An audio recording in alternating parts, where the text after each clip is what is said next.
You know, I want to stop finishing up here and signing just to recognize our police force. And actually, if you think about it, someone was telling me that, you know, most of us, when we leave for work, we kiss our wives goodbye and they know we're coming home for sure.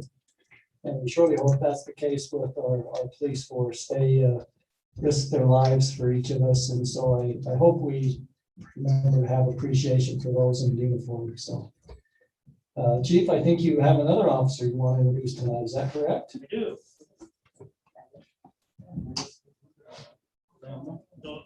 Many of you had the chance to meet Zero, who was our first canine when we started the canine program at North Ogden. Zero, just a few months ago, retired. He was a dual purpose dog, which means both narcotics and apprehension. So because of that intense training, it cuts their life short a little bit on their career. So he took 5 years in and he retired and he was ready. So we actually have set aside earmarked some grant money for a new canine to replace Zero. And we decided we were going to go single purpose. For a couple of reasons, mostly because it extends their life. We get more service out of them. We had $8,000 to $10,000 of grant money set aside for this new dog. Last year, Montana legalized marijuana, so every canine they had in service out there became virtually useless. They had a dog that was just about a year into his career, and they advertised it. We sent a couple officers up, our canine sergeant and our handler up to Helena to go meet this dog, and they went through some tests. I knew right away it was a winner. So we got Mila for $2,500, which is a steal.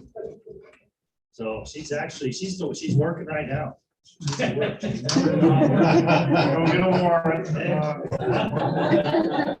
So anybody who's gotten a little nervous all of a sudden.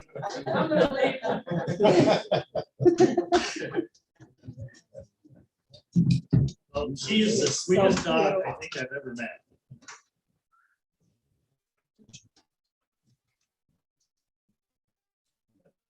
Hope for the attorney.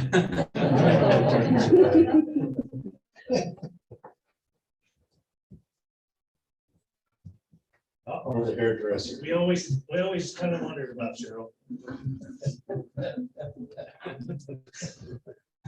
Don? You got something to tell us? I feel like you set me up. All right, we'll talk later. So how's she doing, Chief? What's that? How's the dog doing? So far? Excellent. Actually, Dustin could probably tell us more than anybody. She found it, huh? Yeah, she found the drug dealer. That's right. We actually planted some. John didn't bring it with us. We put it there.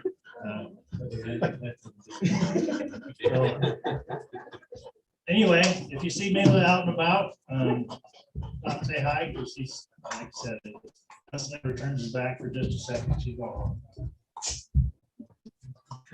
Thanks, Dustin. Thank you.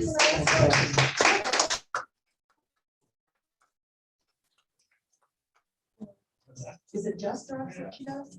Yes. Oh, okay. So she doesn't need the jacket or anything else? Well, she has one. Oh, does she? Okay. But because we don't get her out for what we would call patrol work, where we actually send her to apprehend somebody maybe in the building, a fugitive or something that's barricaded. She doesn't fit where we're at. Well, Chief, thanks to you and the crew. Always being frugal. $2,500. I think that's a pretty dang good investment. So, Sure. Yep. Thank you. so thank you. All right, we'll now move into our consent agenda. This evening, I would call for any conflict of interest from the council members on items that are on our agenda this evening. Does anyone have a conflict to declare? Mayor, Councilman Severin? I need to disclose conflict of interest on Northampton properties. Okay, thank you very much. Anyone else this evening? All right, we'll move on to item number 2, which is an action to consider approving the March 23rd, 2021 council meeting minutes. Hopefully, council's had a chance to review those. I know I did. Is there any other corrections or comments on the minutes? Looks like you're safe, Katie. Look for a motion then to approve the minutes. So moved. Motion by Councilman Swanson. Do we have a second? A second. Councilman Severn, thank you. Any further discussion? Okay, all those in favor of approving the minutes of the March 23rd, 2021 council meeting, say aye. Aye. Any opposed? You get council member Ekstrom on that, Katie? You with us? I I think I was muted.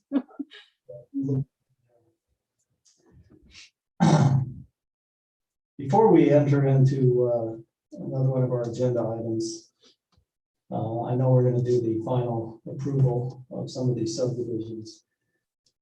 But this evening, I would just remind those who are here to participate that we would like you to limit your comments to 3 minutes, which is the policy of our council. I know there's some issues that some of the citizens feel very strongly about, and that's great. We'd love to have you here to express your opinions.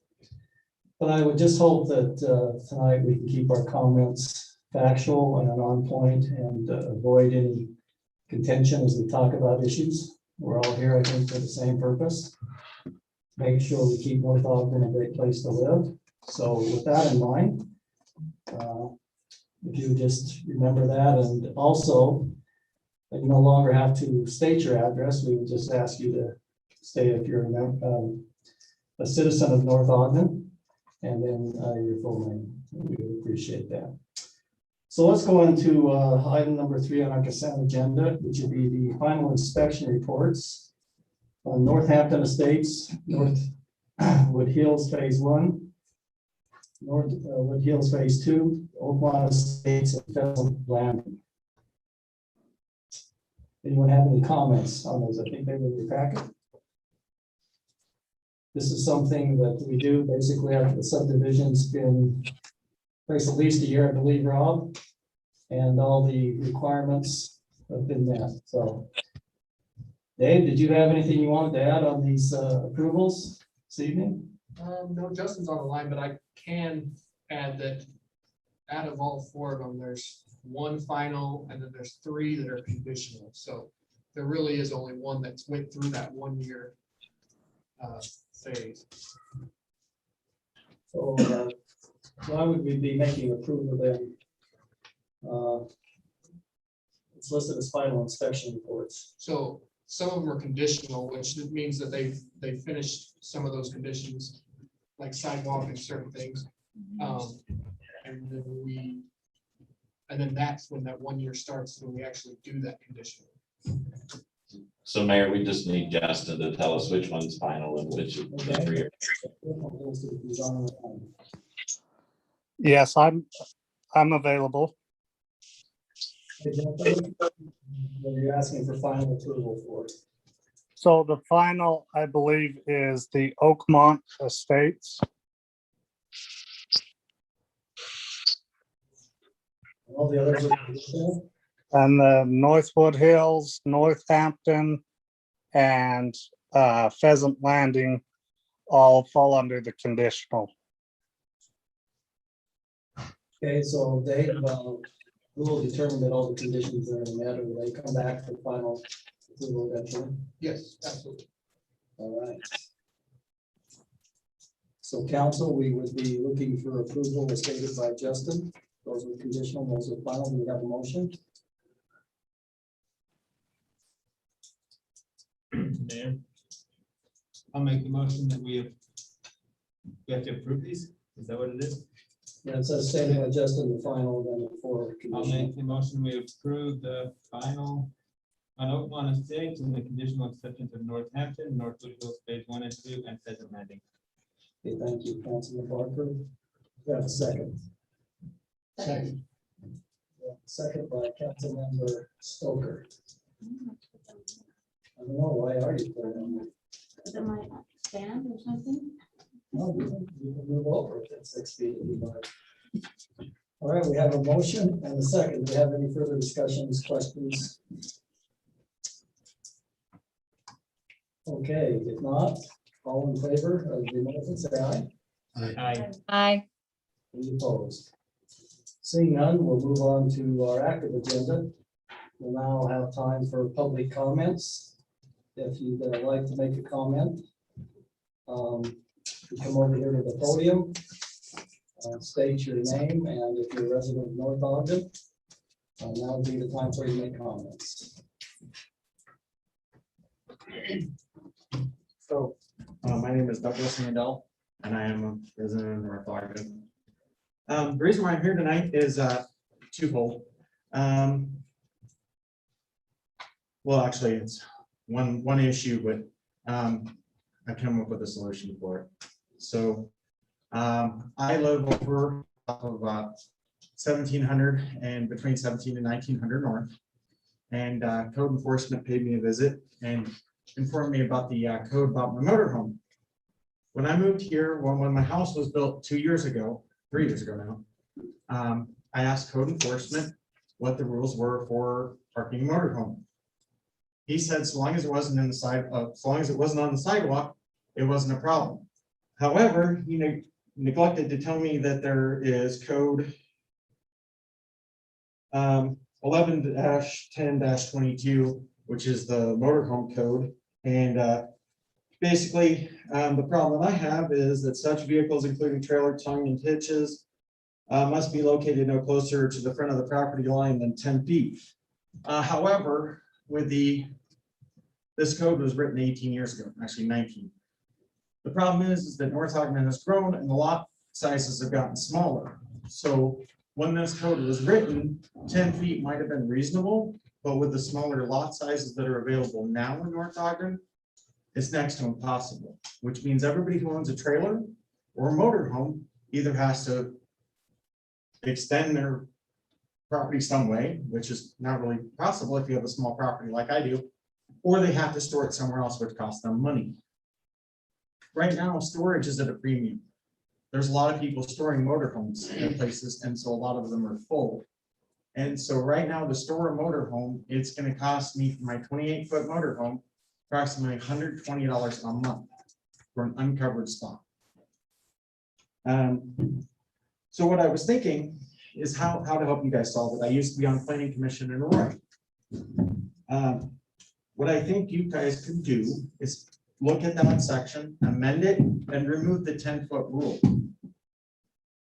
Basically, so long as it doesn't create a site problem, so long as you're not in the 12-foot of the corner triangle, the site triangle, and you're off the sidewalk, there shouldn't be a problem with that. So all I would do is I would suggest that you remove the 10-foot regulation, which is, as I said, what part of code 11-10-22.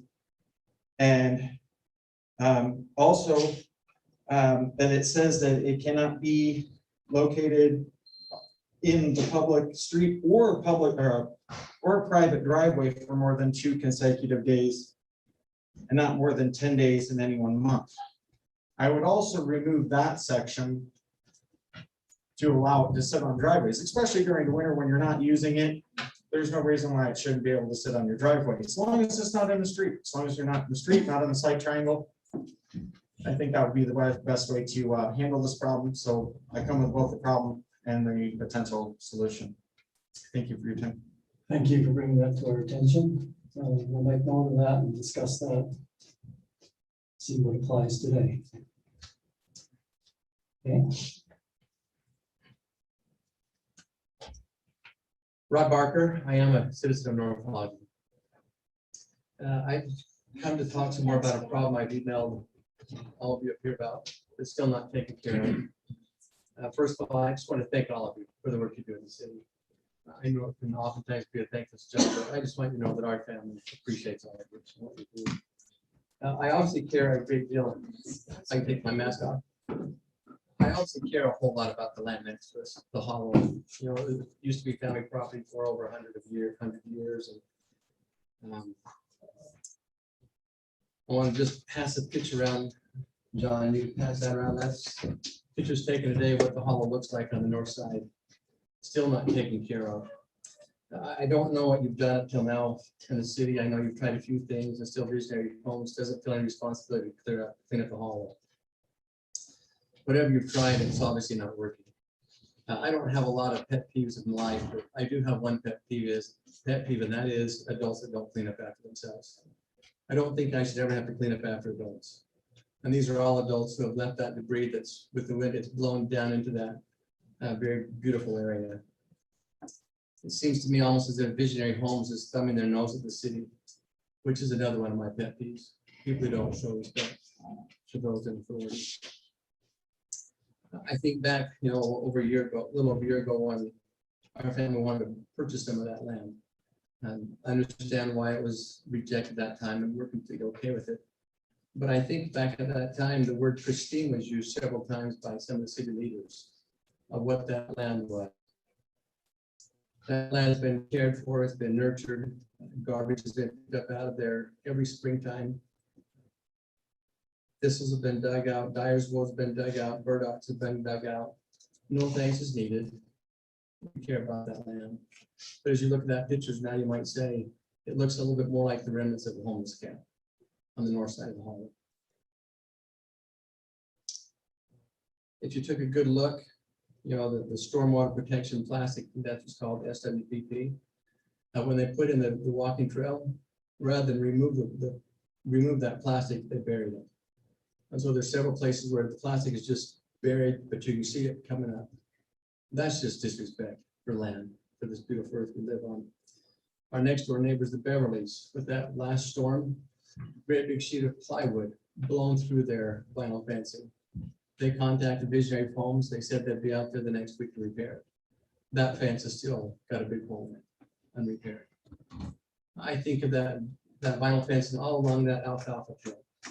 How much debris has been blown up against it in Lyman Barker's hayfield? It's not cared for. That's in addition to the debris just down in the hollow. So like this good brother, I too came with some solutions. One solution is the bad one. That was me on a bad day, go pick it up and then take it up to the homes and dump it out in the homes that are being constructed. That's not a good solution. I don't know what rules and regulations are in place, but maybe a fine for every day they refuse to clean up their mess. Maybe $1,000 the first day, $3,000 the second day, $5,000 the third day, and it just keeps going up. I don't even know if the city has that ability to do that. I thought of another solution. It's my understanding that the city's in charge of inspecting their building. Well, I guess inspectors don't need to go inspect any building until that land's cleaned up. Right? Maybe they can say, the inspectors are too busy to go take care of you until you take care of this pristine city property.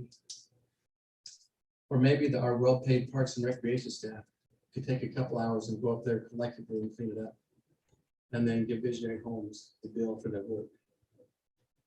Or another option is, the ward I live in is having a ward cleanup project on May 8th, it's that Saturday. If you thought that was the best option, our ward's willing to go clean it up for free. I see people walking along that walking trail every day when I'm out there. It really is beautiful land. And it's a shame that those who walk on it have to look at what you see on those pictures. My last thought is, Visionary Homes should have a better vision of what North Ogden should be. And thank you for your time.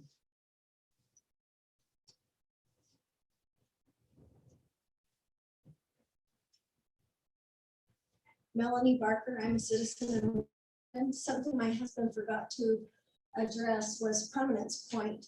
Visionary is working there, building now, from my understanding. If they don't care about the hollow, they're not going to care about that little stream that goes through there that Spencer Alexander has been working so hard to protect.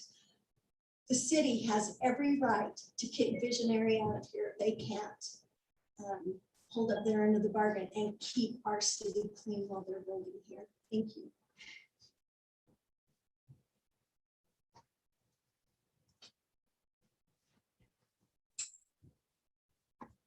Good evening. My name is Jeanette Sweet, and I've been a resident of North Ogden since 2015, relocated to provide end-of-life care for my dad. And so I've been here for 6 years. I live straight up the hill on Lakeview Drive, just below all the construction, and obviously above everything that is happening down below. One of my big concerns here with this building, the council, is communication. And I have not been to a council meeting before. I did not intend to be a long-term resident of North Ogden, so I didn't feel that it was it would be proper for me to influence the life here. But I have been here long enough that the communication has been a serious issue. And North Ogden PD probably knows my name, because one of the reasons I had to relocate from Alaska was because of the harassment that my father was experiencing night upon night upon night in his early 80s, with kids harassing his house to the point of turning off the electricity, him waking up in the middle of the night, 2, 3, 4 o'clock in the morning, freezing cold in the winter, and his oxygen machine off. That was one of the reasons that I had to come here. And North Ogden PD was very good at continuing the process to follow up with me, and it got to the point where I was calling non-emergency dispatch on a regular basis, just trying to make a report to identify the problems that were going on. And it's my understanding that 3 different groups of kids were called. In my reports, I would say, don't bother sending an officer out, they're already gone. I just want it on the record, so if they are identified, I can have some option to be able to deal with that situation. 3 different groups that I know of were caught, no communication from North Ogden PD, and I was not given the opportunity to address it. Additionally, last summer, with COVID being in place and this building locked up tight, of course, you apparently are aware that the communication system here, the voicemail, is constantly full. So trying to address the issue of the solicitors through Philip Swanson, he and I had a conversation. They were very aggressive and threatening. They've been coming through this area every year that I've been here in the summertime. And last year they got very aggressive, and my neighbors up the hill, senior citizens, were very concerned about the threatening nature of this group of people. I zoomed in that night after talking to Philip Swanson and was able to identify my concerns about it. It took until what, a couple months ago, for somebody to come forward via the Facebook page and etc. to say, hey, citizens, please just, if they come by, let them know they have to have a permit and etc. The same gentle tap on the hand. It's the same group of people. They're getting more and more aggressive. And instead of buttoning up the law and saying, hey, once you have been identified, then we need to progress with action. And that has not occurred. So now we're heading up to another summer of that. Recently, all of the neighbors at the top of the hill up here on Lakeview Drive have been complaining about the trash and debris left by, and I don't know where this hollow is that's being referred to, but I know that my property, in addition to everybody close to the top of the hill, is getting all of the debris.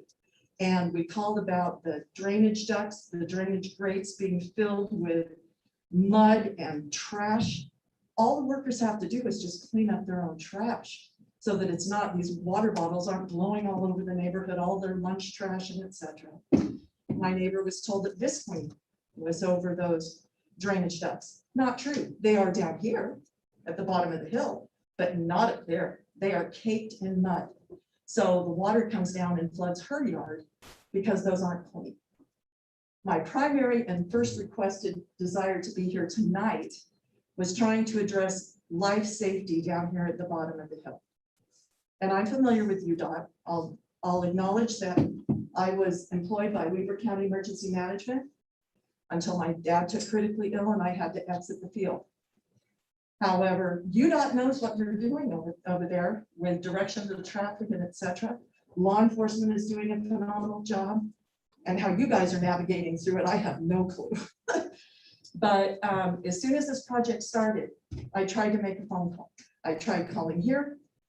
This building was locked up and the voicemail was full. I get a hold of Public Works. Oh, we'll put you through to the hotline. So I leave a message on the hotline. I was coming down the hill and a pedestrian was in the gutter, and stepped this way as trying to move the pastor. Recognizing that this might just be a need for awareness, I called, managed to get through to the hotline, left a message. Fairly benign message. Hey, I'm concerned about pedestrians and cyclists on the road. And no call back. No call back. Less than a week later, I'm coming up the hill this time, and a car's coming down, a cyclist in the gutter. The gutter and the cyclist starts to lose control, hit a rock, hit the curb, hit gravel, I don't know what happened. And so then all of a sudden, that downhill driver is in my lane. And we nearly had a head-on collision. So now I'm back on it. I call again, voicemail full, get a hold of the hotline, leave a more urgent message this time. Then, instead of waiting now, I call a couple days later, I'll put you through to the hotline, and I'm like, no, thank you. I need to speak to somebody in authority. This is a life safety issue. And I don't get a call back. At that point, I'm moving on with my life. And then a week ago yesterday, Facebook blew up with all kinds of people posting on there their concerns, their interactions with pedestrians, cyclists, construction crews, and students trying to get across that road. So at that point, I get back on the phone to Public Works Director, where I had already left a message, what, about a month ago? No call back. No call back from any of those messages that I left. And I left an urgent message this time, a very forceful message. I come down the hill, I run my errands, I decided the administration building was now open. I came in here, spoke with Katie, and let her know that I wanted to speak to the city manager, and that I was willing to take this as far as necessary, because so far we're on borrowed time, because that issue was not being addressed. She took my message. I get home, Dave Espinoza, the Public Works Director, gives me a call, and we covered this information.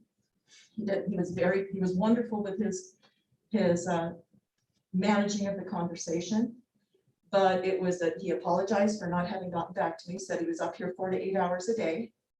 And then he proceeded to tell me that PR people had been sent out before this project started to talk to the owners of the homes, not aside from the property that the city owned, has now bought, to warn them that pedestrians and possibly cyclists would be using that easement, that street side easement of their yard. Taxpayer dollars spent to send those people out there, which showed me that those in charge were aware that this was potential life safety issues. The signs have been posted to redirect traffic when need be. The construction workers were doing a fabulous job, still are. Everybody gets credit for that. This council gets credit. I mean, everybody in here that has worked on this project. I have not been here while you've gone through the process. But when he told me that, and your awareness of that, that was really startling to me, that action was done, but no guidance was given to the cyclists or to the pedestrians that would be using them. Just stay off of the road, step up on the curb, whatever guidance was needed. And this project has been going on for over a month now. And so and as we were getting off the phone, he said that they had learned about the Facebook posts the Monday before, and I think this was Wednesday when I was talking with him, and that the next day they had met with UDOT. Signs were being made, and I am impressed that this is not a situation you're living on borrowed time. You're lucky somebody hasn't gotten hurt yet. And so this can't wait for approval of monies and shifting of monies and getting the signs made and getting them put up. You can't afford to wait weeks on this. It needs to happen now. And so about an hour later, he texted me back and told me that the electronic sign was going up while they were waiting for the signs to come in on Wednesday. And I'm sorry for going over, but this point is a life safety issue. And the fact that I tried 3 times to get through and could not get a hold of anybody to address this issue that would respond to me. I know you guys approved it, but the city manager and the public works director are the ones out there on scene watching this happen. And so now that the electronic reader board is up, the signs are supposed to be in tomorrow, but it warns drivers, warning drivers to be cautious. I understand that, but there needs to be direction given to the cyclists and the pedestrians as well. And that's my concern. Thank you. Thank you. And you have the city manager and the public works director here tonight, so I think they've heard your comments. Okay, do we have anyone else who'd like to make a comment this evening? Philip Nelson, I am a business owner here in North Ogden. I live in Pleasant View. I own a couple of businesses. I'm an attorney. I have a law practice just up the street, and I'm a professor. I teach constitutional law. So what I'm here to talk to you about tonight is the Independence Day Parade, Cherry Days Parade. So I've communicated with you through email. I watched the April 13th meeting, and I was a little shocked with how casually the council canceled the Independence Day Parade. There wasn't really any debate, and that surprised me. And I realize I'm more sensitive to this. I teach this for a living, so the history of it resonates with me maybe more than most. But as everybody should be aware, Independence Day Parade started from John Adams. That's where they came from. In 1776, he wrote a letter to his wife Abigail, and he said, "This day in American history, Independence Day, should be celebrated as the greatest epoch in human history. And it should be celebrated through pomp and parade and through illuminations from one coast to the other from this time forevermore." Well, we're still in the forevermore timeframe. That's still happening. And so I was a little surprised that we canceled it. Americans don't cancel Independence Day parades. We had Independence Day parades throughout the entire Revolutionary War, starting in 1777, in Philadelphia and Boston. In the middle of a war, they were actively killing each other. They still celebrated. During the Civil War, both the North and the South celebrated it. The one unifying principle was they all liked freedom from tyranny, so they celebrated it. We had them during the War of 1812. We had them during the Great Depression, World War I, World War II. They didn't cancel. When Mormon pioneers came to Utah, the federal government had chased them, disenfranchised them, and chased them to Utah. They still celebrated Independence Day. They had one the year after they got here. Matter of fact, there was an author that came through town, and he said, "Mormonism is anti-American to its core, but I was surprised to see with how patriotically they celebrated Independence Day."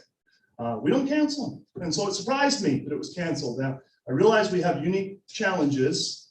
We have road construction. We have some issues. They are not the challenges that they had during the Great Depression. They weren't the challenges they had during the Revolutionary War, and they still celebrated. So I just encourage, and this is in a spirit of cooperation. There's no adversarial feelings at all. Let's get a committee together. Let's have a parade. We just finished a year where Americans feel like they've suffered petty tyranny more than maybe any time in anybody's lifetime. And then I listened as the premise for canceling the parade was the Parks and Rec director had stated that she'd heard from the county that we weren't going to be able to have the parade unless we put everybody in little 6-foot fenced off cages and put masks on and required them to fill out their contact information so we could do contact tracing. And I could write for a decade about how ironic that is that we would even tolerate hearing that for our Independence Day parade. The irony of doing that type of restriction to attend a festival designed to celebrate freedom is pretty significant. Now, the law, they say it was wrong. I talked to the county attorney Allred. I sent an email, I believe, Attorney Call, hopefully has seen it. Obviously, get your legal counsel from your attorney. I'm right about what I'm saying. Get your legal counsel from them. But I would just encourage the county or the city to reconsider. Let's have the parade. Let's put together a citizen committee. Let's make it awesome. I think it would be great. And the last thing I want to say is just very quickly. There's a principle called the anti-commandeering doctrine. And I think it's important because as I listen to this council discuss what the county had told, the county had told you can't have a parade, right? Essentially. And I listen to this council kind of say, well, we don't really have an option. The county said, so we got to do what the county said. Well, the anti-commandeering doctrine, and Madison wrote quite a bit about this in the Federalist Papers, but what it is essentially is it says federal law trumps state law trumps county law, county ordinances trump city regulations, right? And that's supremacy. That's pretty common. However, the city has a duty and a constitutional obligation that when the county tells you to do something stupid, you say, no, that's stupid. We're not going to do it. And that's what that doctrine is. It's that you cannot force us to do stupid things. And kudos to Pleasant View, because that's what they've done. They had their Easter egg hunt, and the county said no, and they said, well, we're going to do it. And it turns out the emperor has no clothes. County can't do anything about it, and the city can do whatever it wants. And that's what that doctrine says. So I just encourage the city to think about those issues a little more deeply than just the county says, no, we can't. Because the county's interpretation was wrong. And I'm hoping it's not too late for us to still have the parade. So that's my comments. Thanks. Thank you. Any other public comments this evening? Katie, do we have anybody? We do not have anybody oh, we just had somebody raise their hand. Dallin would like to make a comment. Okay. Alan, with us? Yep, I think so. I just want to say, after my presentation last meeting, hearing the comment. Can you hear me? Yeah, but you want to state your name first as we requested? Alan Barker. I'm a resident of North Ogden. After my presentation last week, I just want to say I was kind of disappointed in the comment by Councilwoman Ekstrom and also our Parks Director. It essentially made me feel like my concerns were not valid, even after I jumped through all of the hoops that Councilwoman Ekstrom wanted me to. She still did not want me to come before council and present. I mean, it was just, and then to have our Parks Director at the end say, we have exceptional parks. Well, I'm sorry, but to this resident, we do not have exceptional parks. And I can guarantee you there's probably a lot more residents that are unhappy with the state of our parks to just brush it off like it's no big deal. We spend far more on our parks than every other city around us, and our parks are crap. And I know that's opinion, but our parks look and feel like junk. It looks like our city does not care about our city. And with the amount of construction debris that is flying through houses, yards, parks, and to hear that our city isn't doing anything about it makes it feel like we really don't care about our city. And I know for a fact that you, council, do care about our city, but we need to make it feel like our council cares about our city. Thank you for your time. Thank you, Dal. Anyone else have comments this evening? Susan Kilborn would like to make a comment. All right, Susan, go ahead. Night, everybody. Can you hear me? Yes.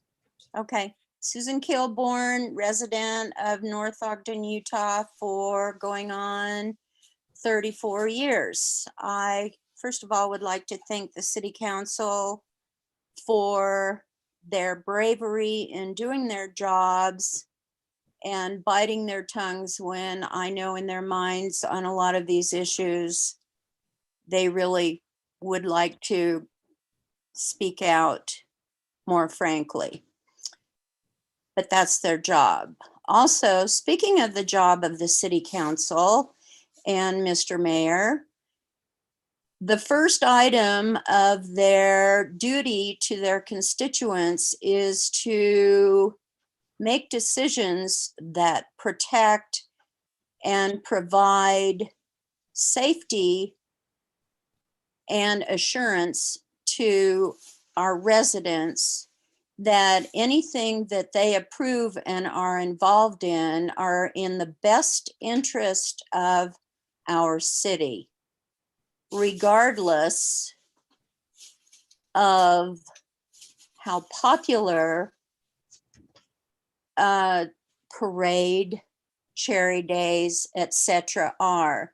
I don't know if any of you followed the new guidelines today on mask control and guidelines on outdoor attendance with or without masks. And some of the things specifically mentioned that people should avoid are mass gatherings, parades mentioned, where it is really difficult for people to do social distancing, albeit that they are outdoors. So I want to speak for the many people who talk to me and that I talk to that can live without a parade and cherry days for another year so that we can all be around for another year to enjoy the fun the way we remember it to be.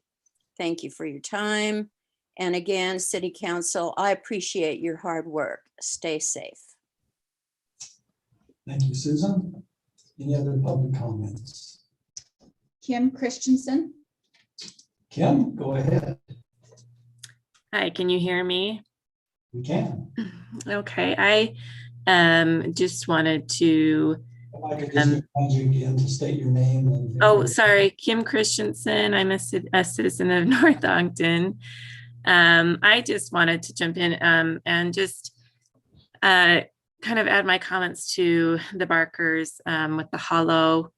And I walked past that a lot, and I'm sure that you are working on it. But I not only have found trash in the hollow from the construction, but we've pulled out trash from our backyard. Our dogs, it seems like, go out and find new pieces in our bushes every day. And I've tried to keep it cleaned up, but so it is a concern. I know that there has been quite a bit in the field behind us as well. So I think it's a huge concern. It's affecting everybody that's around. So I just want to add my 2 cents to that and my support for what the Barkers are saying, that it does need to be addressed. I would hope that even, as neighbors, we wouldn't do that to each other, and we would expect somebody that would come in to add to that, to be respectful of what is already here. So that's just my 2 cents. Thank you for your time. Thank you, Kim. Katie, do you have anyone else? Not at this time, Mayor. Anyone else that's present here this evening? Okay, we have, I think, on the line, Brian Cullen, who's the new director of the Morgan County, Weaver County Health Department. I think Brian is going to join us to explain the information that was given to the city and on which basis that was given. Brian, are you still with us? Yes, I'm here, Mayor, and ready to go. So much. We apologize for keeping you longer than expected, but if you would just spend some time with us explaining where the county feels the ordinance is and what instructions we were giving and the go forward position, would be very helpful. Sure. Thanks for the opportunity to come and meet with the council. I think let me start with planning for events and how our staff is currently handling that as we're looking ahead to the summer and all the different type of events that are being planned in our area. Following the state's guidelines and guidance, we're asking all of the event planners to fill out the event template that has been prepared by the state. And it's just a descriptive template, an application, so to speak, that outlines what the type of event is, the size of crowd that they estimate having, and what type of measures will be put in place to follow the COVID guidelines that are enacted through statute or public health order. And we typically advise those planners to plan the event as if the restrictions that are in place today were still in place. That's been, I think, a frustration for all of us as we've worked through these issues related to COVID is being able to project what the future may look like, and also adjusting to how quickly things are changing in the guidance and the timelines of things as we look at case counts and vaccination efforts. And I think it's best public health practice for us to advise those members of our communities to kind of plan for the worst and hope for the best. That's our public health mantra, if you will. And kind of the background behind that, I think, is we feel it's easier to scale down an event if the same restrictions aren't in place as they are today than it is to ramp up an event. And should new restrictions come, or it's hard to predict what the future may hold, and I think that's one of the frustrations we're all trying to work through. So I've talked to my staff here at the office and the circumstances around planning for cherry days and the information we feel we tried to communicate to Ogden City, it was that as you plan the event, plan for how you will address crowds of larger than 50, mask use of those crowds and physical distancing where appropriate in that event plan, anticipating that restriction could be in place, but it's not necessarily a guarantee that it will be in place. And if the restriction is not in place, or there's a different restriction, then the event isn't held to that plan. It can adjust for the appropriate settings at the time when the event is held. Now, I think part of what we're looking at in planning for that event is House Bill 294 that was recently adopted in the last legislative session.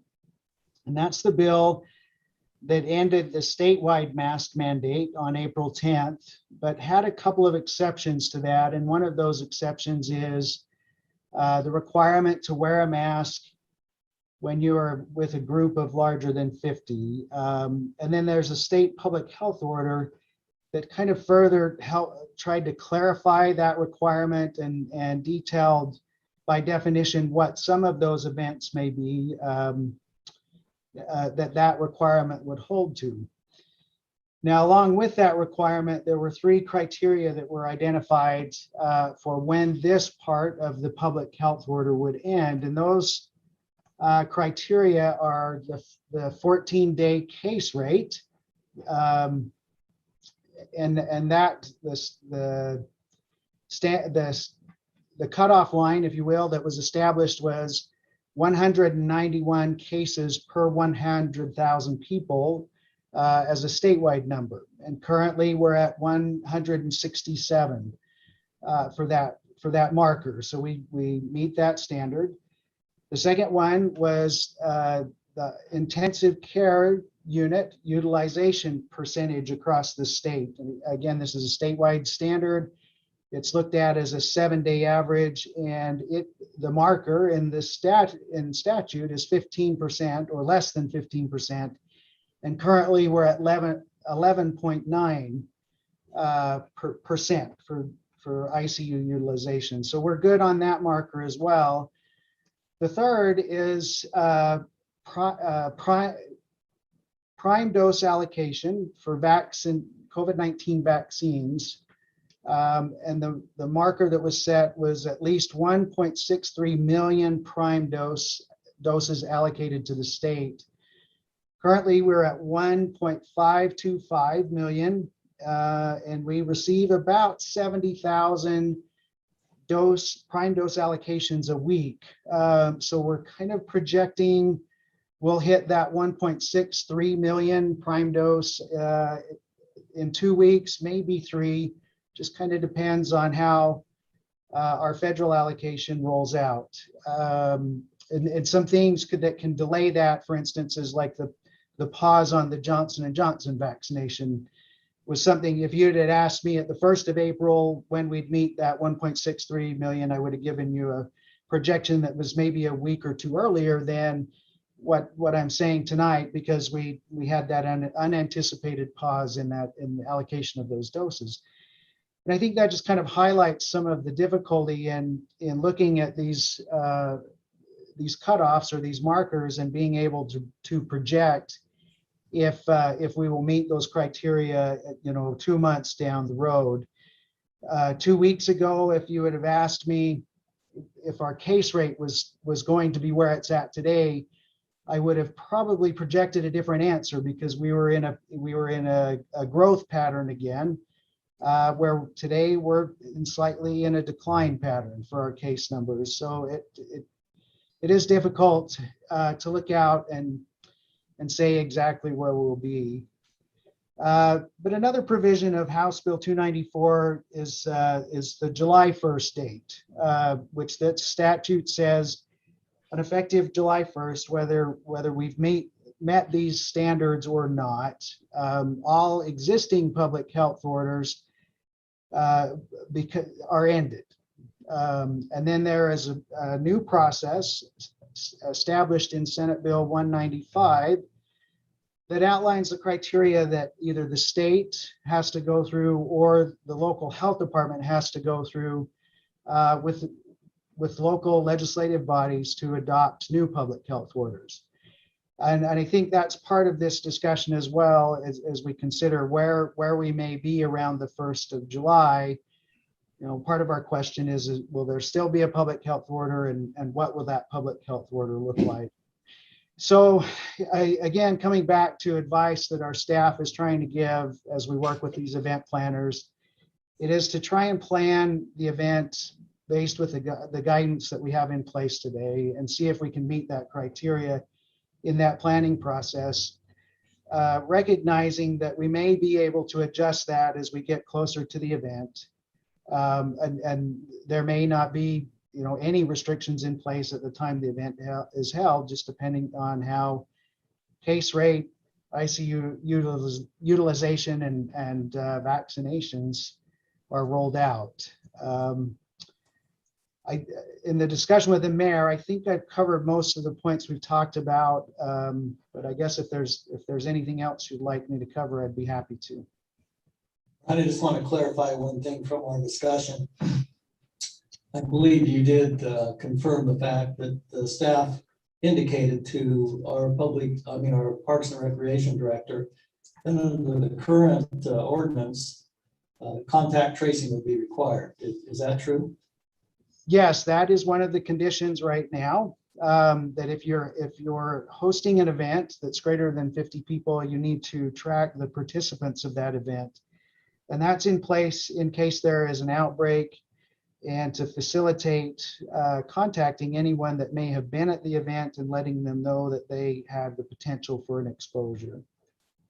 And we still are addressing outbreaks in Utah. Currently, there's 3 active school outbreaks that are being investigated on the Wasatch Front. So it's easy to feel like we're on the downward slide of this. And I know all of us, I would argue I want COVID to be over more than anybody else. We still have a little bit more work to do, and we still need to have a little bit more diligence to make sure that we do cross the finish line sooner rather than later. Okay, council, do you have any questions? We have him on the phone. We have Brian on the phone. Council? Mayor, I had a question. Councilman Severing? So Brian, thank you for being here tonight. So will you just clarify for me, as of July 1st, we've got under H Bill 294, that there's no mask necessary, but that if we get closer to July 1st, there could be another health order that could be made from the governor's office? Is that what you're trying to say? Yeah, again, this is considering all possibilities. House Bill 294 says that any active public health orders are ended on July 1st. But Senate Bill 195 outlines a new process to be followed either by the state and the state health department or the local health department working with their local legislative bodies. So for us, that would be Weber County Commission and Morgan County Council in preparing and issuing any new public health orders that would place restrictions. Thank you. Any other questions regarding health order? Okay, Brian, thanks for spending time with us tonight and explaining the county's position. We appreciate all you do for the county, and we know your job's not easy. I think we all understand that COVID it's time for it to end. It's caused a lot of anxiety, and so thank you so much for your time and for all you do. You're welcome, and thank you for the opportunity to share some information with you. This is my opinion, and I appreciate Mr. Nelson's opinion. But I'm not frankly in the habit of telling government authorities that they're stupid and that we're not going to follow the rules. I think if we can't follow the rules, we can't expect any of our citizens to follow the rules. So we might be a little conservative on that standpoint, but pretty difficult, even though it might be in the law technically. So thanks for bringing that to our attention, but that's kind of how I look at things, just my personal opinion. So, okay. With that, I think Mr. Call would like to make a presentation regarding Cherry Days and corresponding events. And I hope that you'll also, John, make it clear that we have inquired of some of the organizations that sponsor these events, and they've flat out told us that they're not going to do them because of the situation. So it's not like we closed the door on everyone. So yeah, go ahead, John. Yes, thanks, Mayor. So I think council, some of the events that are the most popular in past years of Cherry Days include the car show, the breakfast, the patriotic program, the flag raising, things like that. The midway, or the, trying to think what you call it. I call it a midway, but the booths and the food up at this park. The ones that the mayor just mentioned, the car show and the breakfast, the sponsoring group, which is the Kiwanis Club, indicated they wouldn't be doing it this year. Their numbers are down, their participation in their meetings have been down because a good majority of their members are in the high risk categories, so they haven't been meeting and planning and getting ready for some of these events. The other events, obviously the parade, fireworks, there are activities like the race, the medallion hunt, and numerous other activities that are associated with this. As of right now, the focus is on the fun run, or for those of us who just call it the run.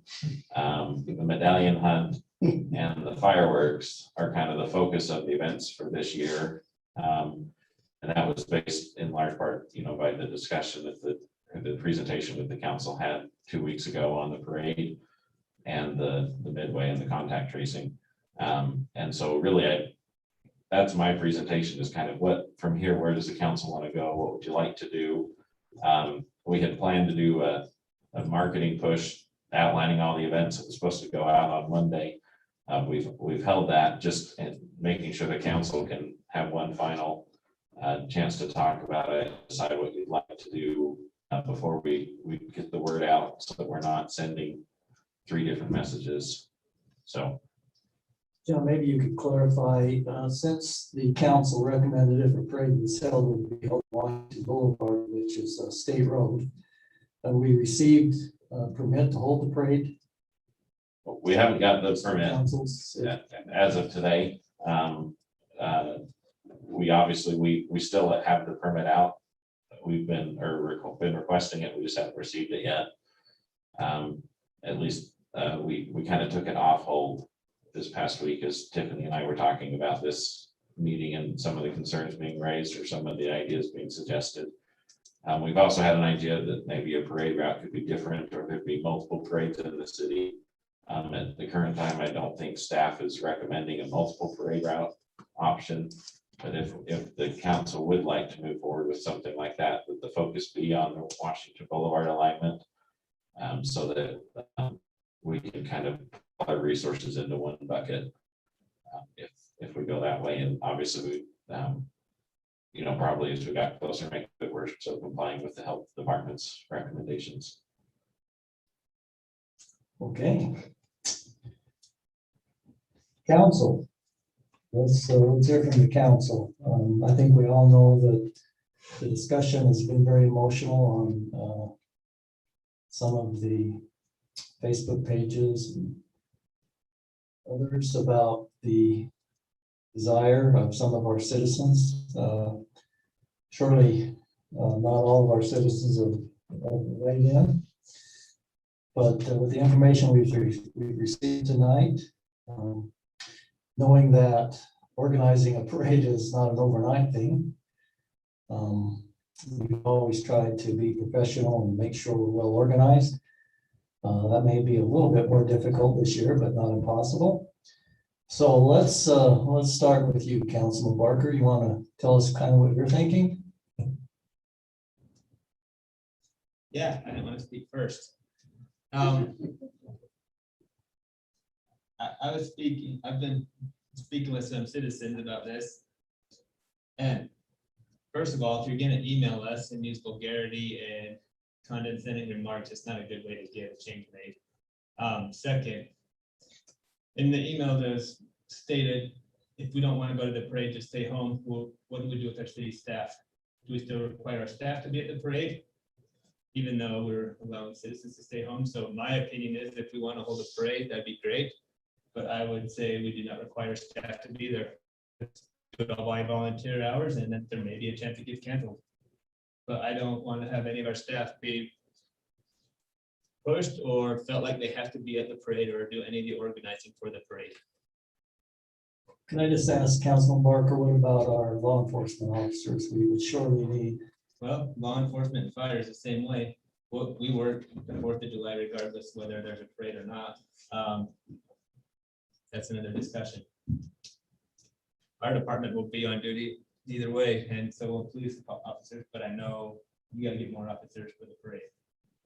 You would have to call in the county and other cities, so that's the other issue I have is when we're saying this is our Independence Day parade, how come we're the only city around here that has an Independence Day parade? I thought it was a Cherry Day parade, and Pleasantview does theirs on Founder's Day the week before. Ogden's doing theirs for Pioneer Days on the 24th. Why is ours the one that's getting all the controversy because it's on 4th of July? So it's hard to say. So Yeah, come and work. what's your recommendation, Councilman Barker? My recommendation is that unless we can get volunteers, it's not going to happen. If we get volunteer police officers, that doesn't work. I'm leaning more to the no side still because I don't see it happening with volunteers. Okay. Councilman Severin, what did you weigh in on your thoughts? Well, I just wanted to say that I think all of us are tired of COVID. I mean, all of us. I can't wait to be able to get rid of this mess. So there's a part of me, I just wanted to make it very, very clear to everybody, those who are watching, you know, our intention was not to rain on anybody's parade. But one of the commissions that we get when I became a city councilman, one of the charges I was given was to protect the safety, health, and welfare of the citizens. And because I am not an expert in epidemiology, I have to simply trust that what the health department tells me and the state government, when they consult, that they're giving us good, solid guidance that will protect continual outbreaks. So there's a part of me that I love the idea. I really do.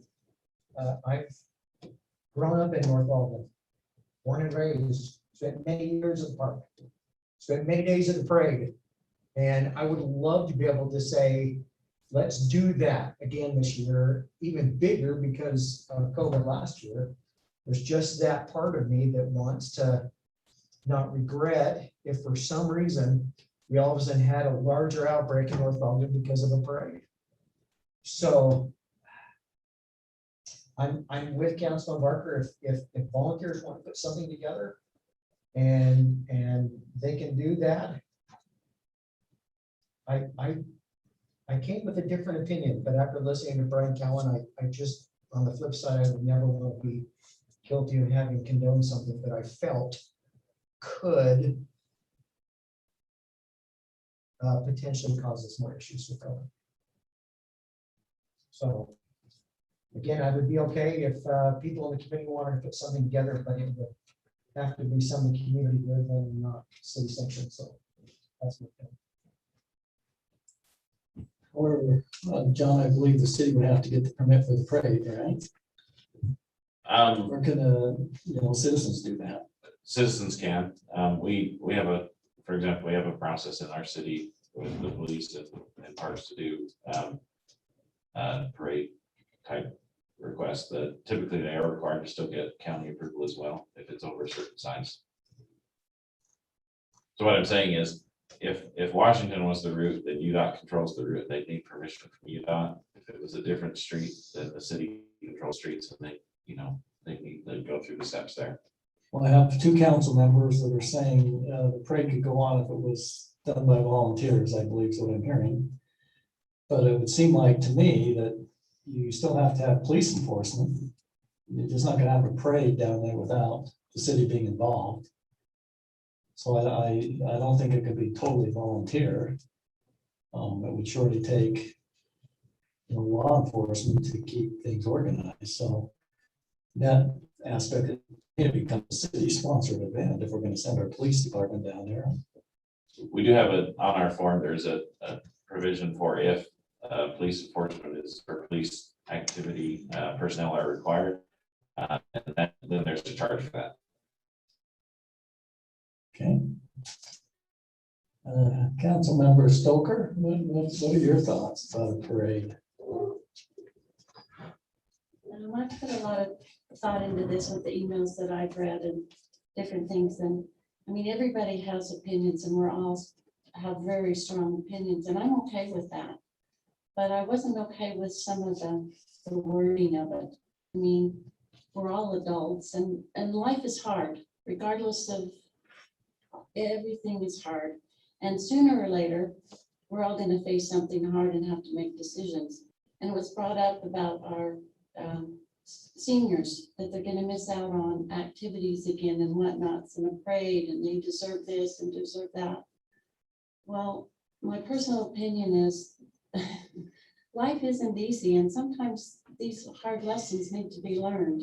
There's just no getting around that.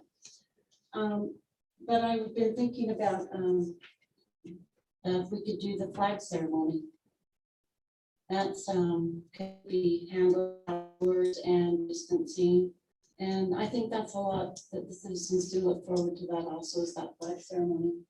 And it is patriotic. And I think that's important right now, is to remember, and a lot of our freedoms are infringed on, and we all realize that. But as far as a parade, I mean, again, it's my own personal opinion. Priorities change, and a parade isn't one of my priorities right now. I have a lot of other things that are more important to me than a parade. So I don't think one more year is going to hurt anybody. Okay. Councilman Swanson, what are your thoughts? Well, I have a few. Are you kidding? I know, it's odd. It's strange. I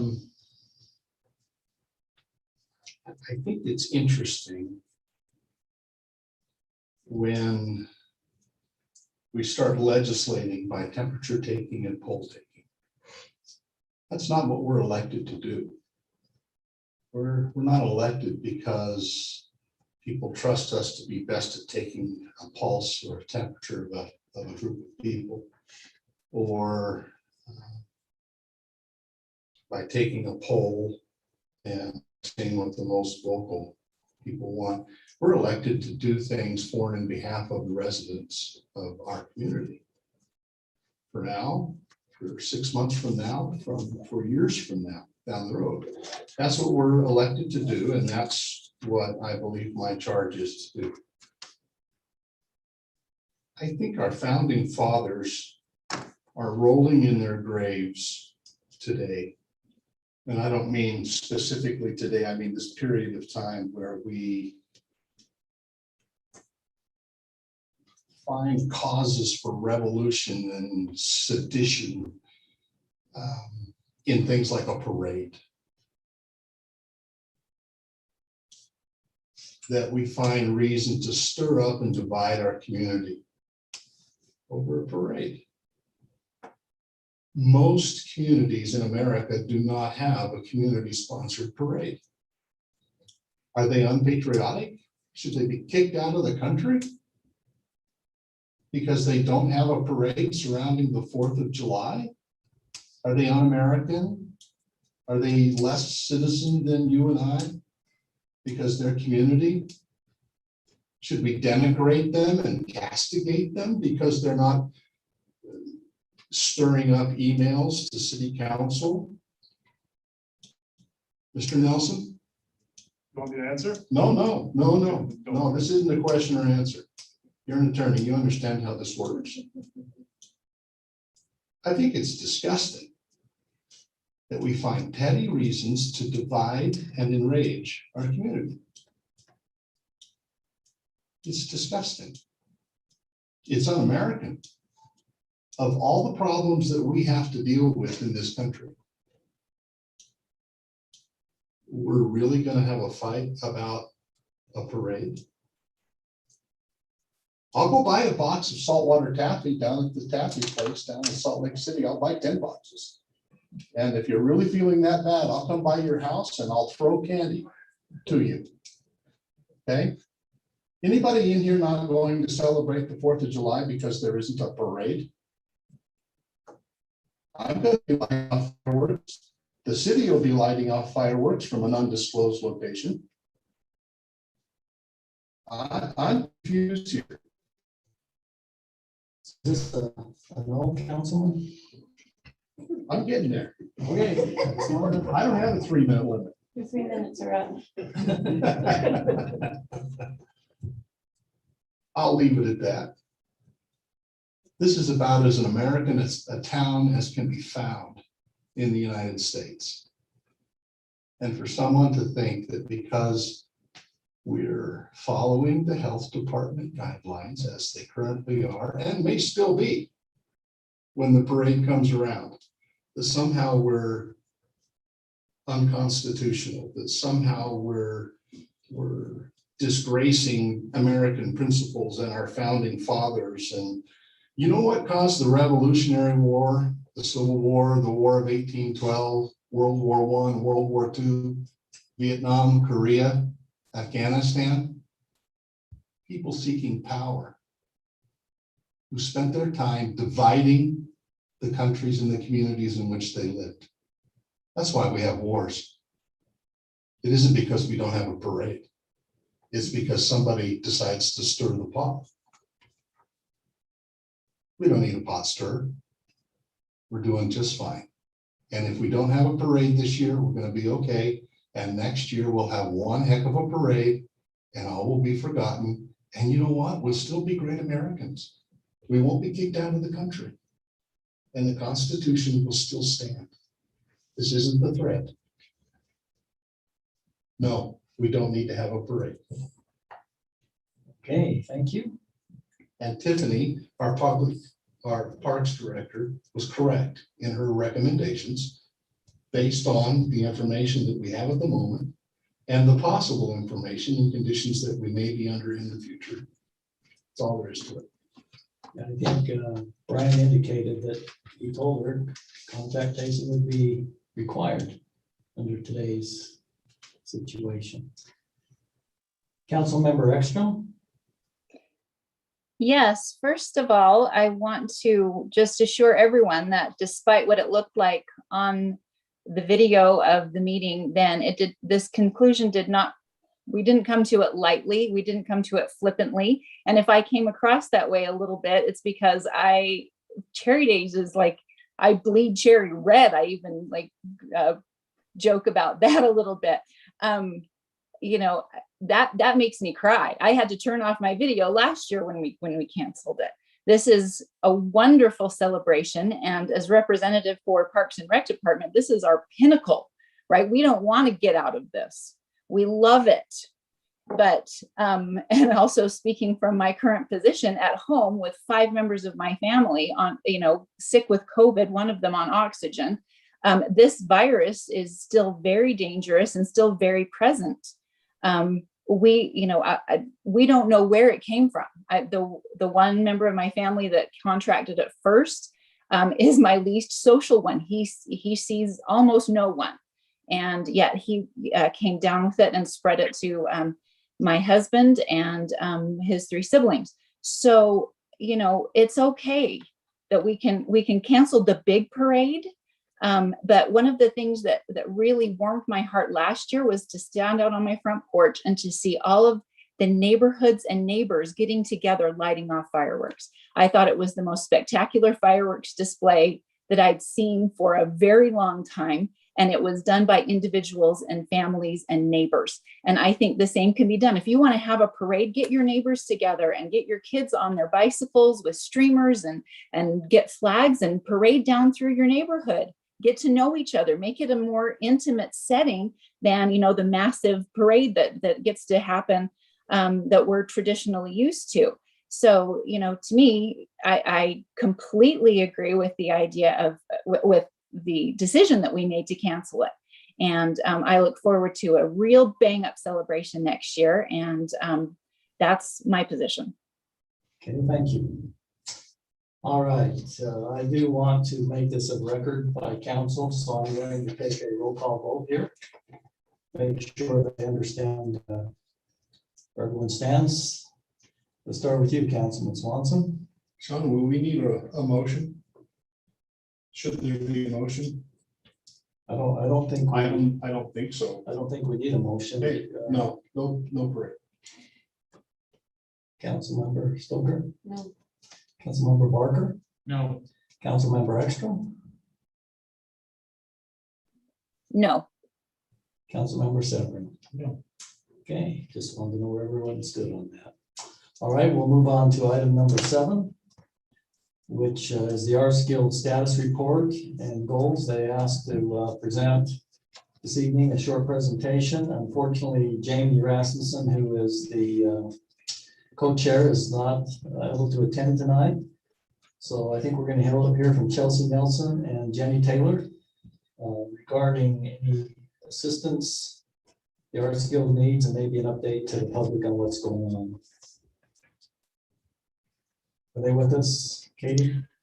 Yes.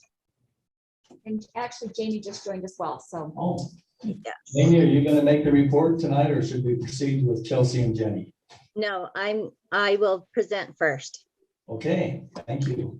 Thank you. So tonight, the Arts Guild is here to present 3 events that we're focusing on this year.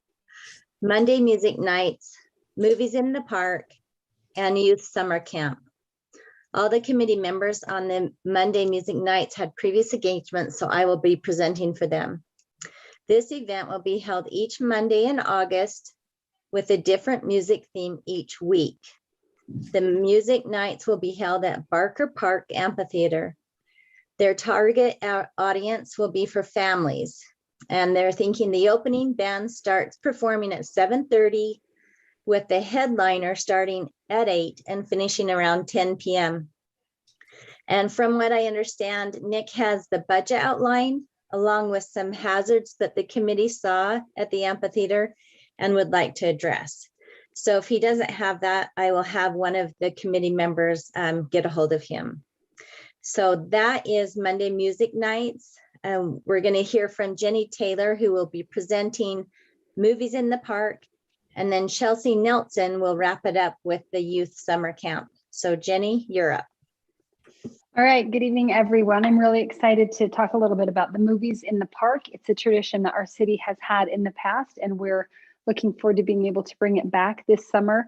Like Jamie said, this will also be a very family-friendly event, and it's also one that's very low maintenance and it's very low cost. So what we're proposing is that through June and then into the beginning of July, we would have 6 Mondays in a row where each Monday night we would meet at North Ogden Park. The city already owns an inflatable screen and the different audiovisual equipment we need in order to show the movie. And the cost for the rights to show the movie at an event like this run between $300 and $400 each. And so if we were to do 6 of those over the course of 6 weeks, the total budget is right around $2,000. And we have put in an application to the RAMP committee under their easy grants that we are hopeful will provide that $2,000, if not all of it, then at least a decent portion. And if there are any funds still needed, we plan to approach local businesses in our community to be a sponsor of each of those evenings. So we do not anticipate there being a budget.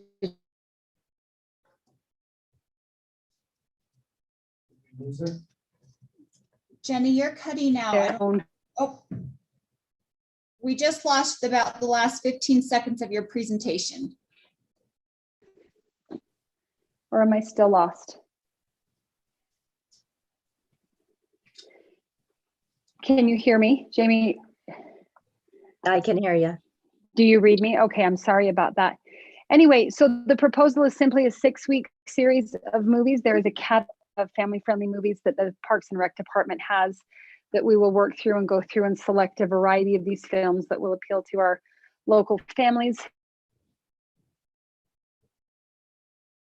I think we've lost you, Jenny. Am I lost again?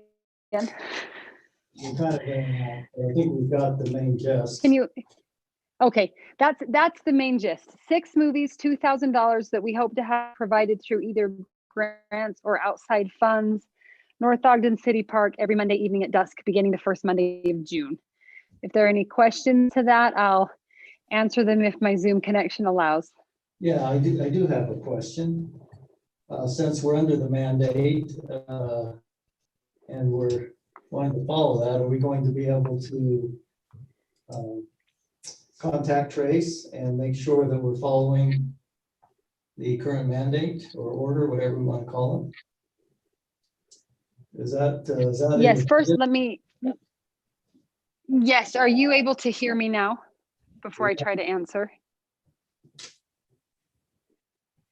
Yes, we can hear you, I think.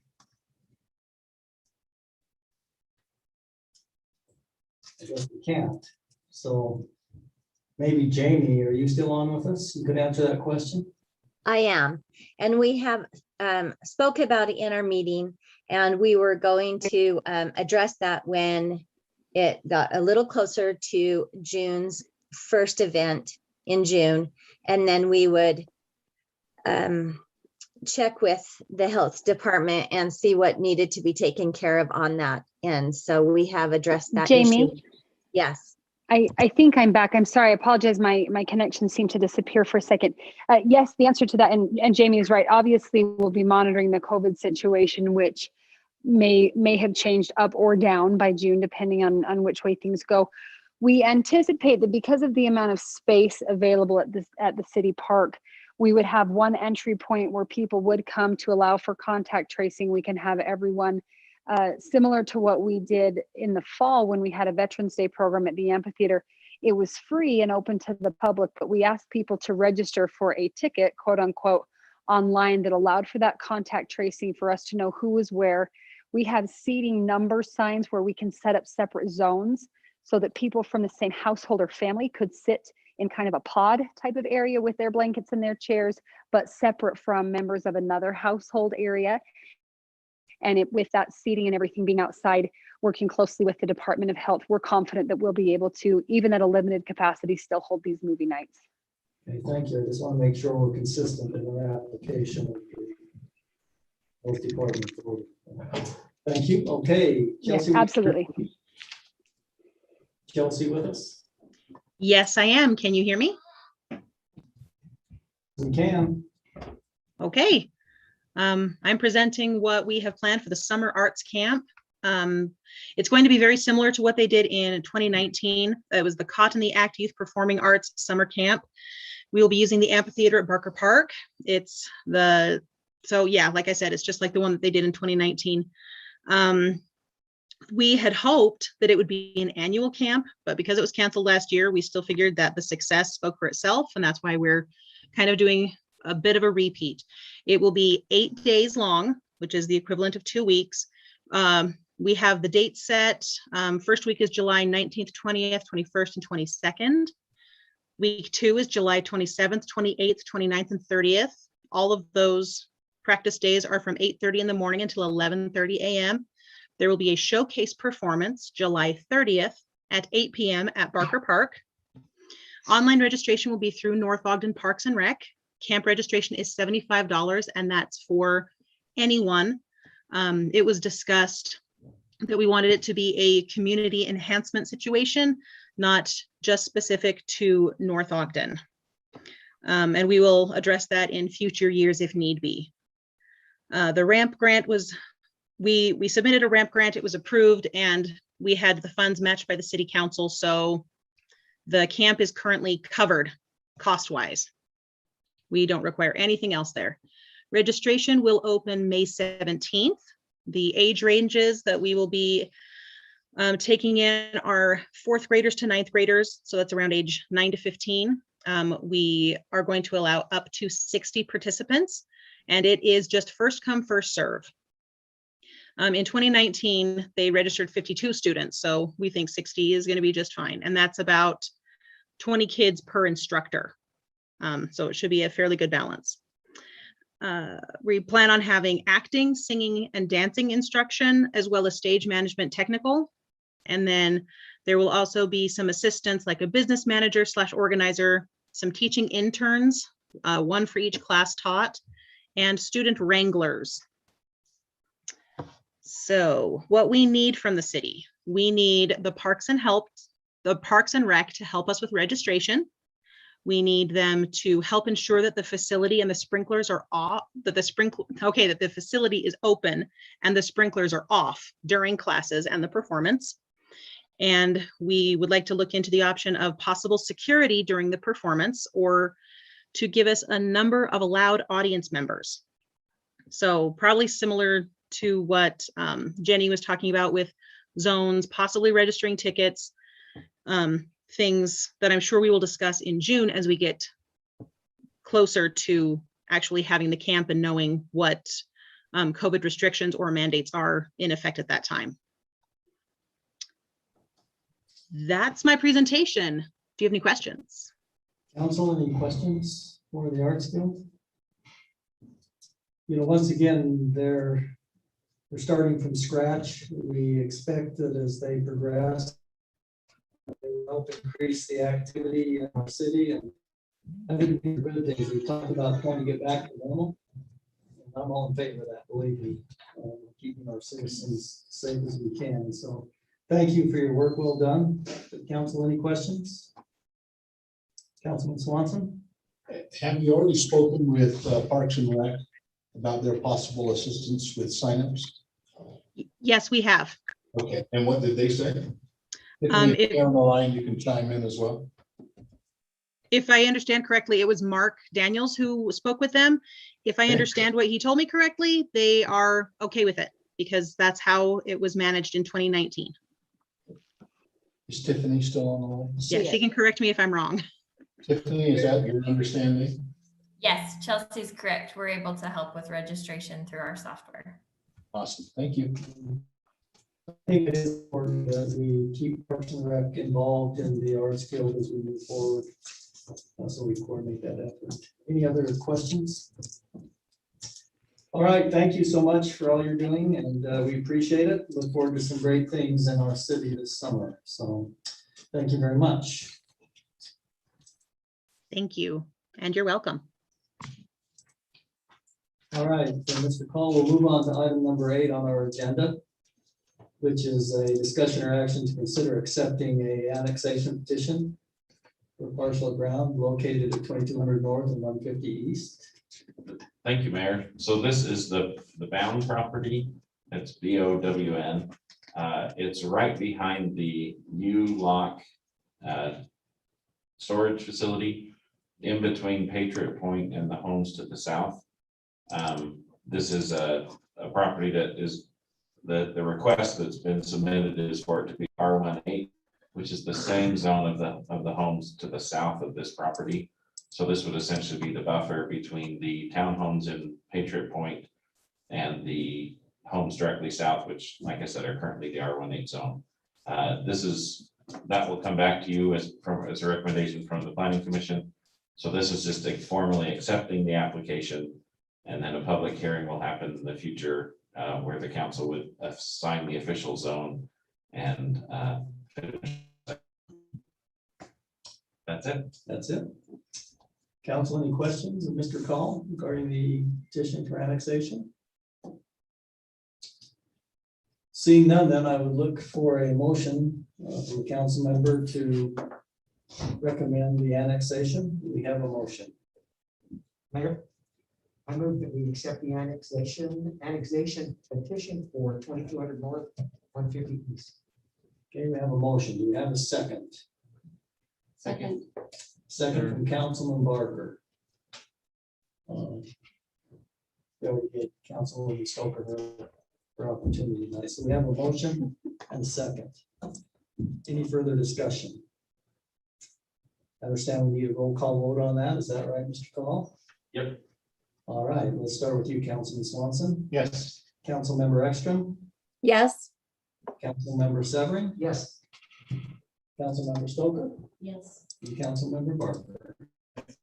Okay, motion passes unanimously. We'll move on to item number 9 on our agenda, which is a discussion or action to consider an ordinance to rezone property for land located at approximately 3625 north, 950 east from hillside protection, HP3 to hillside protection, HP2. We have with us our esteemed and short timer, Mr. Rob Scott. So Rob. Thank you, Mayor, members of the council and audience. As the mayor has indicated, this is a rezone petition that has been received. The property is approximately 3600 north, 950 east, just under 17 acres is the amount of land that is involved. There is a staff report that's before you that addresses this. This is a legislative matter. This before you, legislative matters require that the planning commission give you a recommendation, which they have done. The hillside protection zone that is being requested is a precursor to a subdivision consideration. And the adjoining property to the south was recently rezoned with the HP2 zone. We go to the map at the end, and maybe we can just point that out. So I don't know if we can blow that up or not.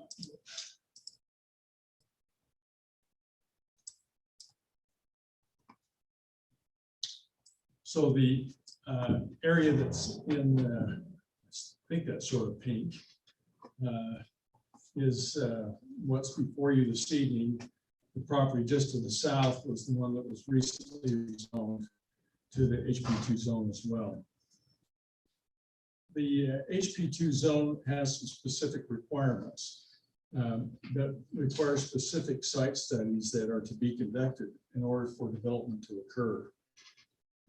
I've asked our city engineer to review this property against our North Ogden hillside development study that was conducted some years ago. And the city engineer has reviewed that study and found that there are no study recommendations that would preclude the rezone from HP3 to HP2. I think that's a critical component of this. The same requirements in terms of process are in place for both HP2 and HP3. Difference being mainly that there's an area standard and setback differences between HP3 and H2. HP2, basically 12,500 square foot lots versus 2 acre lots. As part of this, staff discovered that at the intersection of Mountain Road and Dillon Way, so that's the northwest corner of this rezone, there was a small parcel that was inadvertently left out of the rezone petition that I just mentioned. And so that there's about an acre parcel that's in there that's owned by Regency Development. Eric Thomas communicated with Rick Skadden, the applicant, and they have agreed to combine that particular request with this particular, or with this application. And Commissioner Thomas, as you know, is a member of our planning commission. He declared a conflict of interest and recused himself from the hearing.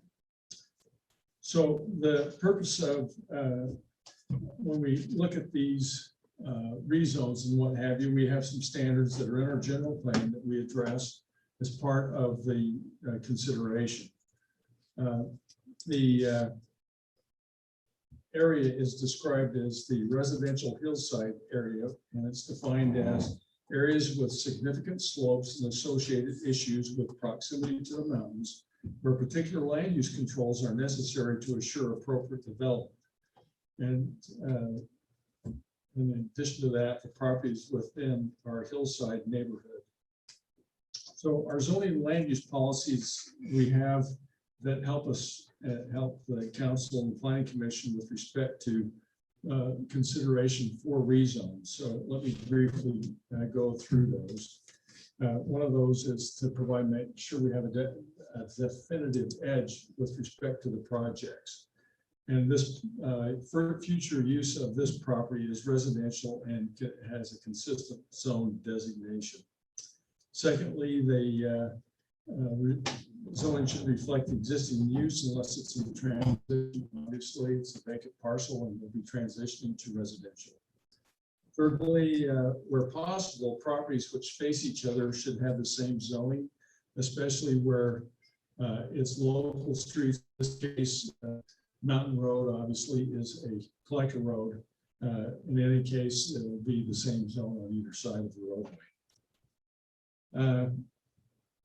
Zone boundaries should not cut across individual lots or developments. Actually, with the inclusion of the property on the northwest corner, that makes this in compliance.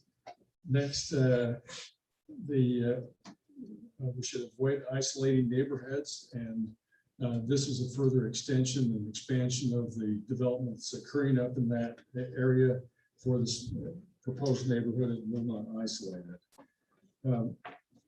Require excellence of design. Building permit process will be conducted to assure that the property or projects and the homes meet our building standards. Lastly, consider development agreements. No development agreement is proposed or recommended by the Planning Commission in this instance. So, summary of land use authority considerations for you tonight. Is the proposal consistent with the general plan? Is the proposal consistent with zoning and land use policies? The Planning Commission on 4-0-1, that being the conflict of interest to recusal, recommends approval of the rezone from HP3 to HP2, and the Planning Commission found that this application is consistent with the general plan. And with that, council members, I'll be happy to answer any questions.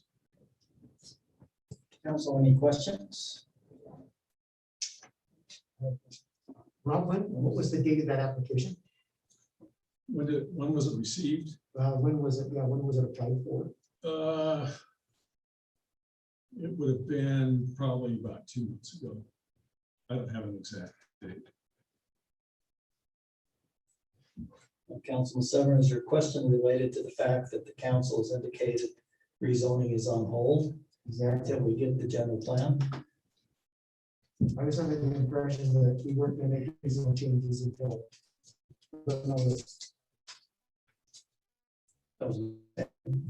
I think Councilman Swanson brought up an issue last meeting on, if it's a similar zone, you might consider it, but council, any comments or questions before we seek a motion? The previous one was approved on February 9th. Councilman Barker?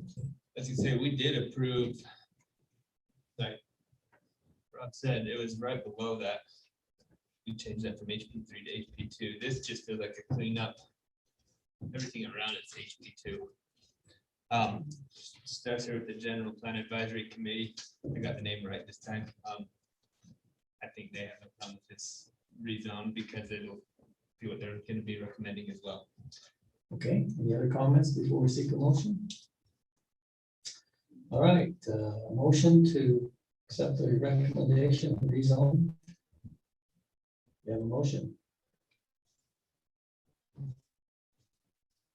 Councilman Barker. I would make a motion on this property that we accept the rezone from HP3 to HP2 for that property at approximately 3625 north, 950 east. Okay, we have a second on the motion. Second. Second by Councilman Swanson. Any further discussion? This being a rezone, I'll seek a roll call vote. Councilmember Ekstrom, Yes.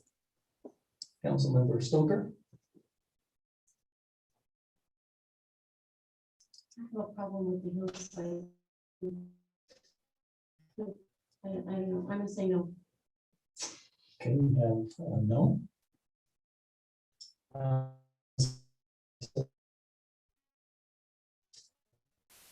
Councilman Swanson. You got everybody, don't I vote yes. I? Oh, Councilman Barker, I lost track of everyone. Okay, so we have a 3-2 vote, motion passes. All right, we will move on then to item number 10 on our agenda. There, Rob, if you would take this one, this is a discussion or action to consider an ordinance to rezone property for land located at approximately 281 East Pleasant View Drive from suburban residential to multifamily residential, R3. Rob? So if we could go down to the map, I'd appreciate it, Katie. Again, this is a legislative matter, and this particular application has been received. Load that up or not. You can see that the property is located between Pleasant View Drive and between lost my train of thought. Moment, thank you very much. That's why you guys paid the big bucks. So this property is approximately 6.35 acres. And the request is to rezone the property from RE20 to R3. As legislative matters are considered, this particular matter went before the Planning Commission on March 17th, and they conducted a public hearing at that evening. The applicant and 3 citizens made comments at the meeting. 2 residents were in opposition, and the current property owner was in support. So the properties, as you can see somewhat from the aerial photo, the properties currently have a horse barn and some fields. And this is a precursor to a subdivision and site plan application for a townhome project that will be subject to the Planning Commission approval. So the rezone must take place in order for their project to proceed as they've requested it. So the Planning Commission consideration of the general plan for this property and how it transitions from the downtown to bordering single-family neighborhoods. This is a very interesting project because many instances we have properties that are surrounded by green areas, we call them, where they're undeveloped and what have you. In this case, what's happening here is that we have a piece of property that's right on the border of our downtown. So we have to the south, we have Lee's Market and some other commercial properties there. We have small bordering of residential. We have some vacant land to the west. North, we have some single-family residences. To the east, we have commercial. So what we're talking about is what is the appropriate land use as this property is developed and transitions from our downtown area. So let's see. One of the things that the Planning Commission, as they considered this, was that they felt like to ensure appropriate development, they're recommending that the way to handle that would be through a development agreement that would ensure that the project design would effectively make an appropriate transition. The General Plan Advisory Committee, they're not acting as a planning commission for sure. There has been a few comments about this project, and Stephanie's here. She can respond when we get to that point, and you can ask her about that. So the concept plan that was provided to us consists of 16 buildings and 84 townhomes, 7 6-unit buildings, 6 5-unit buildings, 3 4-unit buildings. The other thing that is critical to this development is that 300 East is going to divide this property. It's an important collector street, and as such, that's a component of this project that will be included. So the rezone application obviously will determine the range of uses for this property. I also want to just take a little sidebar here, Mayor. Please bear with me. You realize that we're right in the middle of the working with our consultants for our land use code update.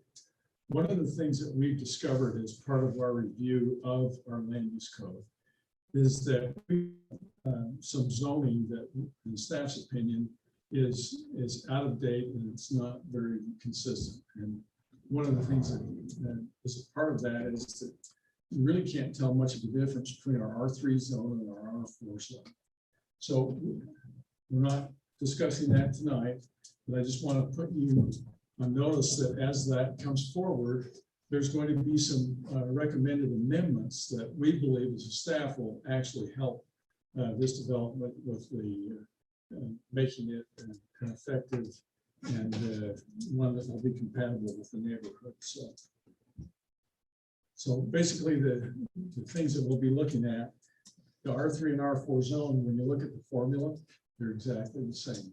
The only difference is the number of units that you can put in a building. That just doesn't seem to be a very good way to indicate the difference between those two zones. In addition, our belief is that under certain circumstances, there may be some design features of a project that will allow for some additional flexibility, such as this project has some backloaded design for the parking. And as such, there's not going to be multiple driveways that are going to go out on either of these two streets. So in our mind, that is real positive.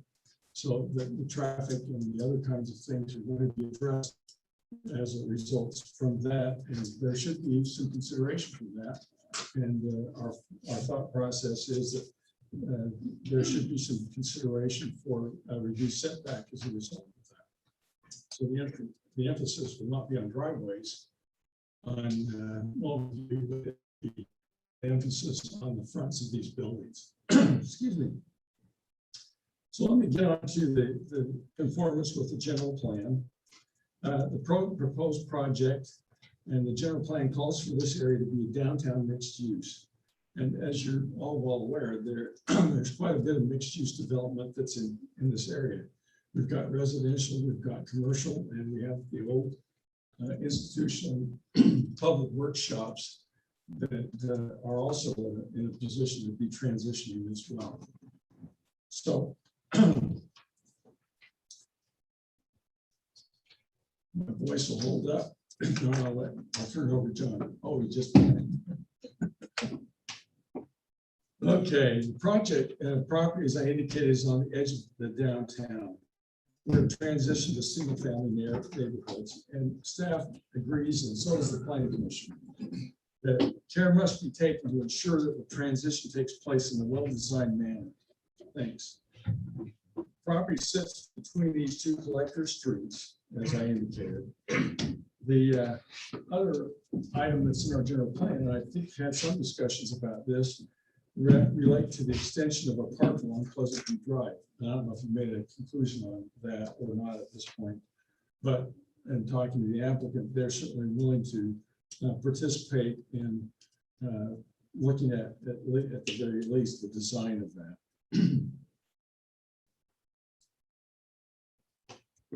I've also provided for you from our housing element some of the key goals and strategies that relate to this particular project.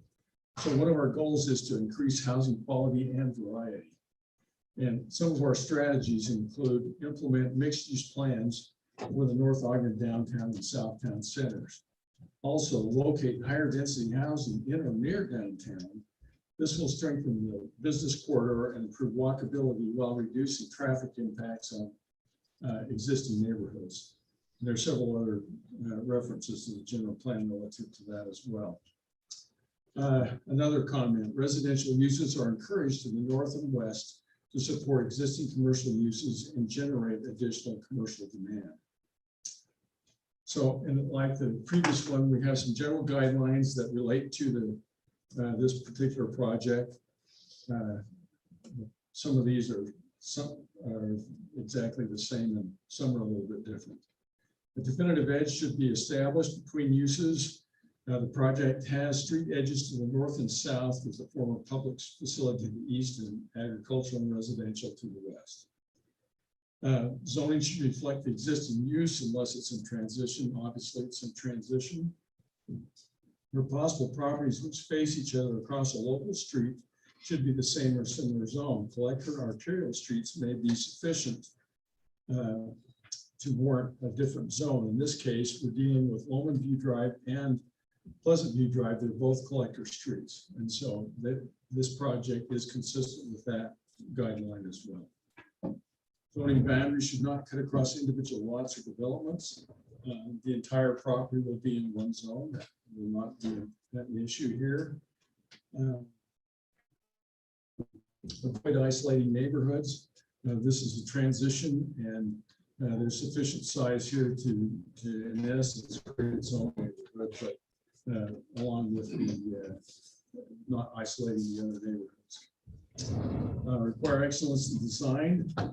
Subdivision and site plan review will be processed that will address the project design, and subsequently building permits will be processed for future buildings meeting city standards. The next one is consider development agreements to assure higher quality. At the time of application, there was no development agreement proposed. That's consistent with what's in the report, but as I just mentioned, the Planning Commission feels that with a combination of a development agreement, that this would allow for the effective transition and design that would make it compatible with the surrounding uses. So lastly, we'll get to the summary of land use authority considerations. Is the proposal consistent with the general plan, and how does the proposal relate to the zoning and land use policy guidelines? So the Planning Commission, this is one of their lengthier recommendations to you. The Planning Commission recommends approval of the rezone from RE20 to R3, conditioned upon a development agreement that addresses designs to effectively transition from the downtown to the neighboring properties on Lowman View Drive. The Planning Commission found that this application is consistent with the general plan, and the General Plan Advisory Committee, you can we'll hear from Stephanie relative to that. But it's not very often that we have projects that come before you that I believe are really significant, because so many of them are some of the last one we heard. It's more of a housekeeping kind of a situation. In this instance, you've got a real opportunity here to identify how that transition should occur between the town and the surrounding properties. So bear with that. I'm happy to answer questions. Okay, council, do you have any questions before we hear from the applicant? I think we've historically allowed the applicant to speak also. You want to listen to Stephanie first or second? I don't know. Let's go with her second. I was actually go with her first, but first let's hear from the council if they have any questions before we hear from the applicant. Or you want to hold until after? Yes, sir. So if this is approved and we move forward, is Visionary going to be doing the homes? No. Mr. Hansen's here. He'll be able to indicate who's. Because Visionary doesn't have so they're not part of this society. Now you understand why I want to know who's going to be developing these things, right? From who puts it together, because it's a little bit different. Stephanie, John Hanson, do you want to, as the applicant, you want to give us some information?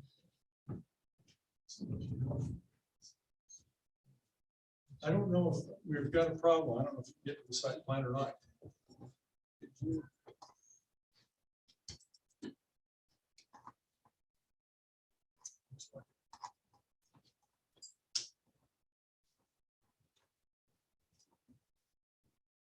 get close to.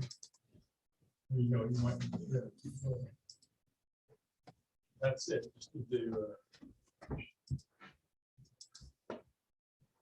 there you go.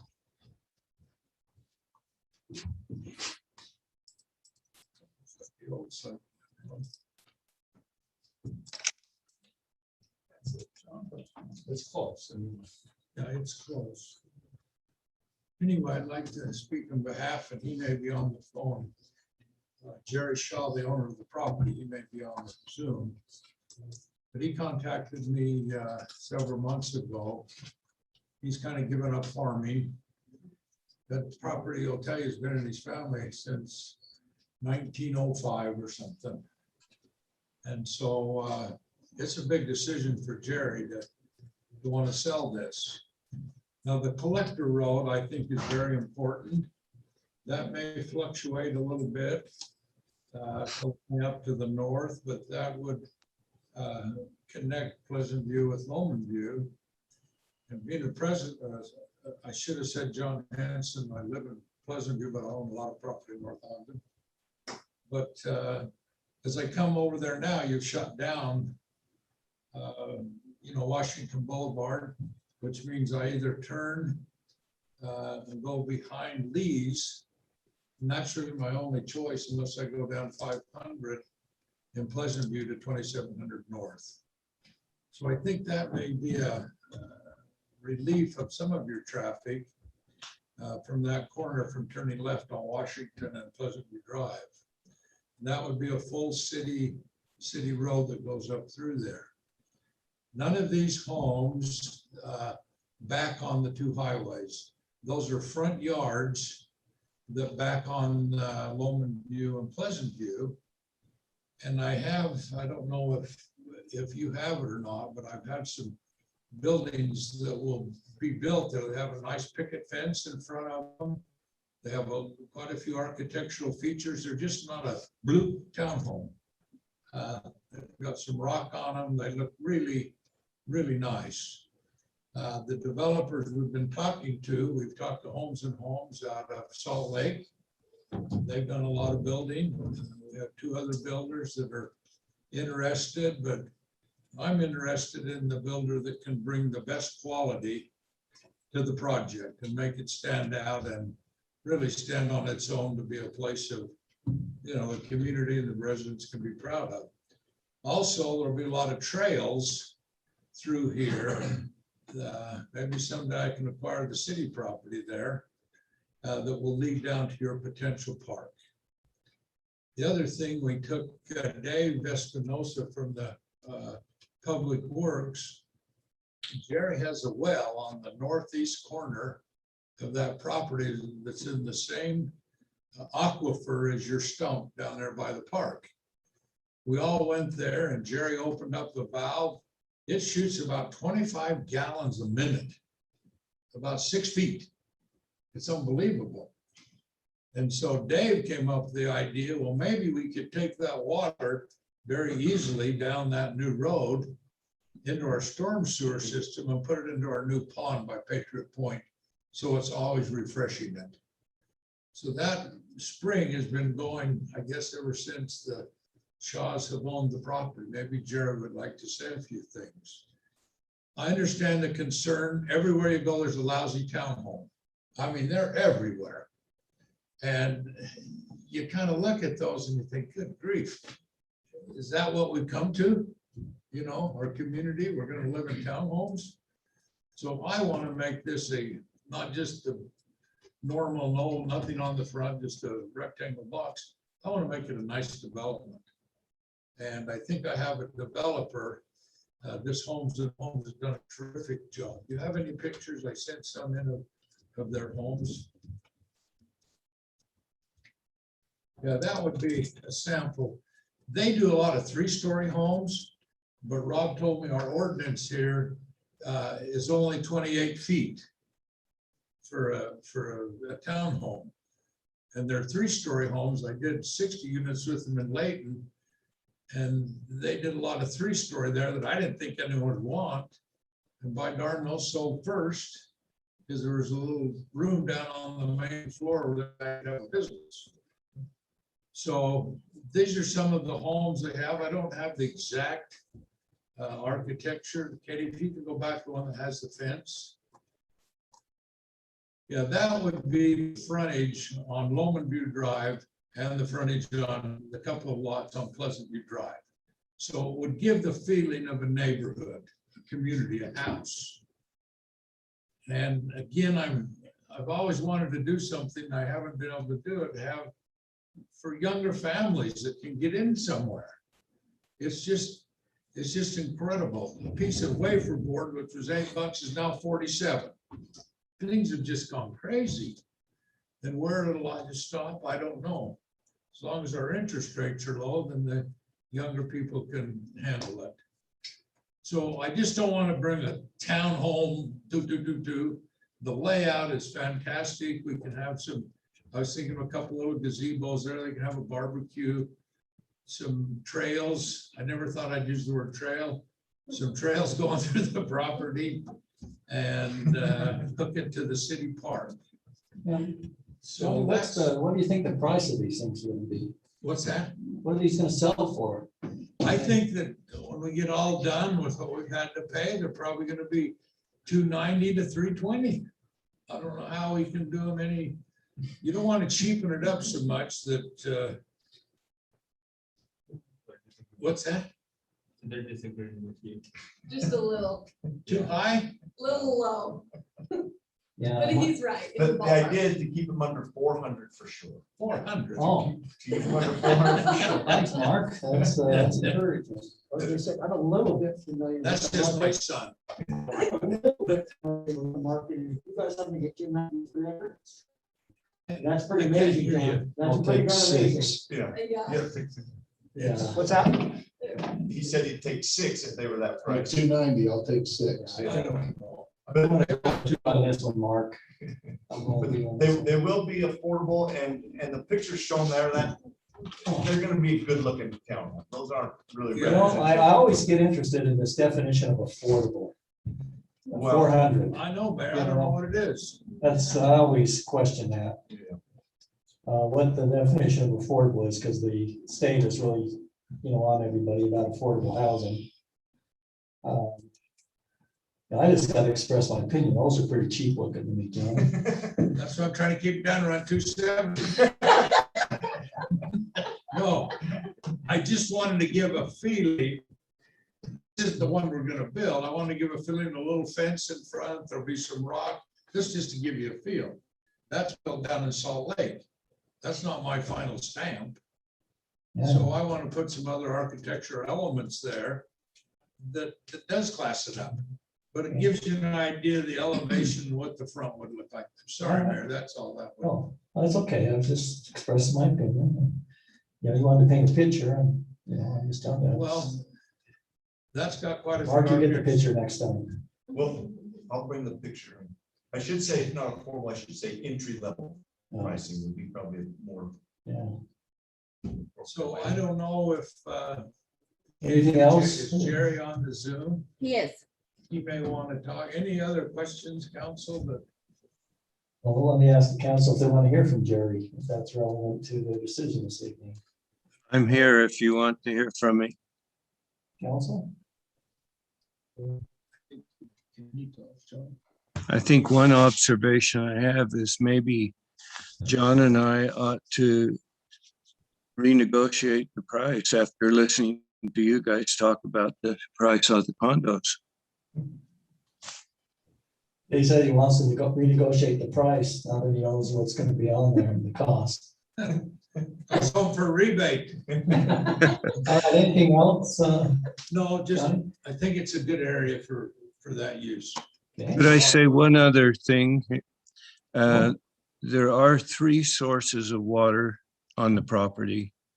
There are 2 diversions that run under Loman View Drive and onto the property. They course through there as I've made a series of ponds to collect the water and eventually runs under Pleasant View Drive into the canal.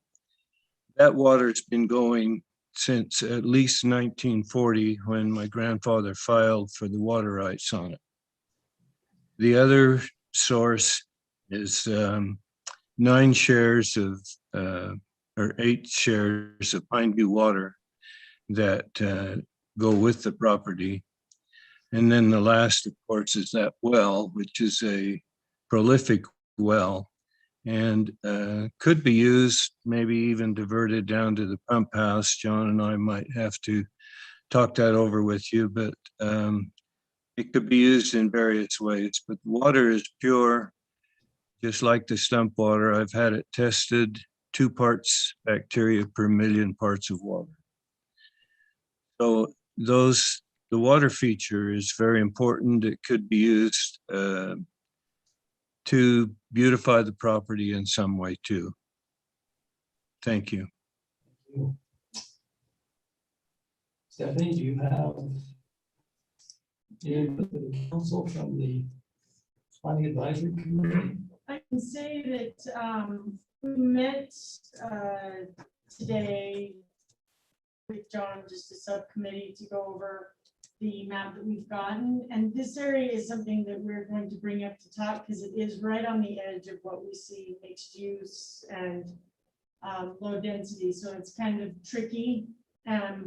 And so it is something that is on the agenda to talk about as we finalize and approve the map. It won't be, let's see, tomorrow. It will be the end of May and we'll be ready the 1st of June to present to, as promised to Councilman Swanson. So without talking to the committee, I'm uncomfortable saying this is exactly how we feel, but I know that that fits with a lot of the discussion for that area that we're having. We're right in there, you know, kind of, it's the idea of mixed use and high density falls right into there with how we see the map working out. So Okay, that helps. well, we'll see if it helps with the council. I'm uncomfortable saying either way without the committee looking at the map and making their, you know, a vote. All right. Council, do you have any questions for the applicant? No questions. Okay, I guess what I'd be looking for then is a motion to either accept or deny the rezone on this property. We have a motion. Mayor, before we get to a motion, I think we need an ordinance number. Well, we can go back to that one and for this one, but I think we need to have a discussion as council whether or not this is an appropriate transition for that area. And I'll start it off by simply saying, as I'm on Google Earth right now looking at the area and Google Maps. And as I look to the north, I see single-family homes on large lots. As I look to the south, I see the ranches, single-family homes on large lots. If I go as far as across 400, up and down 400, I see single-family homes on large lots. All the way down to, well, except for the apartments and stuff that are along 2600 there. I'm having a hard time seeing R3 as a transition from, you know, these large lots that are in the homes all the way around to, I'm just having a hard time. Just a little further up, Loman View, we did an R18, I believe it was. 12.5. Oh, it was 12.5. That's right. It's 12.5 on the other project that Mr. Hansen's working on. And that isn't very far from where we are here. I can't make a decision right now. I'd like to hear more from the committee and how they see this area transitioning. That's where I am. I can't say yes tonight. That doesn't mean it's a no. It just means I can't make a decision tonight. I don't feel like I have enough information. You want to table the item? Is that what you're saying? That would be my preference, but we have 4 other council members. And we'll have an opportunity for discussion once a motion's made, right? Sure. What are you looking at me for? A comment or? what? You know, Councilman Swanson, rightfully so, said. Are you more comfortable? But, you know, you'd like to open it up for discussion on the council. All right, I'll make a motion then. I'll make a motion that we table it until the 1st of June when we hear from the general plan advisory committee. Boy, There you go. Good one. I barely got used to calling it the other. You did just fine. You did great. Second it. Okay, we have a motion and a second. Is there any discussion on tabling the matter? Okay, we have a motion to table. All in favor of that motion? Say aye. Aye. Is there anyone who objects to that? You know, I'm gonna, and John knows my position on this. We had a discussion. And I think that the council, as they consider this, needs to consider our commitment to smart growth. John and myself had this discussion. Our city continues to get out of balance between residential and commercial. And if we don't start supporting this commercial development, we're going to find ourselves in a difficult situation because we do not have the soft infrastructure. You've heard me refer to that, to have these kind of developments continue to go on without some hope of additional commercial.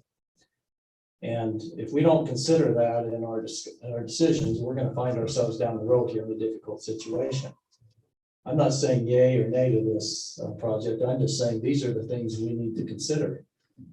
And, you know, it is quite a rezone going from RE20 to R3. And so I think the council needs to consider that.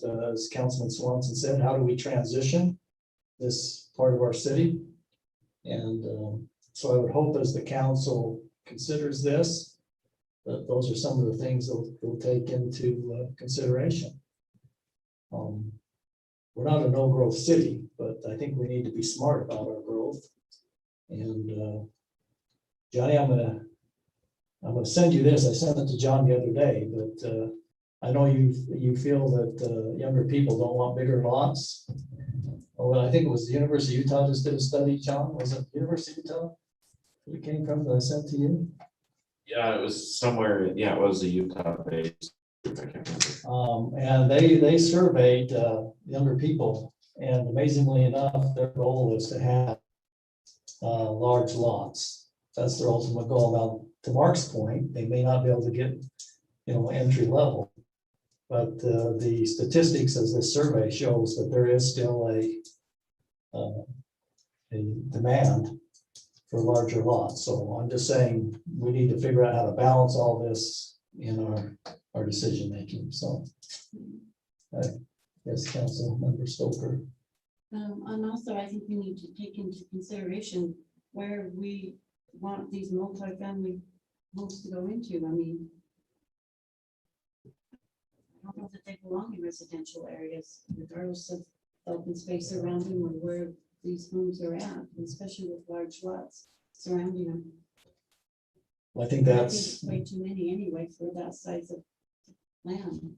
I think the issue at hand here is how we transition this part of our city, and that's an important decision. So I think as we consider bringing this back and having a discussion, those are some of the things that we really need to be considering. So, Rob, did you have a? Well, Mayor, I'm not going to be around in June, so maybe I could just share a couple thoughts with you. Can we go back to the aerial photo?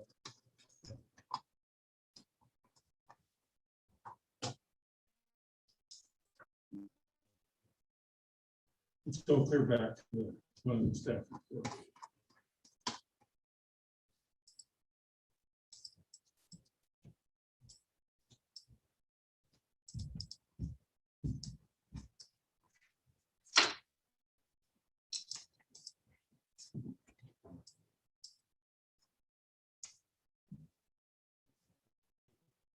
So when you're dealing with a piece of property that's like this one, there's a variety of uses that surround it. You've referenced some of the single-family homes that are up here along the north and what have you. This is vacant property and it's going to be developed with something else. Who knows what it's going to be? You've got on this edge here, you've got some single-family. This is all commercial. This is a combination of commercial and professional offices. This is commercial.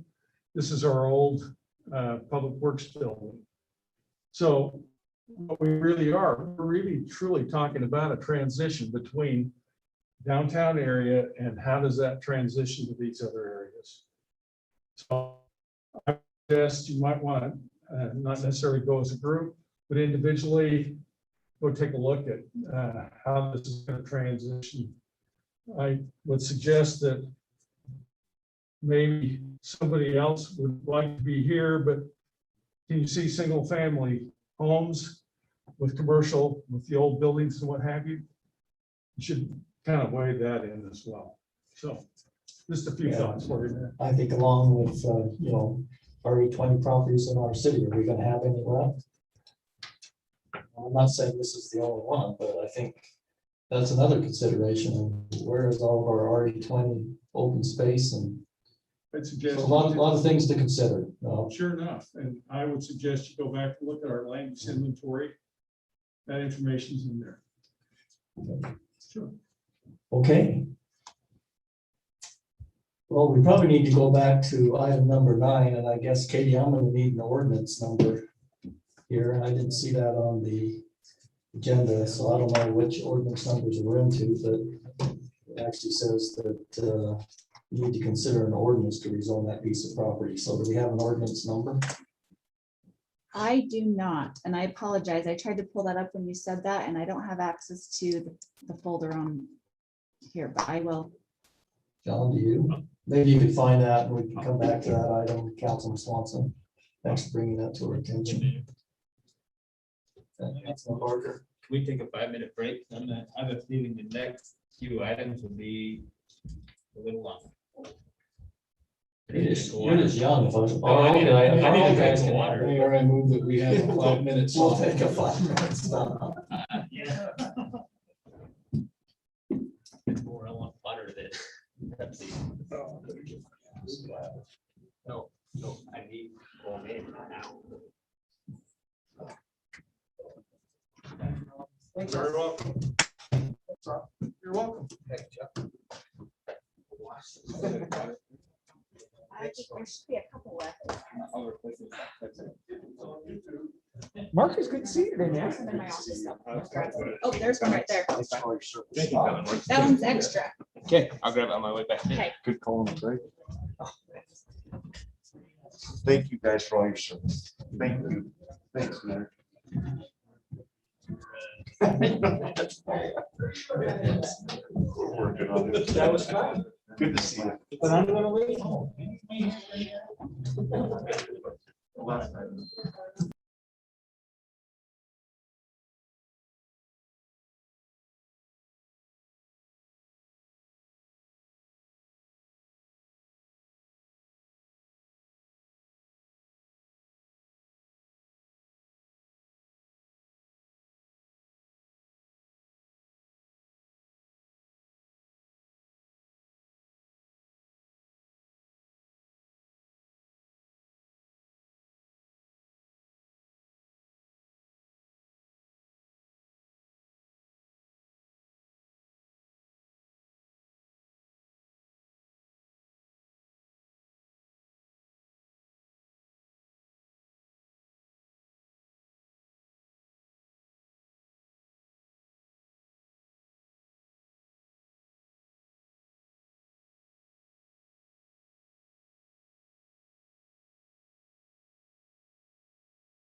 We're getting ready for mine, so you need- I didn't post it. We're gonna start. Okay. We're ready to go.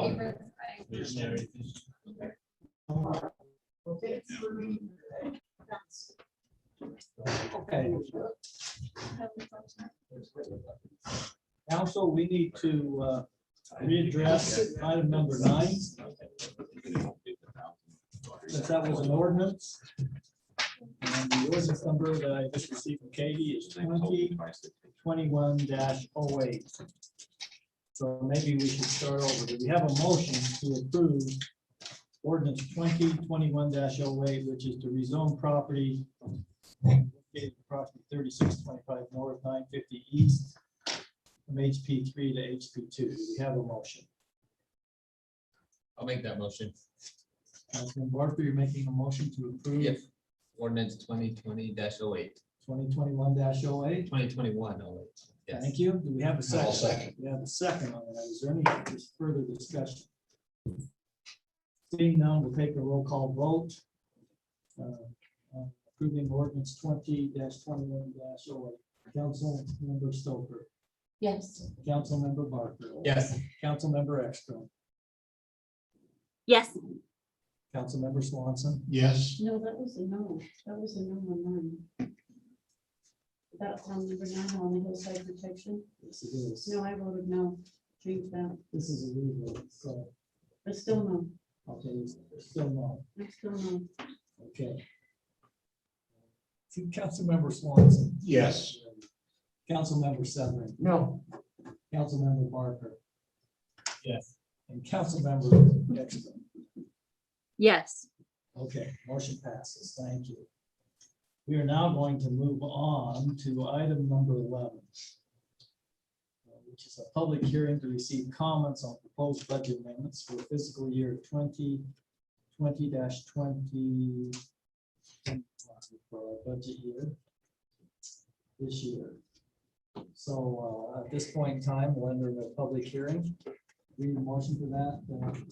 Okay, we're going to enter into a public hearing right now, and our presenter will be Mr. Evan Nelson, our finance director. He will talk to us about fiscal year 2021 budget.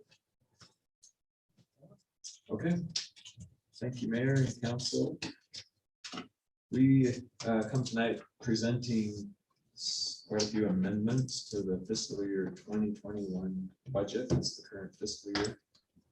These amendments pertain to various departments of the city, as well as the redevelopment agency budget. And because of that, there are 2 separate items on the agenda, one for the city budget and one for the redevelopment agency budget. I'll walk through the proposed amendments. Feel free to ask any questions that you have. So first, we have a proposal to add additional funding for the victim advocate grant, because we received more grant funding than expected. Next item is an amendment to allow for the purchase of the home and property just east of here for the new public safety building.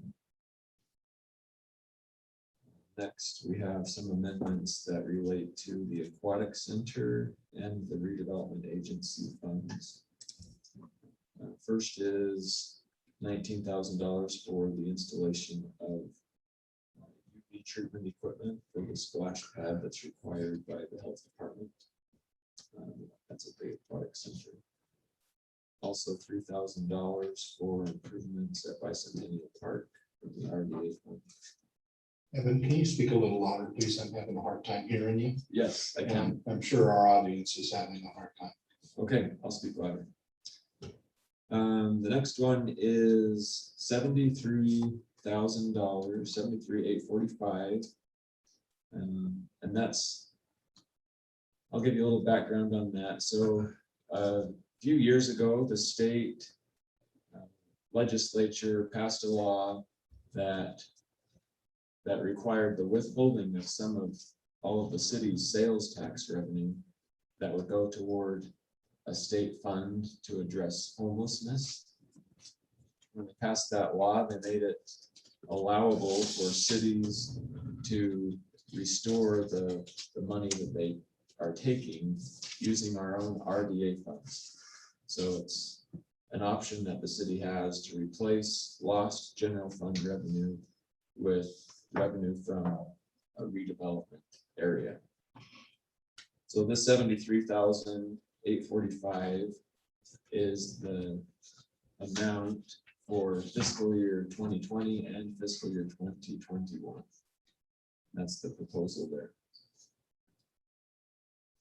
Also related to the aquatic center and the RDA fund is proposing to pay off the outstanding balance of the bonds that were used to fund the building of the aquatic center. So there's an outstanding principal balance of just over $1 million. Part of the reason for this proposal is with the public safety building in mind and the need to bond for the public safety building. Felt like it would be more favorable for the city if we can eliminate the existing bond before we go out for a new bond. If I can add a little color to that. Sure. I believe you said the current rate we're earning on our funds in the RDA, this would save the city about $48,000.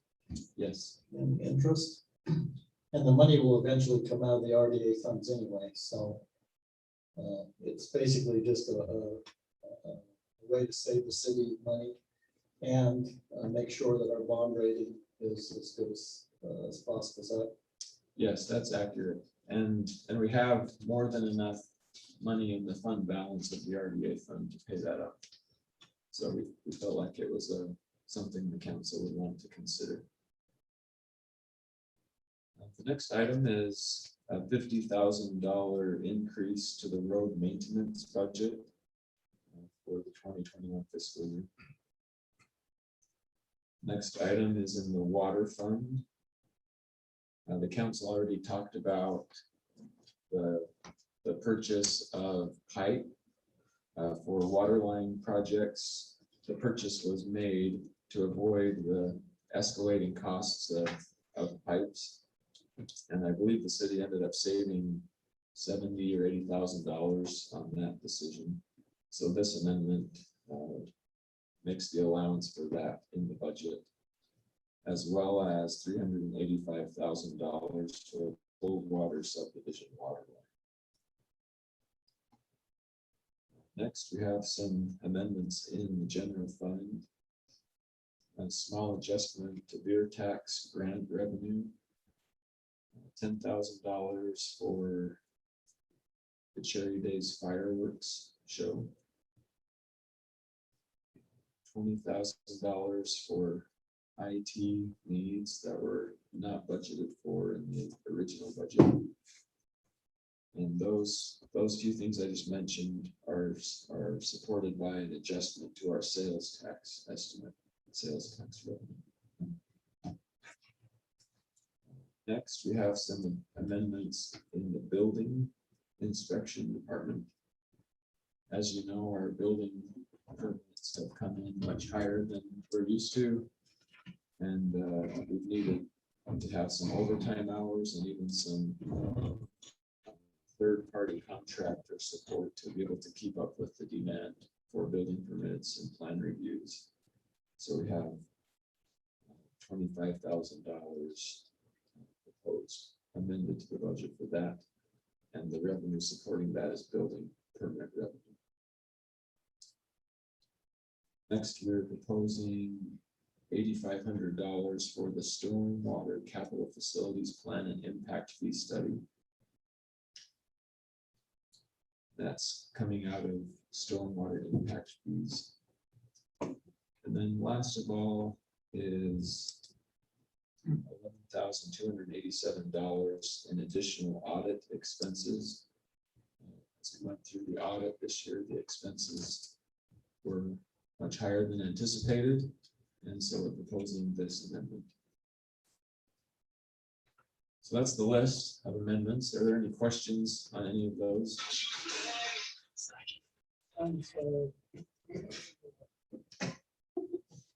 Nice music.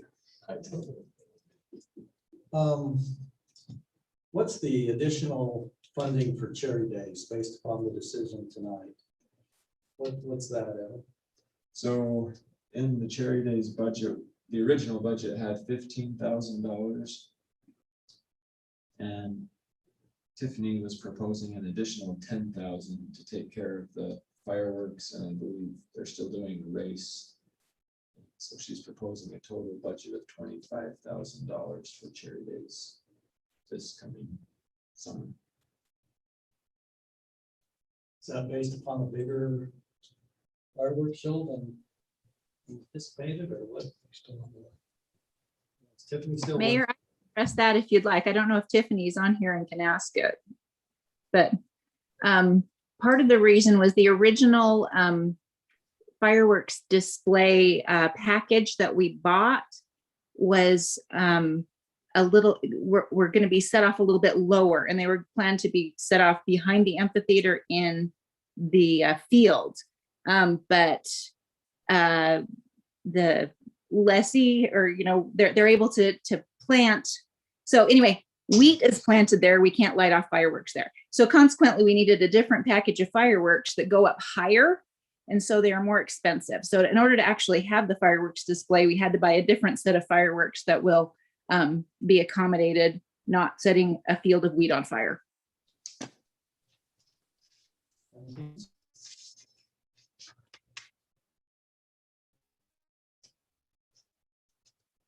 So Mayor, if the council is comfortable with these proposals, we'll need to have 2 public hearings, one for the city budget and one for the RDA budget. And then we have ordinances in the packet that you can use to adopt these amendments. There's one change on the longer ordinance that pertains to the city budget.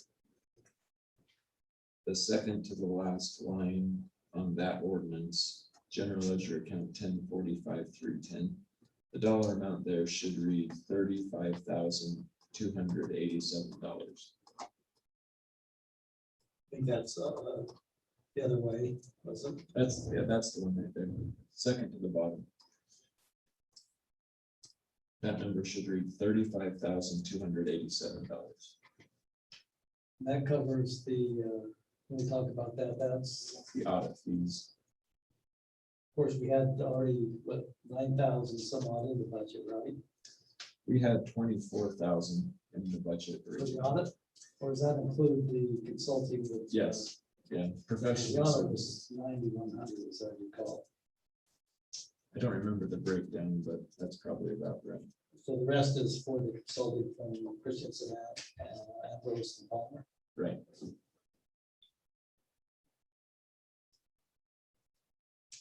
Okay, council, do you have any questions before we ask for approval of an ordinance to make these amendments? What's the net effect of this? What are we talking about? So the council knows, what are we increasing expenses versus offsetting revenues? Well, I didn't total all of them. They're in the sheet. I can go to my computer and total it if you'd like. Well, I don't know if the council wants to know what we're approving here in the aggregate. Regards to additional expenditures versus the offsetting revenues.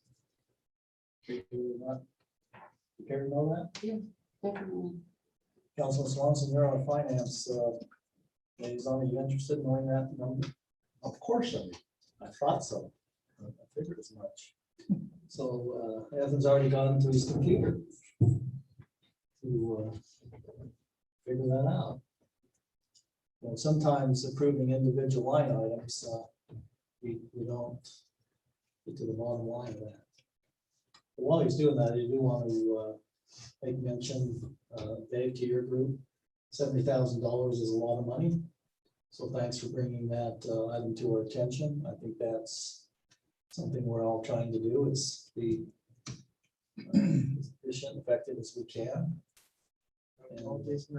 So I will pass that on. So please pass that on. And I think Councilman Swanson, from your standpoint, paying that bond off, since we're gonna ultimately do it anyway, another 40,000. Well, that, I was gonna mention that whether or not we were looking to bond for the public safety building, having those RDA funds well in excess of what we owe in the principal, it just makes absolute sense that we take that money and just pay it off.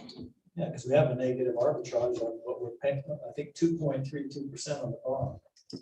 And we've got quite a negative arbitrage between now and what we're earning on the money just sitting there. Yeah. To the tune of some $40,000. Right. So. Yeah, no, it makes absolute sense, and it's an excellent use of that money. And still leaves a fair amount in the RDA fund that we'll use for other things that we'll have to program out by the end of next year. Right. I guess one of the questions I have too, it seems like historically we've had some contributions for businesses to help us with the fireworks. Do we know, Council Member Ekstrom, if we've approached a sponsor for the fireworks? I have not personally. I don't know if Tiffany has heard anything. I think Lee's has generally been the sponsor of the fireworks. Tiffany, can you address that? Yes, we don't as of yet have a sponsor for the fireworks. Have we, not knowing what was going to happen, I'm sure it's been delayed, but have we approached anyone about sponsoring? We have reached out to a couple people, but we haven't had anything secured yet. We're hoping that we can reach out after decisions tonight and hopefully we'll get a few sponsorships. Well, and I would ask the council to help you in that endeavor with for those of us who have business contacts, but I believe that ought to be part of our attempt here, is to see if we can get sponsors for that. You know, 25,000 doesn't seem like a lot, but like Councilman Swanson told me, 25,000 here, 25,000 there, pretty soon you're talking money. That would be appreciated. Thank you. So council, that's the assignment I hope you would take on is helping Parks and Rec get some sponsorships. I think that's a big deal, sponsoring the fireworks. I know that from Ogden they get pretty good sponsors, and I think communities express their interest to have something on the 4th. So while Evan's working on that number, I think we should maybe have a brief discussion on what's the return on investment for the sponsor. How do we, because ordinarily you have the Lee's message playing and you have all those things and everybody hears, you get that advertising, you get your bang for your buck, no pun intended. Sure. But I mean, I think there's a way we can do that. Do a mailer? A mailer, or we could do something in the Connection magazine, because I think that is one of the questions that will be asked. Is, sure. I think there's some businesses that are just committed to being involved in our community with or without the recognition, but I do think that's an enhancement. I agree with that comment. Just out of curiosity, does paying off the bond on the aquatic center, does that lessen what we usually have to make up from the general fund to keep the aquatic center function? Actually, that money comes out of the RDA fund now. I think it's a little over 200,000. Is it, John? It's my recollection. Yeah. We pay the principal and interest on the bond out of the RDA, so it won't have an effect. But your question is valid, because our intentions are, in discussion with Councilman Swanson, who does a great job on the finances, is that that subsidy will now be coming out of the RDA funds instead of out of the general fund. If it's enhancing economic development, and if the bond and principal and interest can come out of there, probably the operations should be, but that's the intention. So good question. Ready? I think we're ready. I'm ready. So It's an increase of 2,123,837 in expenditure. And of course, 1,019,000 of that is paying off the loan for the pool. So it's $1 million increase in expenditures. What was the offsetting revenue? Some of it is grant, some is sales tax. In the water fund, we would just be using water fund balance to cover those capital projects. Building permit revenue is another. Motor vehicle tax. Do you have what the revenues are? Well, all of these amendments balance. So it's an increase in 2.1 million in expense. So the revenues are gonna come in whether we do the expenses other than on the grants, right? Well, in the case of fund balance, it's money that's already In the water it's department. already in there. So I'm talking about general fund expenditures. Okay, yeah, so in the general fund, let's see. Sales tax, we're increasing our estimate by 30,600, and we're already well ahead of that. Building permits, we're increasing our estimate 25,000, we're already well ahead of that. Motor vehicle tax, we're increasing 11,287. We're not ahead of that yet, but we will be by the end of the year. I guess my point is the revenue's gonna come in whether we spend it or not. In most cases in the general fund, correct? Yes. So council, you want to approve $1 million increase in the budget? Glad the dog's done, by the way, Chief.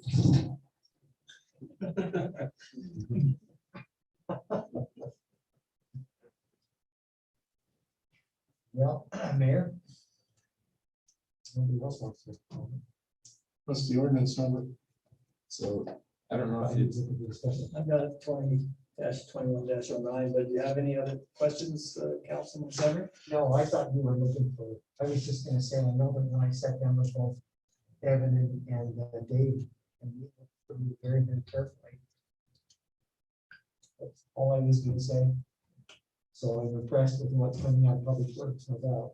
Well, is this next year's budget, or did you sit down and talk about these amendments on the current year? But this is current year. budget. Well, some of these areas we spoke about, but I'm just saying that it was looked at very carefully. Okay, well, I'm just asking the question. What do we have a motion? Or? I think that's what we're in right now, is the public hearing, and we close that. Did we ever open the public hearing? Yes, sir. So Evan has done his presentation. Okay. What we did. Okay. We do have one member of the public who could comment. Do you have anyone online that would like to make a comment, or anyone here? Public hearing, before we close the public hearing and seek a motion? No one online at this time. Mayor, I move that we close the public hearing. Motion to close the public hearing. All those in favor of closing the public hearing? Say aye. Aye. And Oh, second, and a second, excuse me. We have a second from council members. Stover, all in favor? Aye. Okay. All right, so now we would reconvene our meeting, and we would look for a motion to approve the ordinance, which is 20-21-09. Do we have a motion? The question that I have is that we're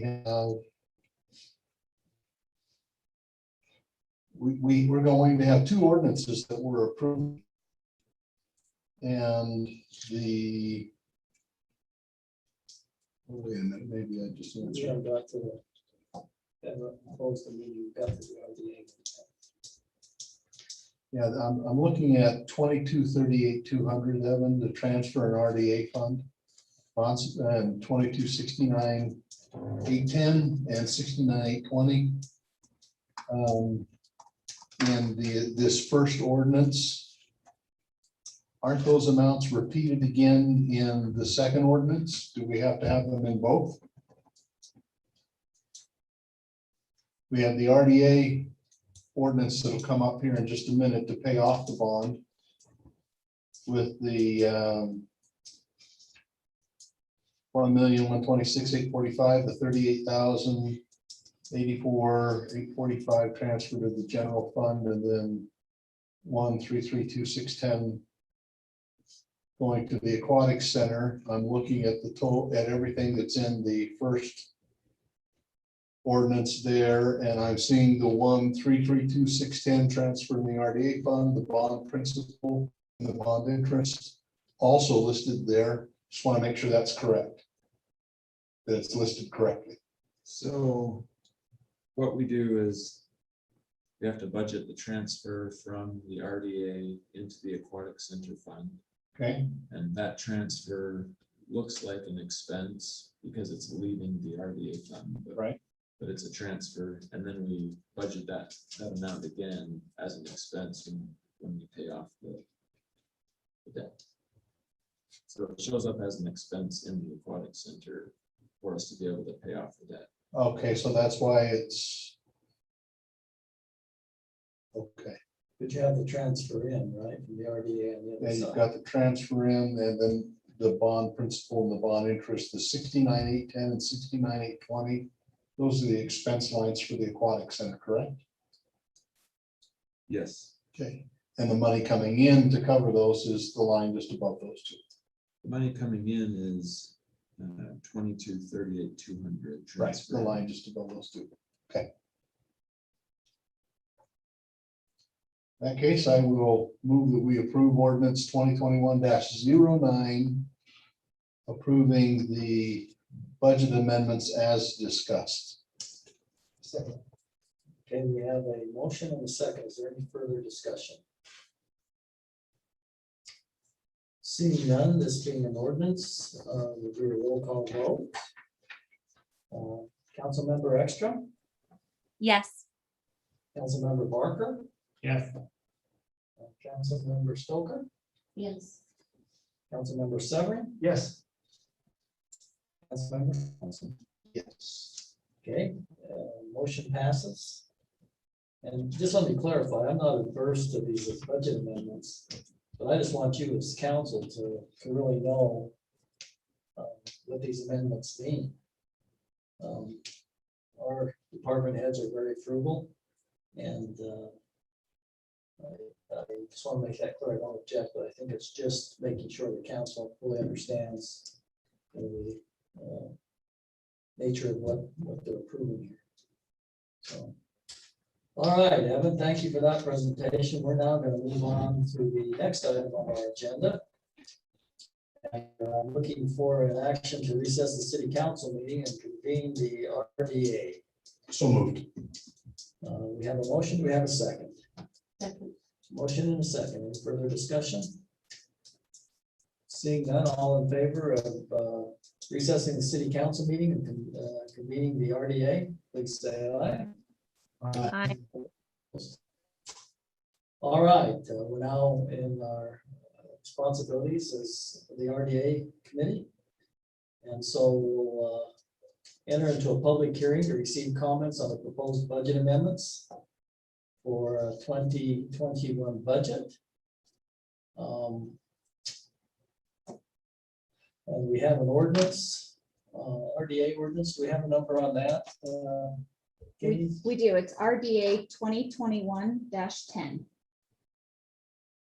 Okay, so the ordinance number we're discussing is 2021-10. And we do typically say RDA 2021-10. And that, and just so the council's aware of that, so we can keep track of what's in the different groups. Correct. All right, does anyone have any questions? I think Evan kind of went over both those. In this presentation, do you have any questions before we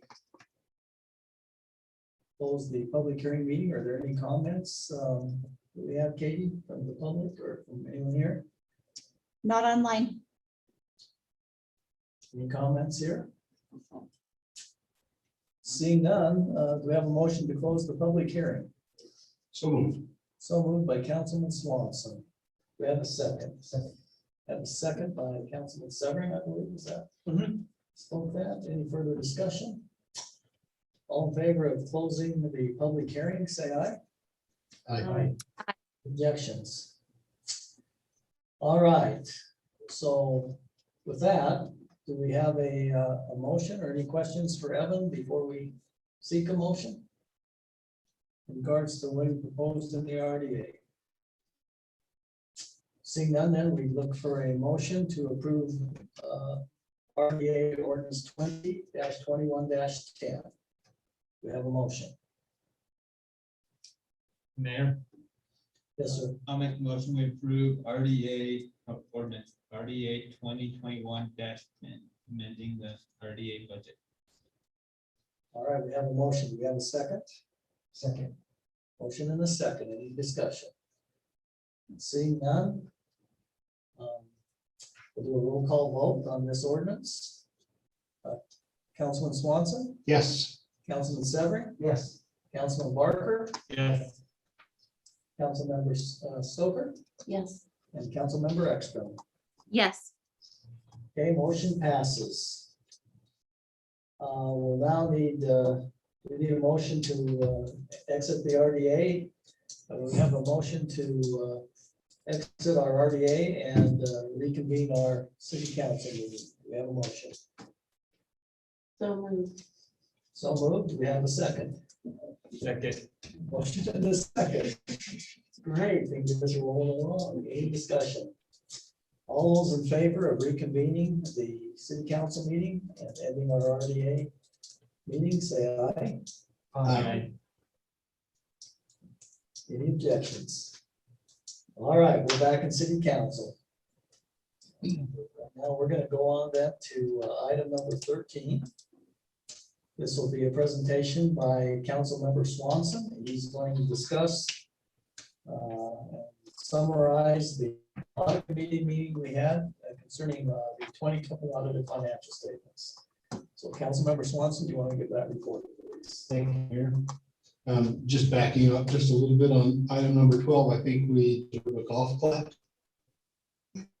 That bond is now gone. That bond will be gone, right? We'll take it. That's an awesome thing. Regardless of what the future holds for us, it's awesome that that will be gone and no longer a weight around the neck of the city. It's an awesome thing. Thank you, residents, for making it possible by shopping locally. Right? The RDA, absolutely. Property tax.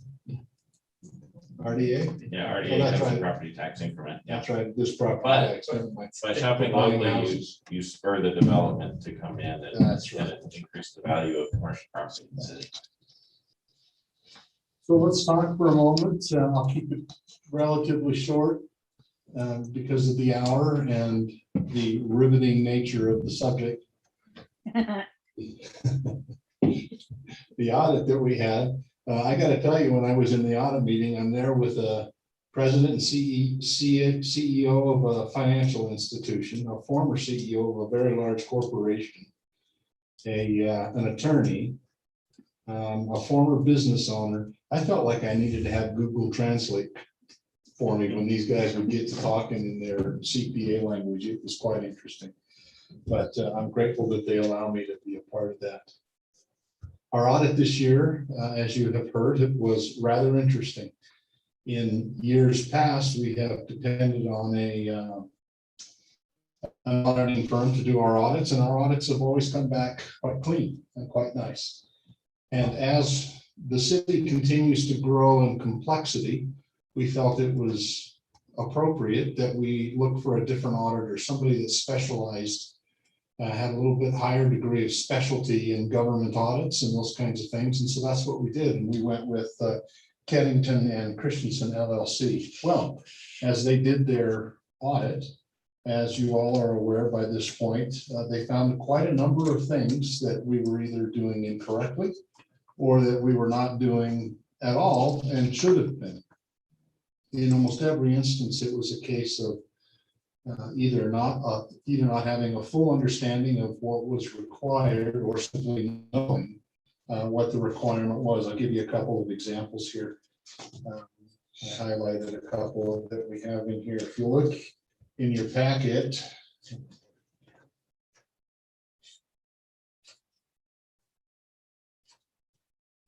on page 206 of your packet, of your 223 page packet, one of the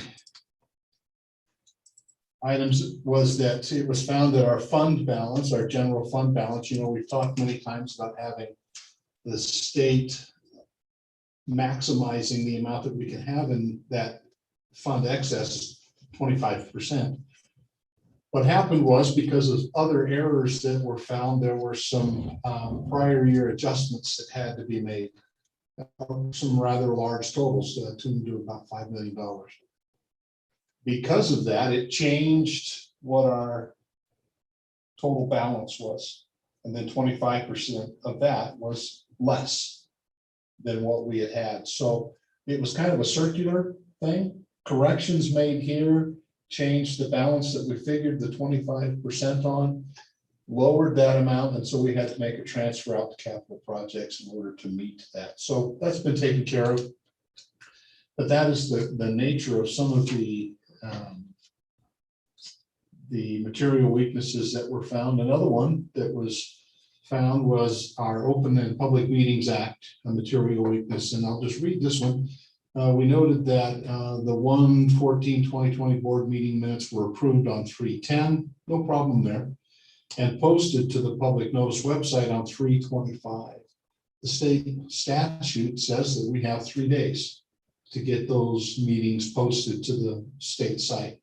And so on that date and a number of others, we did not have that posted in a timely manner.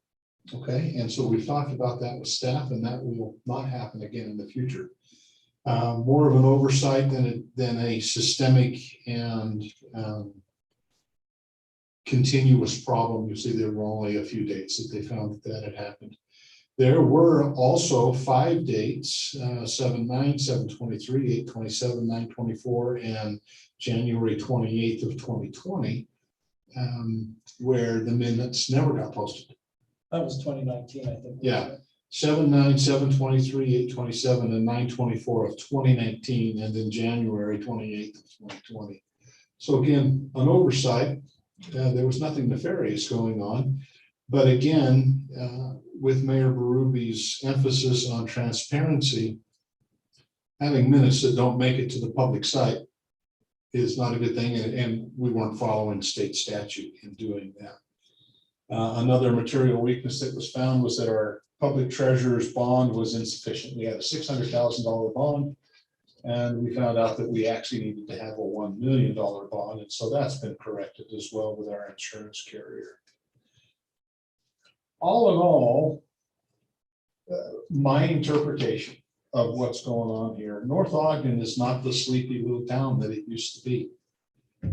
It used to be that we could rely more on generalists and not have to depend so much on more specialists to get the expertise and the information that we needed. As we've grown, that's changing in all of our departments, but especially in finance. The complex nature of our finances here at the city will only get more so. And because of that, we really have to have, when we do enlist outside help, we have to have a higher level of expertise, somebody that really specializes, and that's what Kevin brought to us this year. And so we're making changes within, getting staff additional training and understanding the state laws better, and also in having Keddington and Christensen and other entities give us that additional level of expertise. That's it. I'll keep it at that. Okay, and you know, the other thing too is we were a little bit late in submitting this to the state. This actually was the audit for June ending of last year. Almost a year later, but it was very complex, and As some of you know, I am a CPA, and I would just say that governmental accounting is much more complex than the regular accounting. And we have relied pretty heavily on outside expertise. And I think to Councilman Swanson's comments is we now need to start relying more on internal expertise as we grow in the city. And we have to make the proper investment to make sure that we can keep up with everything that's changing. So I think in summary, I would say, Councilman, that we've learned that a lot of things that we improve on, we're not letting go by the wayside. We are improving on those. And we'll look forward to a much better audit this year with what we've learned, and we'll move forward from there. So I'll add, Mayor, that there was nothing intentional in any way, shape, or form in any of the errors, the misinformations, or even the complete lack of knowledge where we didn't know what we should have known. None of that was intentional. There was nothing going on where somebody was trying to pull one over or fudge the books or anything like that. It was a matter of we didn't know what we didn't know. And now we do know. And we're making those efforts to get the training and things like that and the internal expertise that we need. And we're not alone in our late budget report. We're right along with about 20% of the cities here in the state of Utah. So we're not the only child that was tardy to this party. and I appreciate those comments, because there was no missing money, anything of that nature. No. And I think that's important for the public to know, that there were no missing funds. So just move forward and know that we won't have any more audits like that, right? That is the goal. So, all right, perfect. And thank you to Evan and everyone in finance for all the a lot of hours this year. A lot of hard work on the audit. This was a taxing audit on them. And I got to stand back and keep pushing for reports and deadlines and things like that, but I wasn't in the trenches. And I appreciate those that were in the trenches. This was a rough one, and I appreciate you sticking with it. Thanks for all your hard work. And if you don't mind, I'd like to thank the audit committee who spent a substantial amount of time in that meeting. Thane Schaefer. Yes. Randy Wynn. Yourself. And Councilmember Ekstrom, and thanks for letting me tag along as a member of the committee. So, all right, let's move on to item number 14. This is a discussion of the general fund departments for the fiscal year 2022 budget. While Evan's coming up to make that presentation, I would just remind all of us here and all of us who are still on Zoom that we're taking a little bit different approach this year. And so we'll also be calling on council members.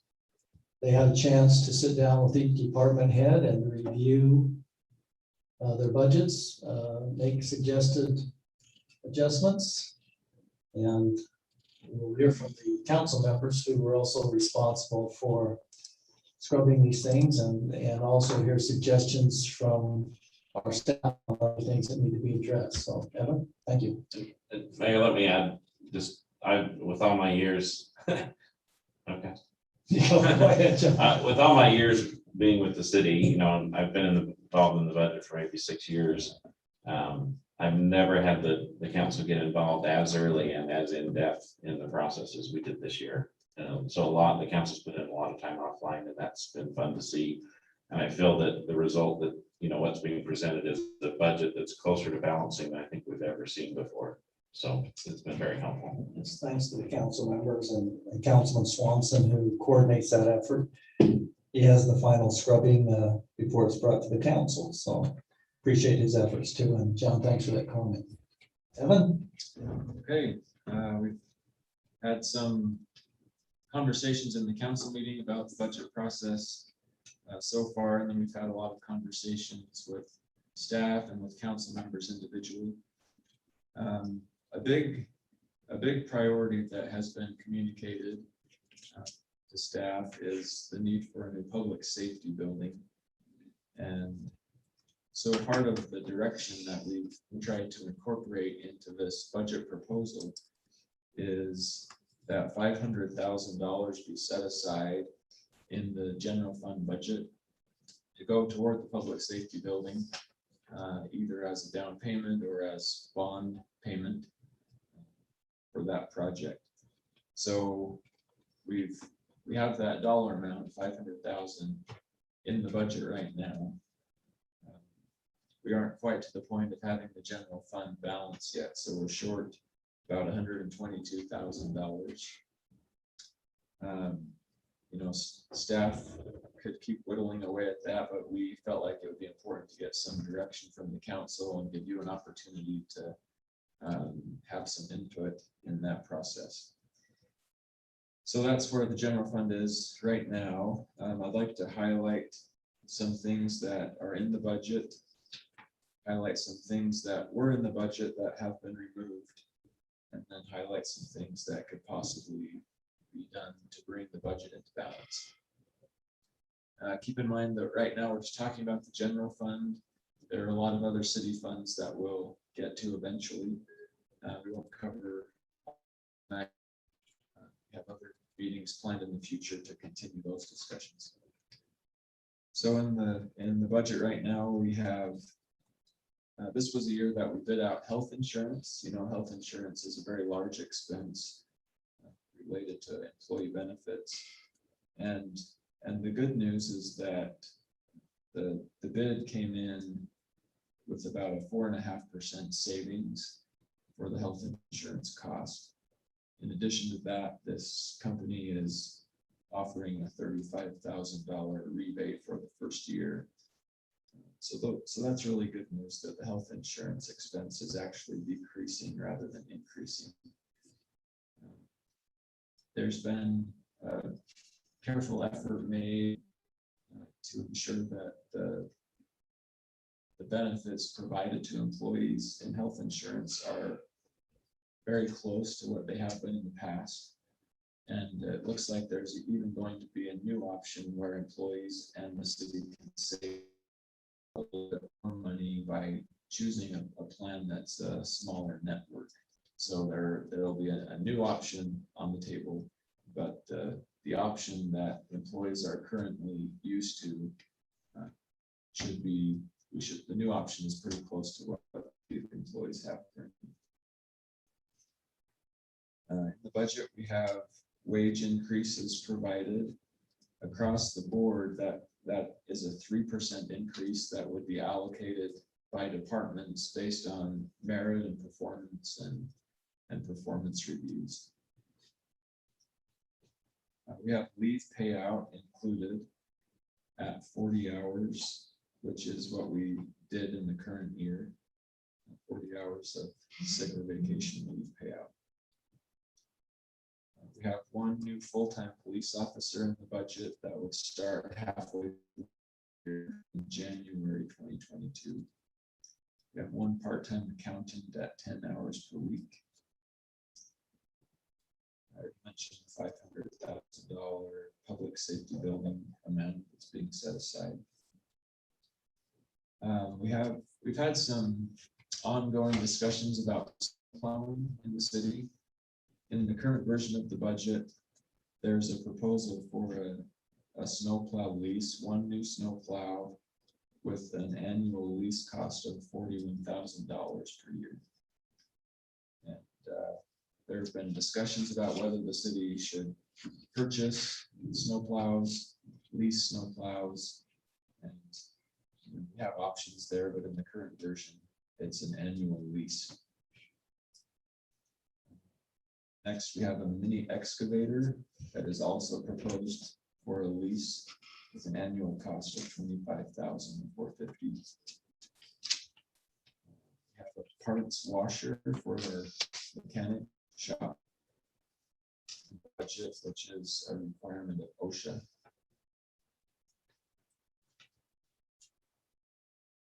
As you're aware, we have a vehicle rotation program where many of our vehicles are rotated out annually.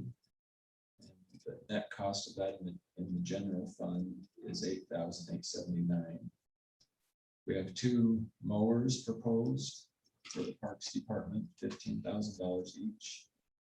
We have a trailer for the Parks Department at $7,000. We're proposing 4 police vehicles to be replaced. And then 1 new police vehicle for the new officer. Mayor already mentioned the aquatic center subsidy that used to come from the general fund. It is now proposed that revenue come from the RDA fund. And the current amount in this proposal is $189,786. And one item that has been proposed after the passing is related to the park sprinkler clocks. The technology is changing, and there's going to be a required update to our sprinkler clocks, which is estimated to cost an additional $10,500. So those are some items that have been included. Before we got to this point, obviously there were other requests. In my staff report, I listed some of those things that were taken out of the budget to try to bring it closer to balancing. And here are those. So the new officer that's proposed was proposed to begin in July. And so that was cut back to January to save a little bit in the fiscal year. There was a proposal for a part-time planner and building inspector to go to full-time. That one remains at part-time. Same with the victim advocate, that was proposed to go to full-time, but remains at part-time. Public Works had proposed 2 new snowplow trucks, and the current version has 1 snowplow truck on the lease. Public Works proposed a new tire changer balancer. That's no longer in the proposal. Police proposed an additional unmarked vehicle to be replaced, and that was removed. So those are the reductions. There are some other possible reductions. The ones on this list are not large dollar amounts, but there are some things that could be considered related to possibly implementing a service charge on credit card transactions.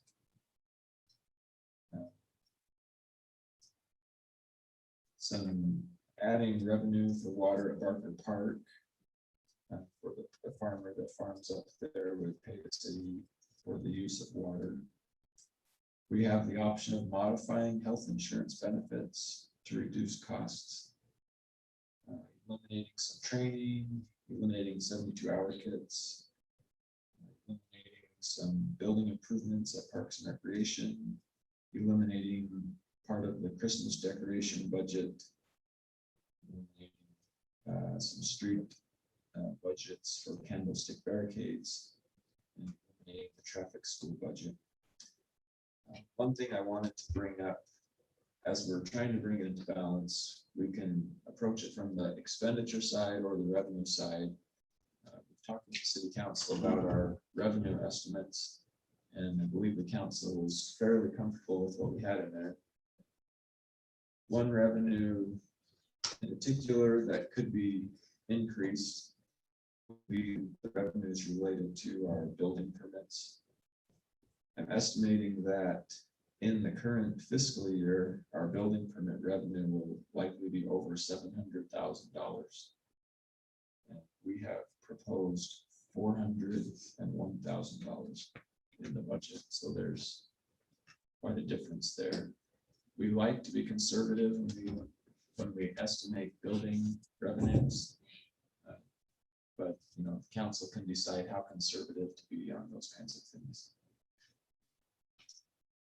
So that's a lot of information. I don't know, Mayor, did you want to have Phil take an opportunity to comment on the budget? He's been quite involved and oversees the effort of the finance department. I would like to hear from Councilman Swanson since he's graciously accepted the assignment to. Voluntold. I call it graciously accepted. I guess it's all the definition.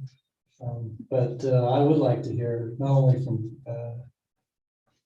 Councilmember Swanson, but briefly from the council members who have been involved in this in regards to their take on this.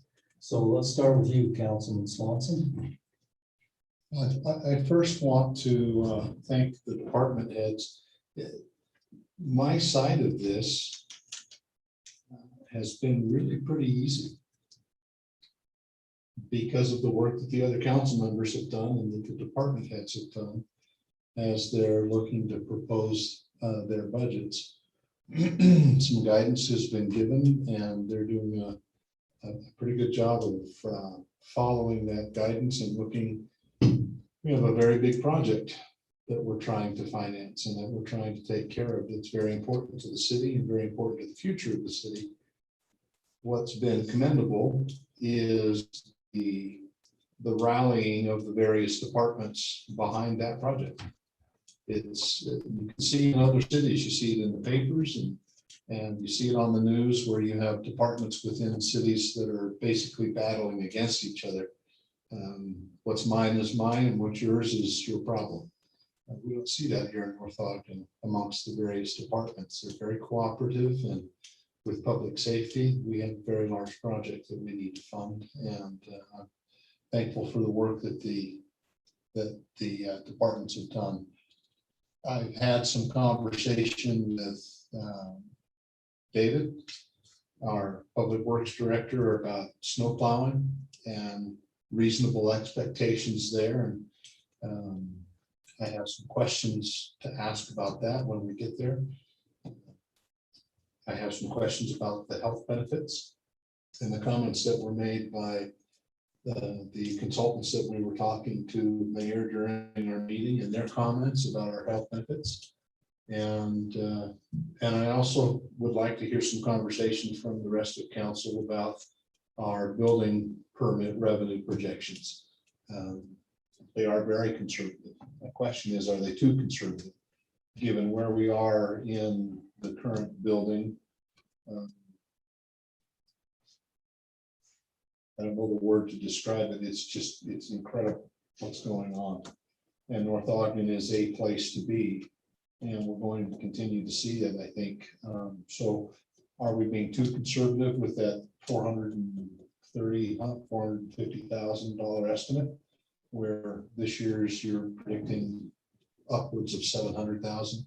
Are we being too conservative there? You want me to launch into those questions, Mayor? I think they're appropriate questions, Councilman Swanson, and I think that's why we have the council here. Yep. Is to get their input. And if I could just add one thing, and I think this is very important. We cannot operate a city without the appropriate expertise and people in the city, our team here in North Ogden.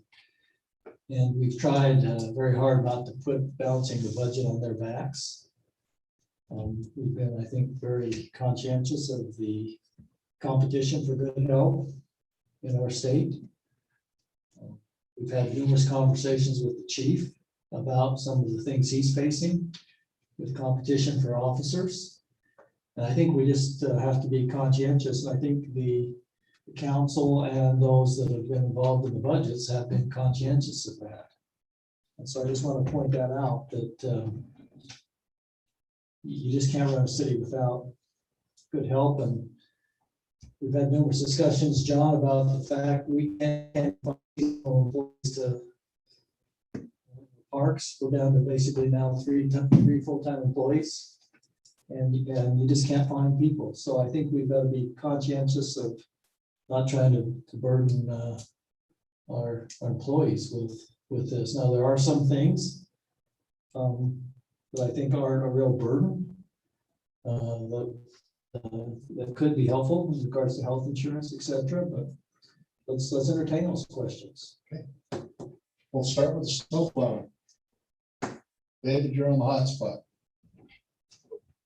So the question that I'll bring up is not, and I'm grateful that you went from one snowplow down to a single snowplow.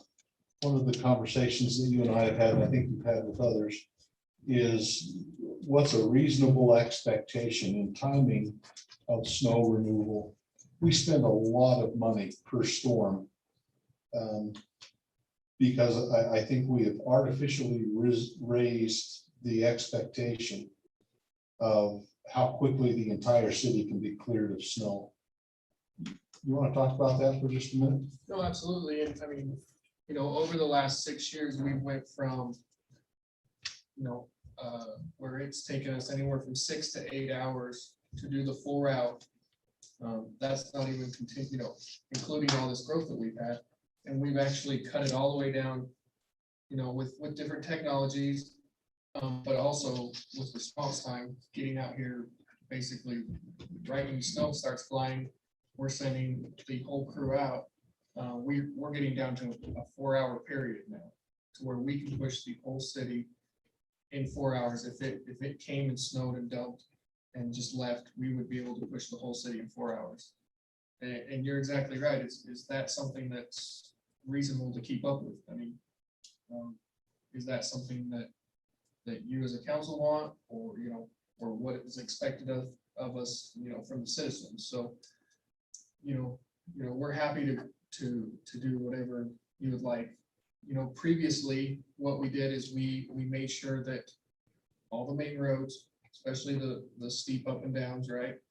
We're talking Washington, Fruitland, Mountain Road, you know, 1700, 2100, 2600, 3100, 33, 3550.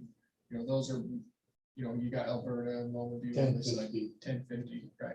So you have all those, they're your main roads, right? Your most traveled, highly trafficked. And then we also have always attacked the school zones. You know, we made sure all your school zones are open and all of those roads were open. This is going back 6 years ago. We made sure those are all open, and then once the snowstorm stopped, and we would bring out basically everybody else, and we would get all the rest of it pushed. We would get to the arterial roads, the cul-de-sacs, and we would wrap it up there. And so you were looking at anywhere from 6 to 8 hours for those kind of things. After the snow stopped. You know, after, yeah. And so that's the biggest question, you know, to the council here is what is that expectation of us? And like I said, we're happy whatever way you would like to go, but there are a lot of costs, you know, constantly changing out these trucks. You know, there's a lot more wear and tear when we're pushing snow that's only a ½ inch or even 1 inch. It's a lot more work on those trucks, right? And then not, you know, now you're including to keep that 4-hour period, we added all these wings to almost every truck. There was at least one truck in every route that got these wings that would be able to help us push even more snow. So it just comes down to, you know, it's the approach and what the council and how you guys want us to do that approach and take that approach. As I looked at this, the question that I asked myself is, there are two questions. Is it sustainable? And the answer is yes, it's sustainable. But at what cost is the other question. What is the cost of sustaining that kind of a push? And we've had relatively mild winters the last several winters. We get hit with a hard winter, it's going to be crazy. Man.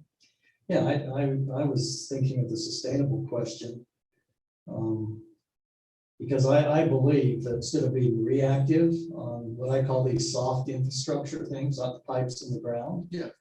But I'd be interested, Dave, in the increase in the number of miles you're plowing, and based upon the projections that we have in growth, how do we keep up with this? Because I believe we have some fairly old trucks right now that are taking a lot of repairs, substantial repairs, thousands and thousands of dollars. But you know, I'm interested in making sure we're prepared for the future instead of having to react all the time. So I'd be interested your comment on the number of miles that your crew is plowing now versus say a couple of years ago and what we anticipate going forward. So, and we just got that study back. So 6 years ago, Jones and Associates did it. So, for our Class C fund money, we've increased almost 10%. Our roads have increased 10% just over the last like 6 years. With just new subdivisions, and roadways. And so, that's a big portion. And then the other big portion is just, with these new subdivisions, and a lot of them are single family, and but a lot of the developers are going to. We've noticed a lot more cul-de-sacs over the last 6 years. The increase in cul-de-sacs that we've added in the last 6 years it's crazy, and that takes a lot of time, and so now you're taking drivers away from doing main roads and putting a single driver in a cul-de-sac truck and going around and doing these cul-de-sacs. And so, yeah, it is. It's going to be a tough thing to sustain, to keep growing and doing these things. And I mean, like you said, we're looking at replacing trucks right now. We took one of the trucks out. Those were just to replace trucks. Those weren't even to add to new routes. We've asked for trucks over the last few years to try to add to routes to try to minimize that thing, but we're down to that 4-hour period where we're in good shape there. It's just a matter of how, what can we do? So Dave, tell us what this truck will do for you and why you're requesting. I know you requested 2, but what will this truck do? So this for you truck in the city. So this truck will actually put the last truck with a wing. So we have 7 routes.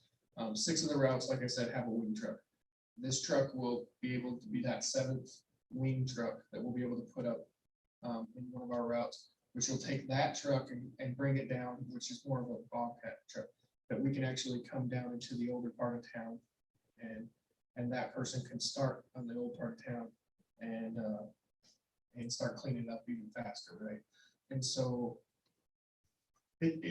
so it will help us with growth, right? Because now we used to have a truck set. We used to have one truck set that was above 3350, right? That was it. Now we have 2 trucks up there because of all the new growth up there, which means it takes a little longer to come down here on the flats. And so now we're gonna be able to take that truck off there, bring it down to the flats, and continue to help down here. I think we'll keep about that same 4-hour period, even with all the new subdivisions and those kind of things. But how long could Here's my next question, Dave, and that is, if we return to the plowing schedule that we had in the past, that we had basically for the history of North Ogden, and we recognize the financial unsustainability of this 4-hour, we went back to the 6-8 hour. What equipment do you need at that point? Does that change things? No, I think, no, I don't think we'll be able to maintain for a long time, right? Right. We'll be able to keep up, and we'll just maintain with the growth at that point. And so, I feel like if you were to tell me, hey, we want you to adjust this a little bit, I wouldn't say, hey, let's just cut it right now and stop. Let's maintain with what we're doing right now, and maybe slowly, as we grow, we're not going to add an 8th route or an 9th route.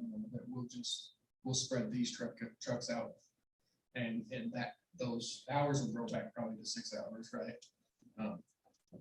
But it's another question because now you're leaving a whole part of the city Well, I'm also thinking about, the mayor mentioned how many miles that you plow.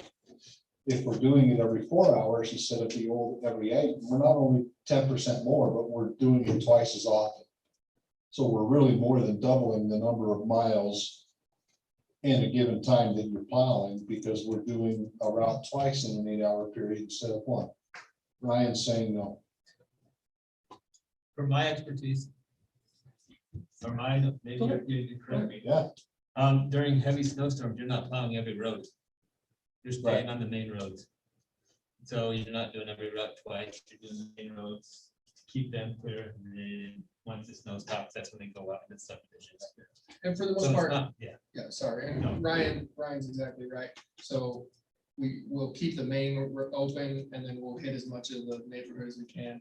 And then if we get heavy snow back on that main, then we're back to the main again. And then we're going back to that, that area again. So you keep hitting those mains, but it slows you down getting into the neighborhoods, right? But we do it a lot faster than we ever have. I mean, right, there's a little more wear and tear, but it goes back to when do you start? At one time, we used to have the police wait to call us until there was 3 inches on the ground, right? And now it's basically when the snow starts flying and it starts even getting a little slick, then we're bringing out everybody. So it's just the way how you guys want to do it. It's the expectation. And what the expectation. Our job is to be responsible in the money.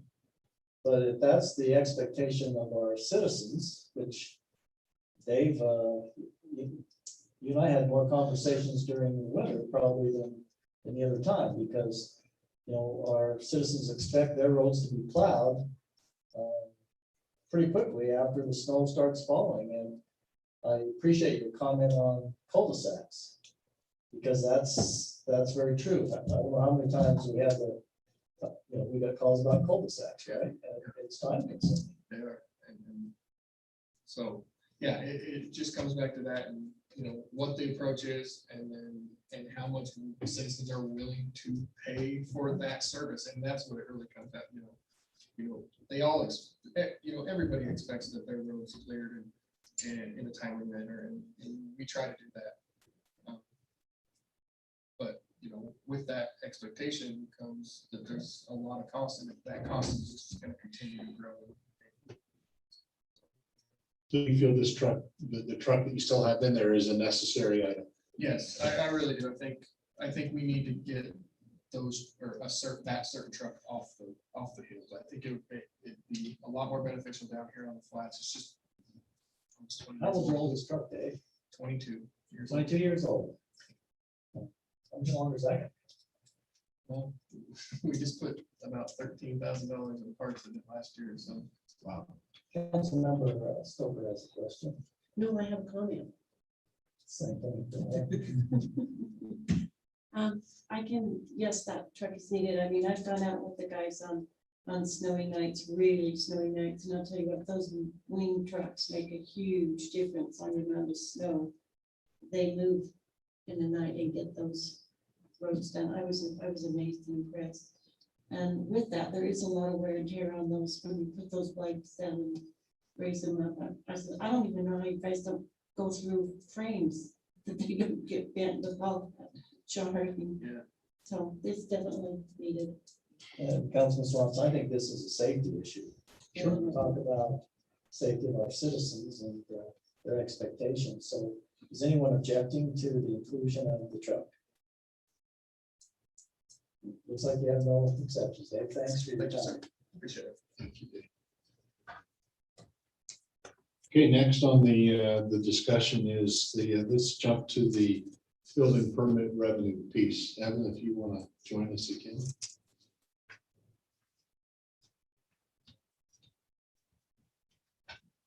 So this year, we're looking at finishing around 700, a little bit over. Yeah, that's my estimate based on where we currently Okay. Walk us through your prediction for next year. That's a little over 400. That number we came up with earlier in the year before we had a $700,000 estimate. Okay. So I don't know if the logic is very worthwhile anymore. I think we can talk about our expectation of 700,000 now. The risk of this is eventually I expect that we won't be in the $700,000 range. Right. And if we make, permanent ongoing commitments for that revenue stream, then we're gonna be in a difficult position down the road sometime. But nobody knows how far out that is. And so we're making these decisions without knowing everything that we would like to know. Maybe we can hear from Councilman Barker, since this is his area of assignment. I know one thing that probably needs to be considered, are people going to be able to afford these homes?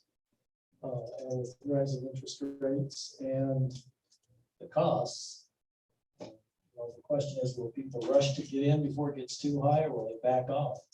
I think Jamie in our staff meeting this morning was saying she's aware of some builders who've had to buy themselves out of contracts because they lose too much money building. So that's important. I've spoken with John about this. In my opinion, I think Evan's pretty close.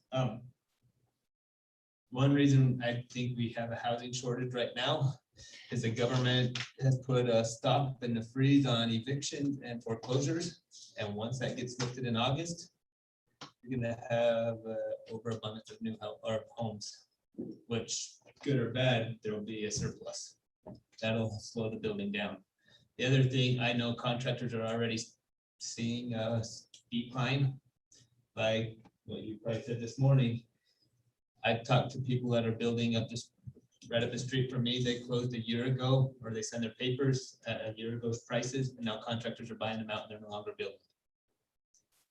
I know contractors that are losing jobs because they're not building anymore. So I think the decline's coming quicker than expected, but that's why I'd be overly conservative this year. I don't think building's going to keep going like it was. Okay. Councilman Severin, Yes. you're in the real estate business. So, but your question was really about the permit. So is 700,000 what we're talking about? 700,000 conservatively, meaning how many and how much have we gotten already so far this year? About 400? 600. 680. Yeah, well, that's 700 is for this year. What I'm finding is the subdivision that I represent, people are buying the lots, but they're holding on, holding up on building. So I think 700,000 is a good number. You think it's a good number for the current year or the next year? For the next year. Oh, for the next year. Next year, 400. Yeah, I don't know. But I mean, right now, it would seem that a lot of people are buying, well, my experience, people are buying lots, but they're just holding to see what happens with the construction costs. So 700 for next year. So we're estimating 700,000 through the end of June of this year. And then in the budget right now, we have 400,000 starting July to the next June. Yeah. And so we're talking about, should that 400,000 be higher, or is that a good number? And one last thing, Wheelwright Lumber, Burton Lumber, all these big lumbers are no longer selling to cash customers. So there's a shortage, so they're only selling to general contractors. And that should be a red flag too, that we might be slowing down. If cash customers can no longer go in and buy their own supplies. Councilmember Ekstrom, do you have thoughts? Oh, I have many thoughts, but due to the lateness of the hour, I don't know if you want to hear all of them. On this particular issue? Well, my particular department, of course, is Parks and Recreation, and I just want to advocate for the wisdom in funding it. I mean, it tends to be the one that is categorized as it's not a necessity, it's just a luxury. These are the things that, we don't really need, but they're a want. And I would just counter that is not true. I mean, we learn in the preamble to the Constitution that that government is to establish justice, ensure domestic tranquility, and provide for the common defense. And I just about sang it from Schoolhouse Rock. But, just after that is promote the general welfare. So, we learned in our training, when we were first elected, that government's role is to take out the bad and bring in the good. And I think we won't be able to keep up with taking out all of the bad if we don't bring in some good. So, Tiffany is extremely conscientious about, her budget. She is, year over year has come in under budget. Speaking to, we've got residents coming and saying our parks are crap. I mean, I apologize if I came across. Can I stop you for just a minute? Uh-huh. The question at hand is our building permit revenue projections for next year at 400,000, knowing that this year we'll probably finish at 700, maybe a little above. Is that projection for next year in the budget too conservative? Is it the appropriate projection? What are your thoughts on that issue? Oh, I am so sorry. You gave me the open mic and I just started going off. Anyway, yes, and plus I had to go separate a fight going on between my two youngest. But yes, I think that Ryan may be correct. The building may slow down. I think that is definitely true. So, but just in what has started, I mean, Ryan, what do you think? When you see this and you see all of the building going, I know a lot of people that are just like not even starting to build, but have they been issued permits already? So is that unearned revenue? Are we recognizing that correctly? So if they don't, do we issue the permit, but then they don't build for a long time? Does that mess up our projections?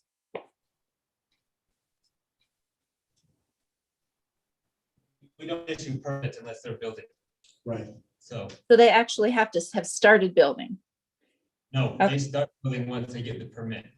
They don't come in ahead of time. Okay. All right. Councilmember Stokes, what do you think? You might Other than more it's construction trade. 4 minutes to 10. I think it's wise to be very conservative because, like you say, they're just not building. Lots are selling, but nobody's building because the materials are just outrageous. Plus, you can't get them. There's shortage on cement. Everything. So I think 400 is a good conservative. And if it works out, then great. If not, we're not in trouble. Councilor Swans, I think had a good point. Do we want to build contingent revenues in on the fixed budget portion? Because I think as Councilman Barker told me, once you put something in place, it's hard to extract. Well, I know that There's some additional conversation that we can have. the hour is getting short, but I think this is really important. And so I'm going to rely on you to ask the tougher questions that might be material in nature. I'm going to ask them right now. Go for it. Okay. Which one do you want me to start with? I trust your judgment on tough questions. Well, let's start with health benefits. One of the things that we learned from our consultant, and I want staff, anybody to chime in on this, is that the benefit package that we offer is pretty rich compared to even other cities, other municipalities and other entities.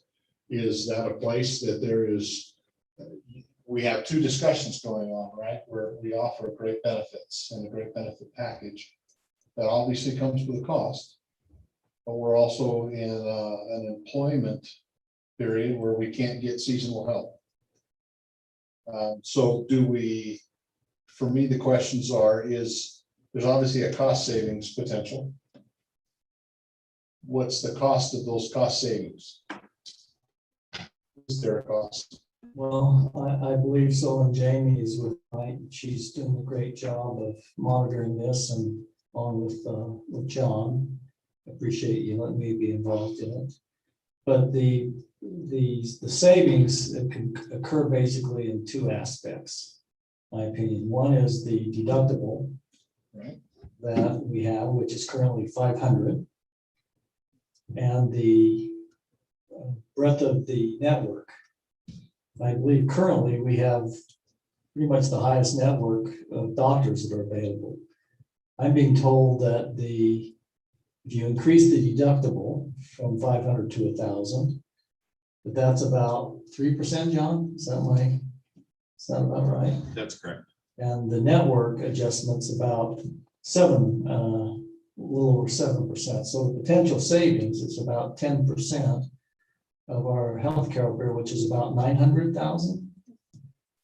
Now, one of the things I'm going to reemphasize this. I don't want to disrupt our employees in a time where good employees are hard to find. So the question is it really a disruption going to another network? We are going to offer that, Councilman Swanson, to those, because the premium would be substantially less for the employee too. So the question is, let's say that an employee can save $900 and their deductible only goes up $500. It's not a bad bet, but there could be some disruption. I think Evan reported to us this morning that he went out and checked all the doctors he uses in the current network, and I think he said all of them were included in that. In a smaller network. A smaller network. So I think it is important to hear from the staff, but the substantial savings is there. If that's, just don't want to disrupt people to the point that they're dissatisfied with working for the city. But you're correct, and Jamie, help me if I'm wrong here, but the consultant basically used the term generous and rich quite often in these discussions with us. I just want to make one clarification. It's not a change in network, it's just change in carrier. We talked about a change in network, but decided against it because of the description, but it would just be a change in carrier. Yeah, but correct me if I'm wrong, if we go to the other network, it's about 7.25% savings if that's the network we offer. Is that correct, John? If we. So then you're right, Jamie, the current decision is to give the employees the option of going to the narrow network. But if the city said that's what we're going to offer, the savings would be about 7.25% plus 3% for the higher deductible. So it's about 10% potential savings to the city, about 90,000. But the employee has two things that they have to look at. One is they would be paying less, right, John? And there may be not as much disruption as we thought, based upon Evan's one-person investigation. So I think it doesn't match you. Everyone's gonna be mad. That's right. Jamie, tell us your thoughts, please. I think that the option is very generous, actually, to have the option of one or the other. I wish I could speak more about to what the individuals, how it would affect them, but obviously we can't. So I really am limited in what I know.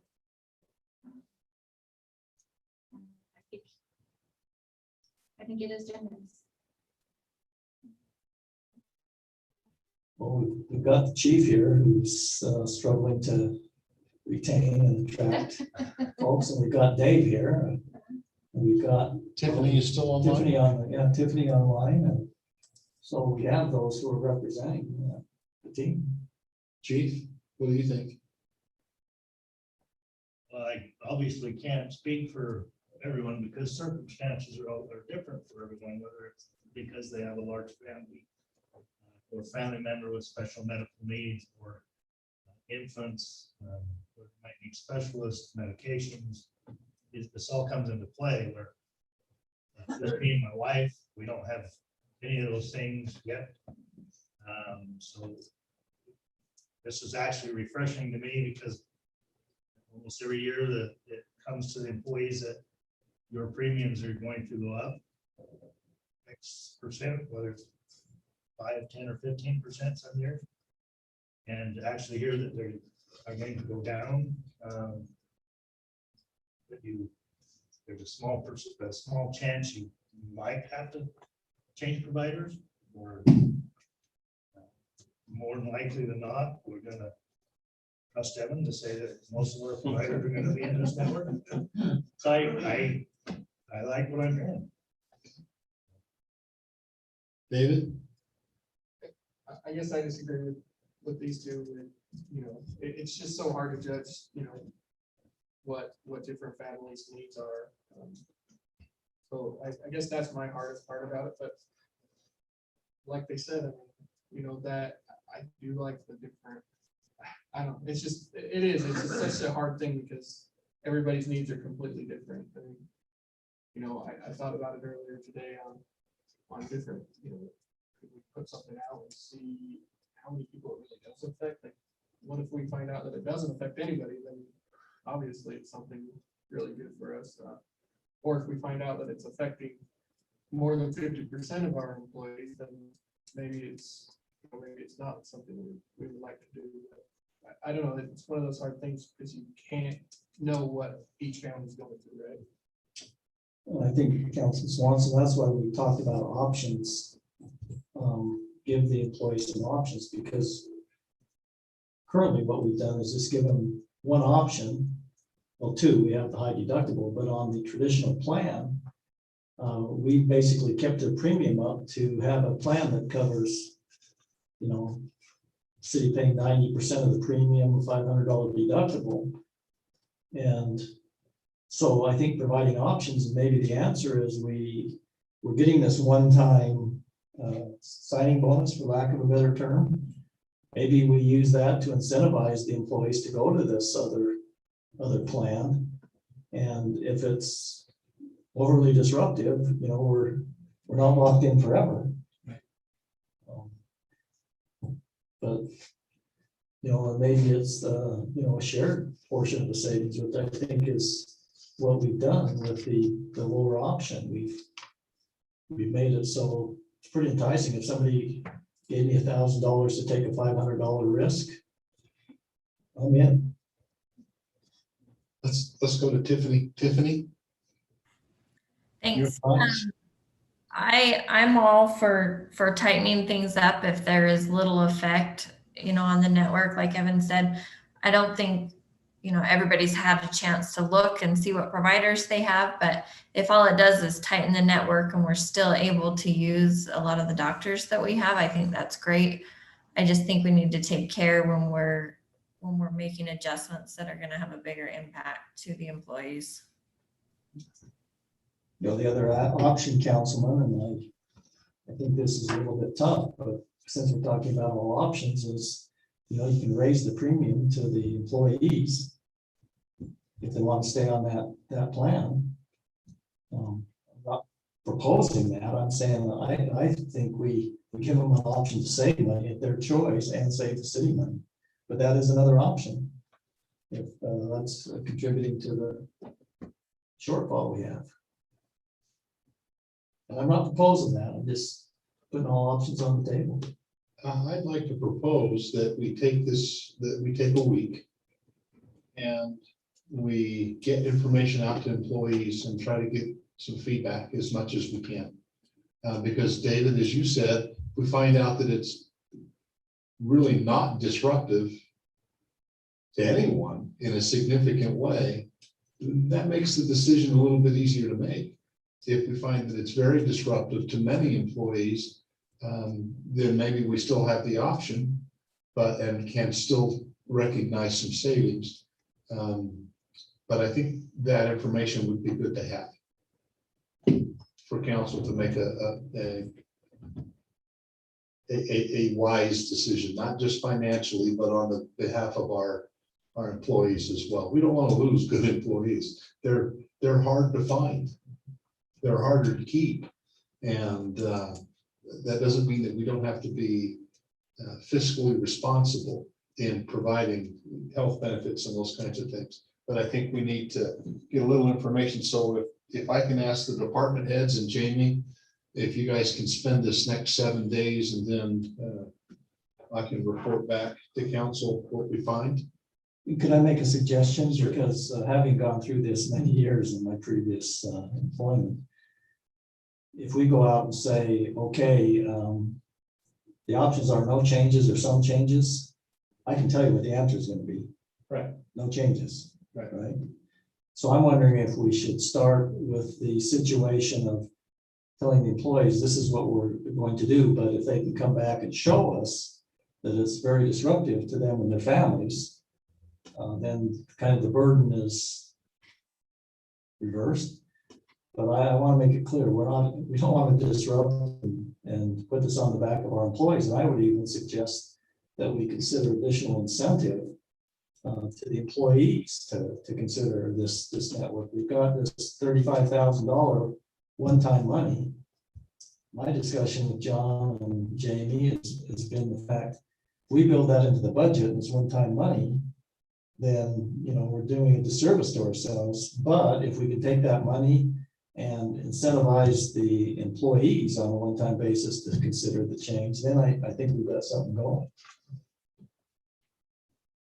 Return that to the employees in some type of, maybe a one-time skip of payment or a substantial first month reduction or something like that to those who are willing to consider having a minimal disruption. But I don't think we're proposing, like you say, a maximum Right. Disruption. John, do you have the information? John and Jamie, do you have enough information to do that this next week? Yes. Okay. I agree with Jamie. That was pretty fast on the draw. Evan? Well, what's been proposed is that we have these options where there's the plan that's supposed to be quite similar to what we already have. And then there's the lesser plan, smaller network. And so I guess I'm just trying to clarify your direction. Are you thinking that maybe we would shift everyone to the lower network rather than having two options? That is my thinking, if we find that there's little to no disruption. Okay. If there's little to no disruption, and everybody's essentially getting the same service, and we can save 10.5%, 10.25%, we'd be foolish either as a business or as a government entity to not do that. Okay. If I can still provide for you the same coverage, but by changing the carrier, we can save 10%, $100,000 a year, essentially, we'd be silly not to do that.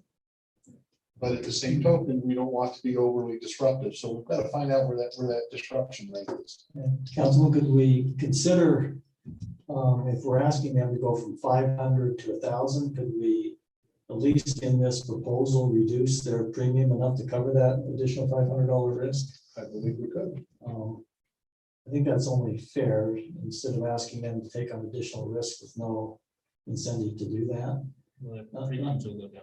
I think that's been our discussion.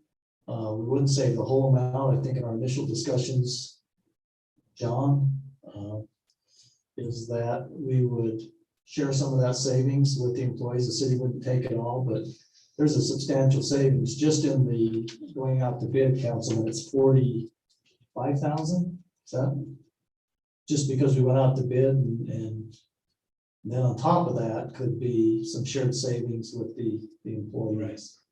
So if we could take that approach, but yeah, if we go out to the employees and say, yeah, if you want to keep the same thing, I can tell you what the answer is going to be. And maybe we offer the same thing, and this was an idea Jamie had, was if they want to keep the same thing, maybe they have to pay a little bit more to get that.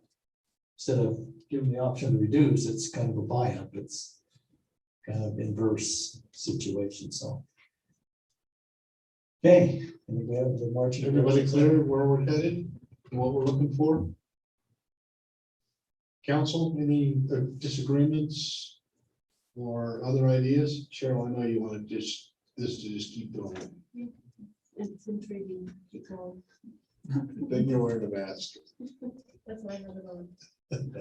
All right, Mayor, I'll end at that point. So we'll look at this, and I'll circle back around with the department heads and council members. And I think you have one other question. Do I have,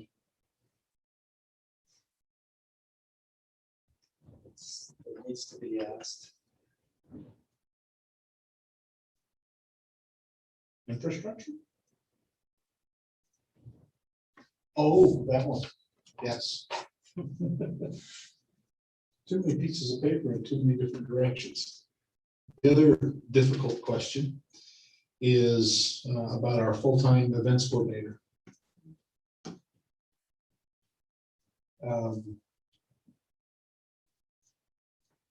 What are we getting for that right now? We have Tiffany. with us. Tiffany, I know you want to be first on the agenda. So if I understood the question correctly, you're asking what Nick is doing right now. Yes. Okay, so Nick does all of our website work. He updates for our department. He also schedules our events, which we have been scheduling and unscheduling at the moment. He coordinates amphitheater rentals and reservations, and he does grant work for us as well.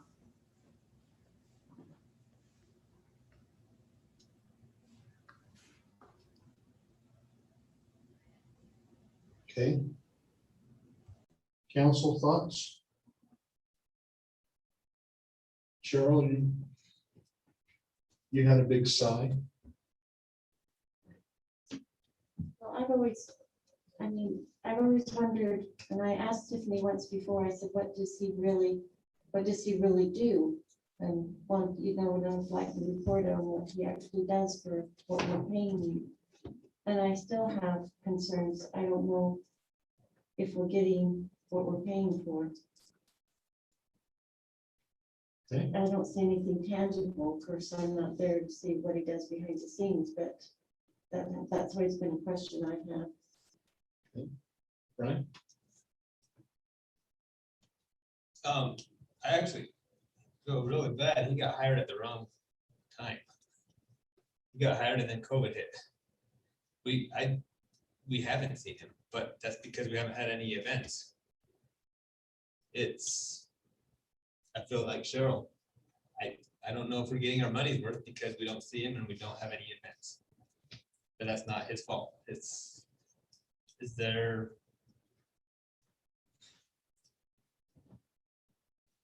I've seen him at one event, and that was when we held his council signs out in front of the street. That I would like to see him more, but I don't Well, know. and I think our conversation needs to be about the position, Right. not about the individual, because Nick is a fine employee, qualified, and certainly, gives us everything that we're expecting. The question is not whether or not this isn't about an individual. This is about a position. Is that a position within the city that's needed and necessary at the moment that's bringing the city, the residents, a return on its investment? That's the question. Nick is an individual I'd keep all day, every day. Well, and with the amphitheater, we heard tonight that the Arts Guild's now planning events. So even during the amphitheater discussion with the Arts Guild, I had in my thought, if they're planning Music Monday, movies in the park, that was what the events coordinator did. Okay. What? Or Councilman Seven, sorry. Well, I've always been a big person about trying to get community involvement. So the more we can get community involvement, that does assist us on our positions in the city. So I would agree with Ron. I think it's a question of what, it's not, I've never met Nick before, probably because we haven't been involved with him. I haven't been involved with him activities this last year. But as a position, I've wondered myself whether it was a necessity. Okay. Councilmember Ekstrom? Are you sure you want to have me talk again? All right. You're in a place where you can't throw anything at me, so go ahead. No, I'm sorry. It's just getting to be kind of like, yeah, it really kind of boils down to when we hired Nick, and we set up that position, we had a certain expectation that we were going to be scheduling a lot of events. So I don't know, we kind of have to rethink, as we've just had to regroup on so much of everything else that's been done. Is this now something that is needed? Or are we kind of shifting over to the Arts Guild and having them schedule things? And again, you know, I think hiring him was under the assumption that we were going to have a finished amphitheater that we could rent out and would be, you know, utilized a lot more. And we don't have that yet. So, you know, I don't want to lose Nick. Nick is, you know, again, to Councilman Severing or Councilman Swanson's extolling of his virtues, he's great. So, you know, is there someplace else we can have Nick and eliminate that position? So that might be a broader personnel question, because I think right now it just doesn't look like it is really needed. And again, I would have to defer to Tiffany's judgment on that. He's in her department, and or I should say that position is in her department, and whether or not she feels that it's being utilized. So given the hour, thank you, Councilmember Ekstrom. Given the hour, what I'd ask is for each of the council members to think about those two questions. The position of events coordinator, because we've kind of sprung it on you tonight. So think about that. And then the benefits question. And obviously Jamie and John are going to, yes, John. It's interesting. I just wanted to add something. Oh, yes. No. Sorry. Yes, barrister. Oh.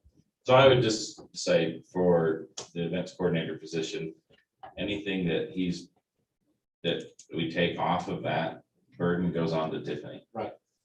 And all the stuff with the Arts Guild, Nick is the one coordinating all that. So the Arts Guild says, this is what we want to do. And then Nick does most of, 85% of the background work.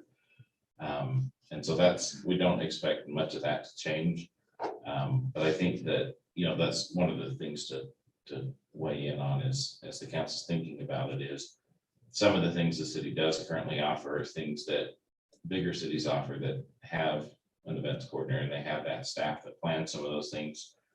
And some of the stuff that we offer are things other cities don't offer, or they rely so heavily on a volunteer committee that, so you have to find the really motivated people to get it done. Because I can tell you just my impression, for example, it'd be really hard to expect Tiffany to attend all the Arts Guild meetings in addition to the Parks and Rec, the band.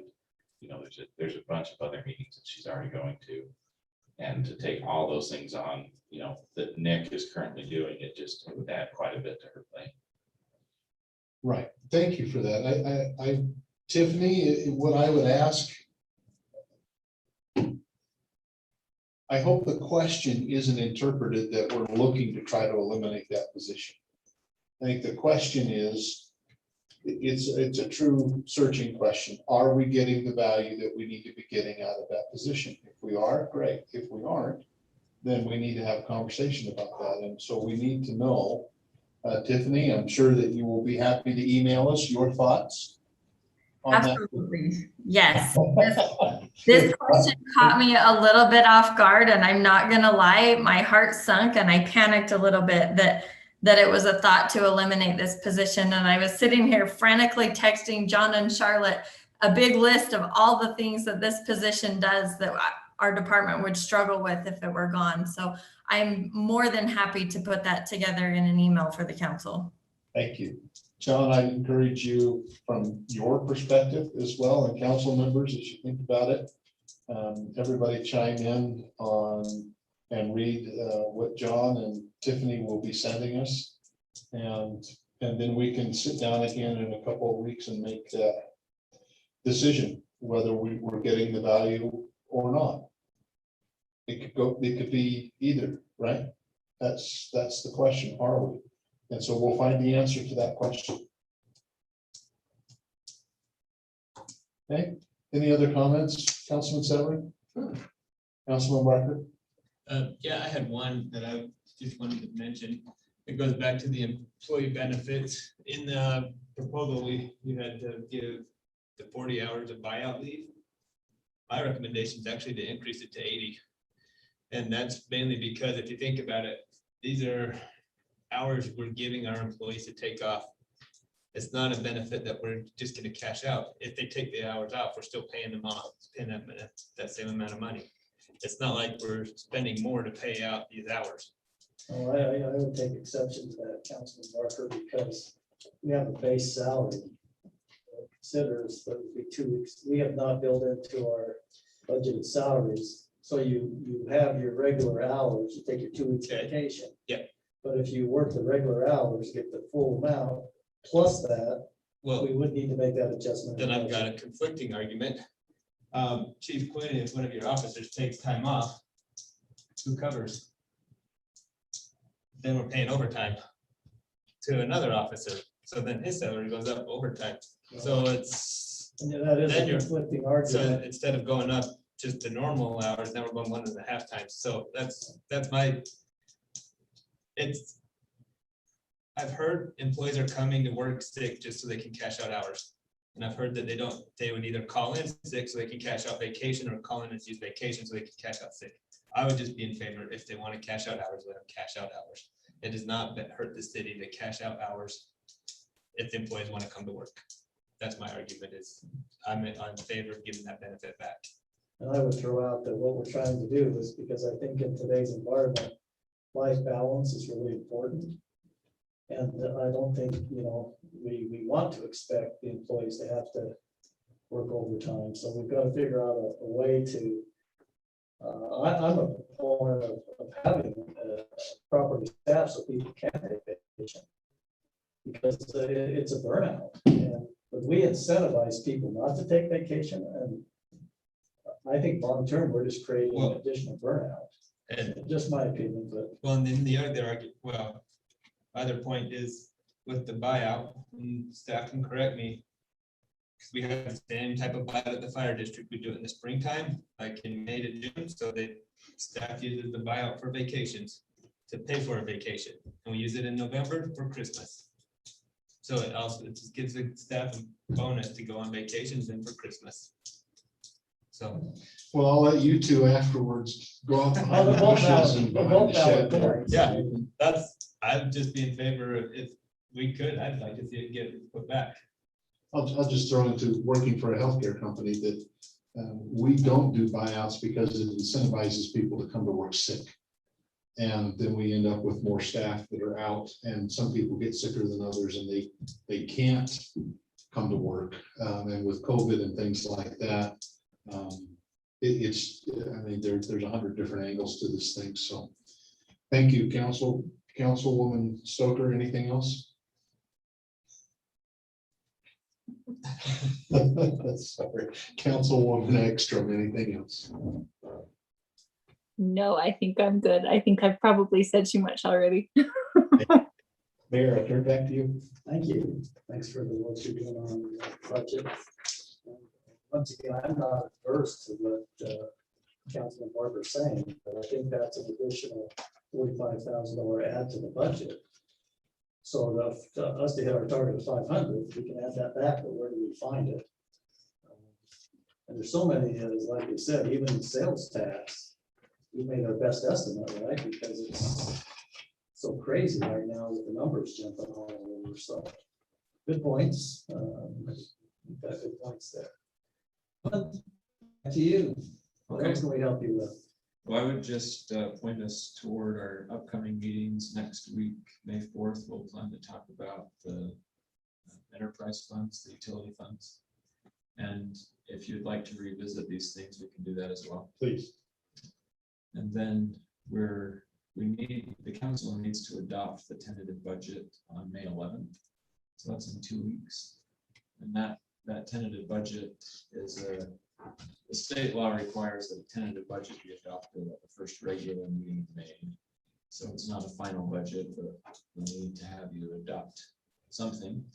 And so we're doing our best to give you all of the information we can and reflect your priorities in the budget. And then once the budget is adopted, there will be time for further discussions and modifications as needed. Final budget needs to be adopted by the end of June. We also will be receiving our property tax amounts and rate from the county, usually the first week in June. So that will be incorporated into the final budget as well. That's the summary. Can I just ask one question, which I think would give direction to what we're trying to accomplish here? I said no.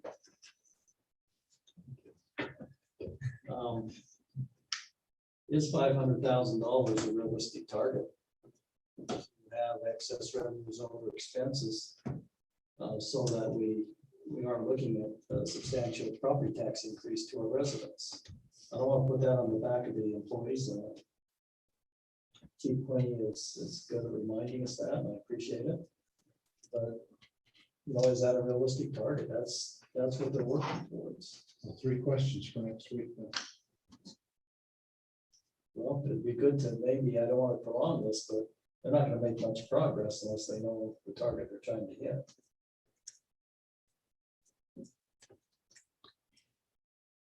What's your suggestion, Mark? Chief? Is it okay if I just say something about the cash out? Sure. And I have a couple family members that are in the private industry and they don't get cash out. But they both get pretty substantial quarterly bonuses. And our employees, this is the closest thing that they have to a bonus. It's nice that they can do it right before Christmas and help provide, a nice Christmas for their family. So I've always looked at it like that. Even though it's their hours they're cashing out, but it really is the closest thing that my cash out doesn't come close to what my wife's quarterly bonuses equal over a year period. I just want to give you that perspective. I think that's a good point. I frankly would rather have this council consider a quarterly bonus or Christmas, whatever it is, if we're being fair and equitable to our team. Because I think Councilman Swanson has a great point that we don't want to incentivize people to come to work sick, and we want them to be able to use their vacation so they don't burn out. Because I'm concerned that we're going to have more burnout with our team because we cannot find employees to come to work, and so we're going to have to rely on our team even more. So I think that's created a question that we ought to consider. In a time of very competitive employee retention, we look at something like that equal to what the amount would be. Because I just don't want to incentivize people to not take vacation and come to work sick. So I think that's created a good discussion, Chief. Thanks. But I do think we need to. I have an idea that I'll send that to council. John. On that, what about the 500,000? I think they need the direction, but don't want to be working towards. Because frankly, the other offset is, I'd just like to have all the options on. If we don't have excess revenues over expenditures, and the cities have a history, I think, of revenues being about 40% higher than projected, expenses being about 60% in regards to the percentage that's contributed historically to that excess revenues over expenditures. But the other option is if we don't do that, we're going to have to prove to these folks that we're going to put the bond out, that we have the revenues to pay for it. And the alternative is an increase in property taxes. So I just want to make sure we all understand what we're doing here. Is that true, Ellen? Well said. That's, yeah, I think you framed it right. So to me, it comes down to, does the council want to keep shooting for the 500,000, and if we can hit it, we hit it. If there's a legitimate reason we can't, I think we need to be big boys and girls and know that they've done their best to do it. But if you take that off the table, what the council is saying is that they will look strongly at a property tax increase, fund the building of the public works. So that's the Council, we consider that, and then I would say get back to Mayor and I Thursday evening at the latest. I mean, even if it were 7 o'clock right now, this is a lot of thought to go into that, then ask you to make that decision right now. So by Thursday evening, send an email, please. Mayor, I was just gonna add that, that you've mentioned that we wouldn't actually have a bond payment due in this fiscal year that we're talking about. And so the 500,000 is what we would be reserving for down payment, or kind of reserving that on an ongoing basis for future bond payments. cash infusion plus have that, because when we go out to get the bond, even though we don't have to make the payment, so the building's completed, basically, we'd be paying interest only. But they're gonna look at it and say, what's your source of revenue? Pay for the bond. And it is a revenue bond, right, John? Yes. So we're pledging basically primarily sales tax, but the general fund property taxes are there as a backup, right? Yeah, they will require us to dedicate one of those specifically, and some cities do dedicate two. So. Friday morning, we'll have your answer, Mayor. So, well, I think the answer is more important for these guys, so we're going down the right path. Well, get it to you and then to staff. Okay. Good. Now I think we're ready. All right, we'll end on number 14 unless you have any other questions. Thank you for your work on the budget, and thanks to the staff for their work on that. Never easy. Mayor, I do have one suggestion at this point. You want to forego the council reports. I would like to forego items 15 and 18. Item 18 will be a lengthy discussion as well, that I don't think there's benefit to starting at this hour of the evening. And we propose that we move those to next week. Okay, any objections to that? Will you take a vote on that? I move that we, Mayor, I move that we postpone items 15 and 18 and move them to next week's agenda. Okay, we have a motion. We have an anxious second. You mean in 2 weeks, the agenda? In 2 weeks, yes, whenever we're meeting. And once again, if we need to have some work sessions to help this get done by the deadline, I think we ought to consider that too. So we have a motion and a second. Move those items to the next scheduled council meeting on the 11th, which is May 11th. Any discussion on that? All in favor of moving and eliminating those items from the agenda? Say aye. Aye. Aye. Opposed. All right, so we'll go then to item number 16 then, which is the public comments. Is that I have a correct? question. So does this mean everything that police and I sat, the chief and I sat down on the police budget gets approved without going over it tonight? And I'm okay with that, and I'm sure the chief is too. How late do you want to stay, Cheryl? Well, I mean, we can do it another time, but I mean, every other department was heard of when the budget went over. So I'm wondering, where's this at? Or what's the deal? Well, I can't hear what you're saying. I said every other department went through their budget. So, I mean. Oh, you mean this evening? Mhm. So I don't know what's the deal. Do we do this later? Does it not My happen? oversight. So, I apologize. okay, we can do it another time. We get. What would you like to do? What would you like to do? We surely don't want to demean that because that's our number one priority is public safety. That is true. The chief has been really anxious to explain his budget. I know he's very anxious. So what do you want to do?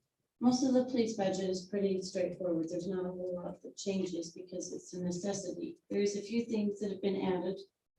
For your information, they're putting back, or requesting to put back the hours for training for the Utah, the chiefs to go to the conferences. They meet with other police chiefs in the area and they have roundtables and put things together.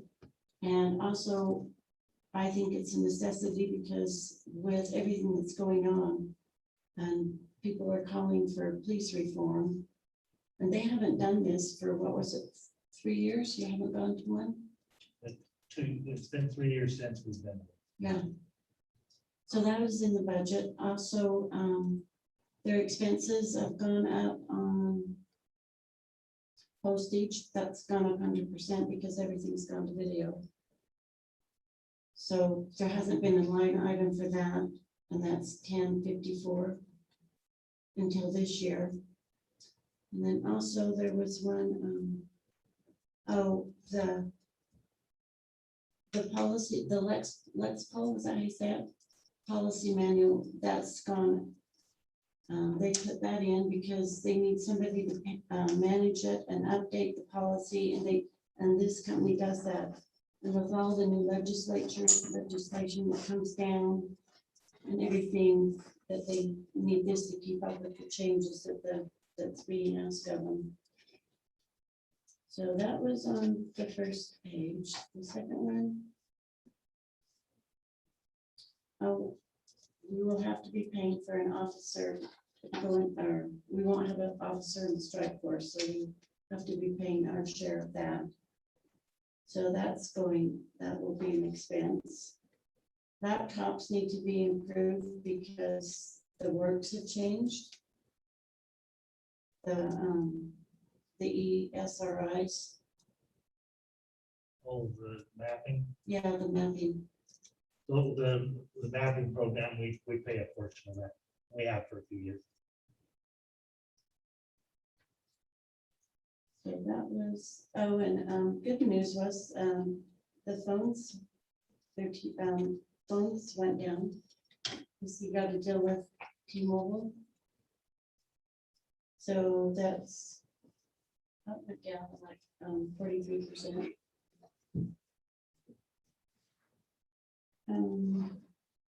They put in a public safety trust fund for those spouses who have lost a loved one in line of duty. That's in there. The cameras, they're asking for new cameras, but those will be covered by some grants, so that's not much expense there, right? Be zero. Zero's expense. 100%. Yeah. And some of the other things, it's supplies. Some of this is in the victims advocate. Some of that's been supplied by grants and whatnot. So other than that, there's the state gives it the police department a grant for whatever equipment that they need. So that's gone down about 35%. So other than that, if you have any questions, I'm sure the chief will fill in the blanks I did. But those were the highlights that I took out when we've met. The discussions I've had with the chief, and I think this is mandated additional training by legislative action that's going to be required. And there's a cost with these regulations that have been passed. As I understand it, historically, we might be able to provide a service to the community with 2 officers. And now it's required that with all the regulations and getting warrants and things, it might take 3 people to accomplish what we could use to do with 2. And I will tell you, I had this discussion with a member of our community, and the chief was with me. I've got a feeling that police officer salaries are going to not be going, they're going to be going one direction only. Because the demand is great. We're already competing basically against ourselves, so to speak, in the county. You know, with other agencies offering bonuses and increased pay, and the chief would tell you, we're having a hard time finding qualified people that serve on our force. Is that true? Yeah, when I applied with North Ogden City 25 years ago, it was me and 99 other applicants vying for one position. And, now we're lucky to get 7 or 8 that we would even, consider interviewing. Let alone, that they make it through a background successfully. What percent of those, yeah, end up being qualified? So you get 7 applicants, what are you seeing the qualification rate today? As far as coming to us qualified, After you do your background checks and the team evaluates their ability to perform the job as expected here in North Ogden, what's the success rate?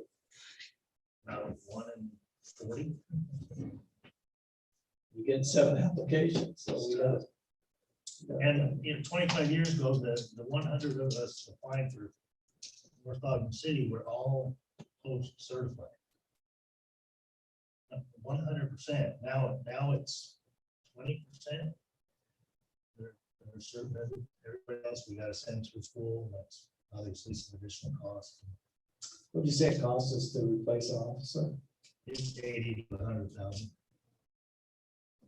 We've got some work to do there, but Councilmember Stoker, could you tell us what the increase or decrease is in the overall budget for the police department?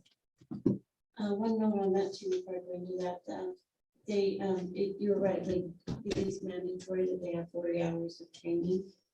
And also we have 3 that right now need 40 hours of their training. And if they don't get those 40 hours, then their jobs are gone. They just lose them. It's not optional. No, it isn't. Right?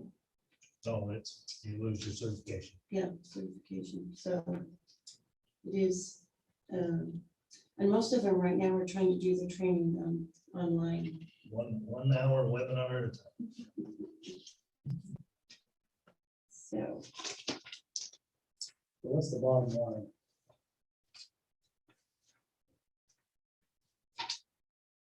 So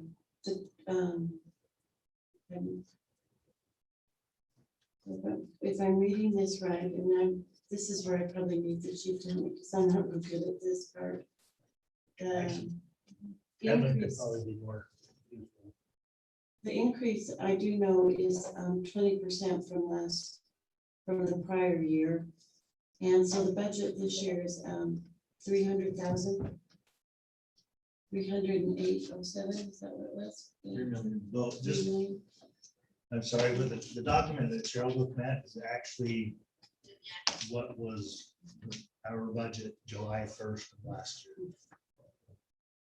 Since then, you have been brought back some budget items, a significant amount of in just a few weeks ago. And we might be able to actually answer.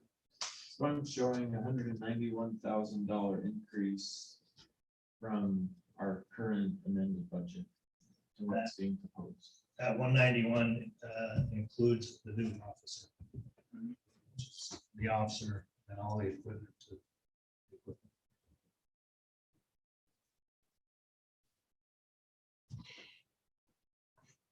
Okay.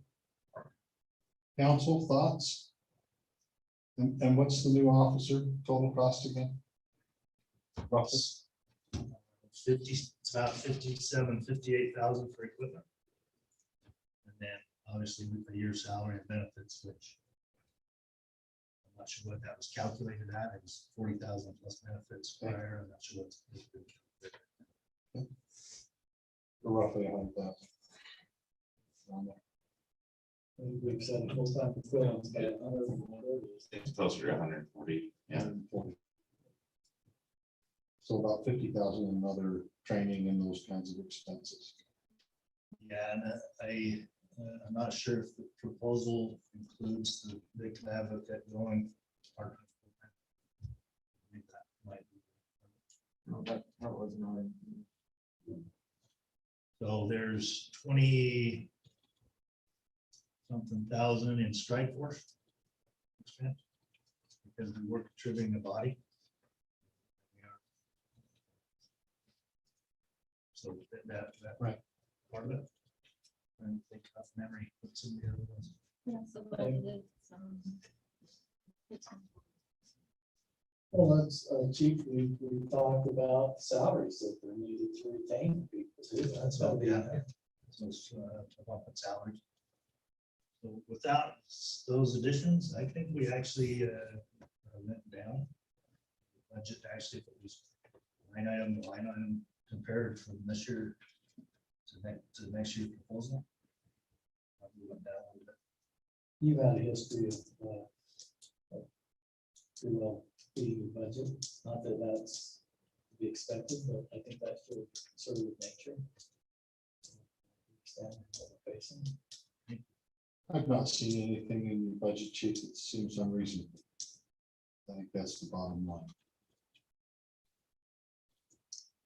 Maybe I could just find out in this detailed budget report, the far right column shows the change, increase or decrease from what's being proposed to what the approved budget was in October.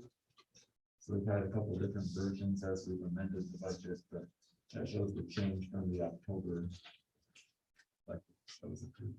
Which was kind of our guard as our starting point. When we think about that, we want to have some discussion on. So my review, I think you're right, Councilman Swanson.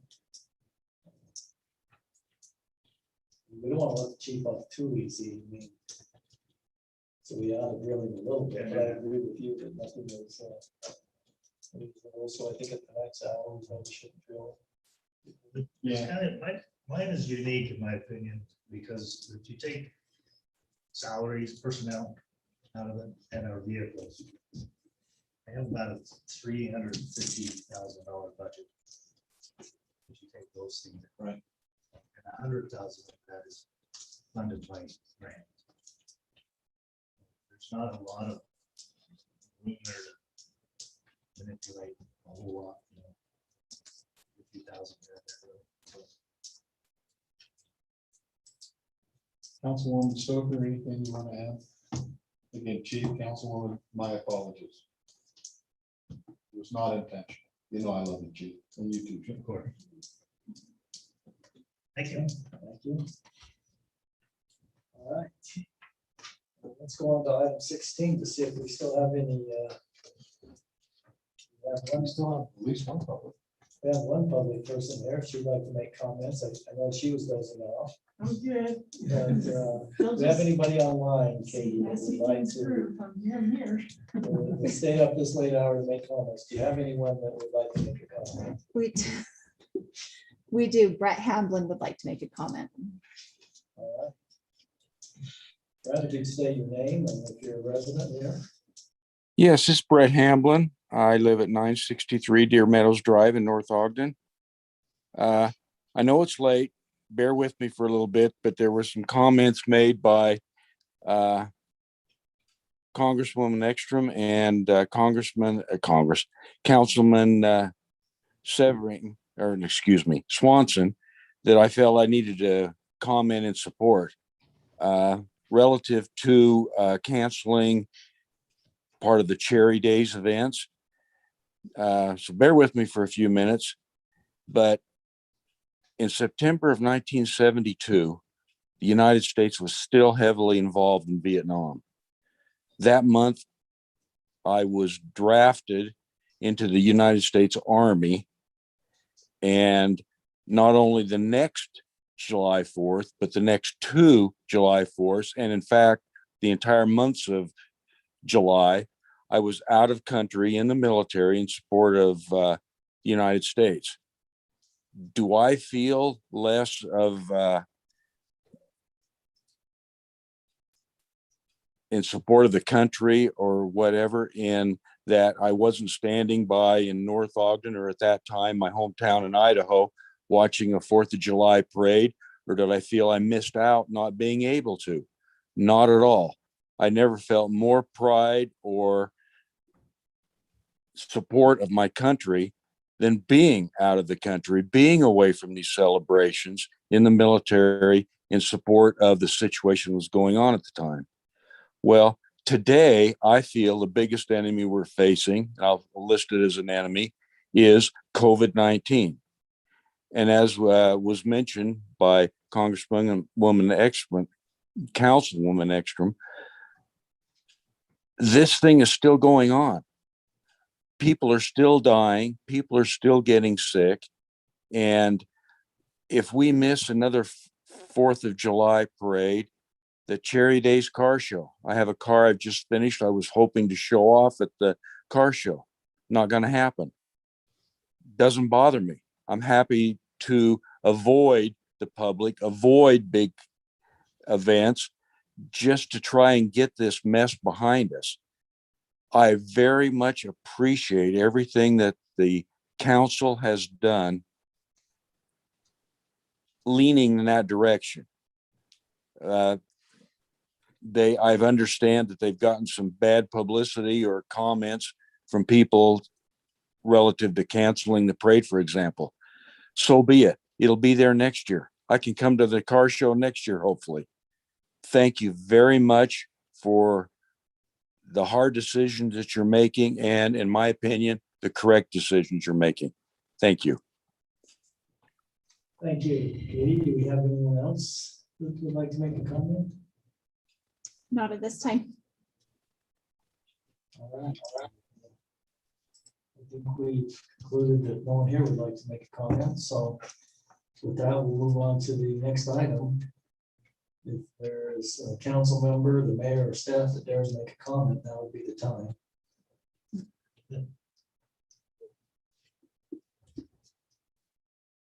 Anyone? Okay, I don't see any comments.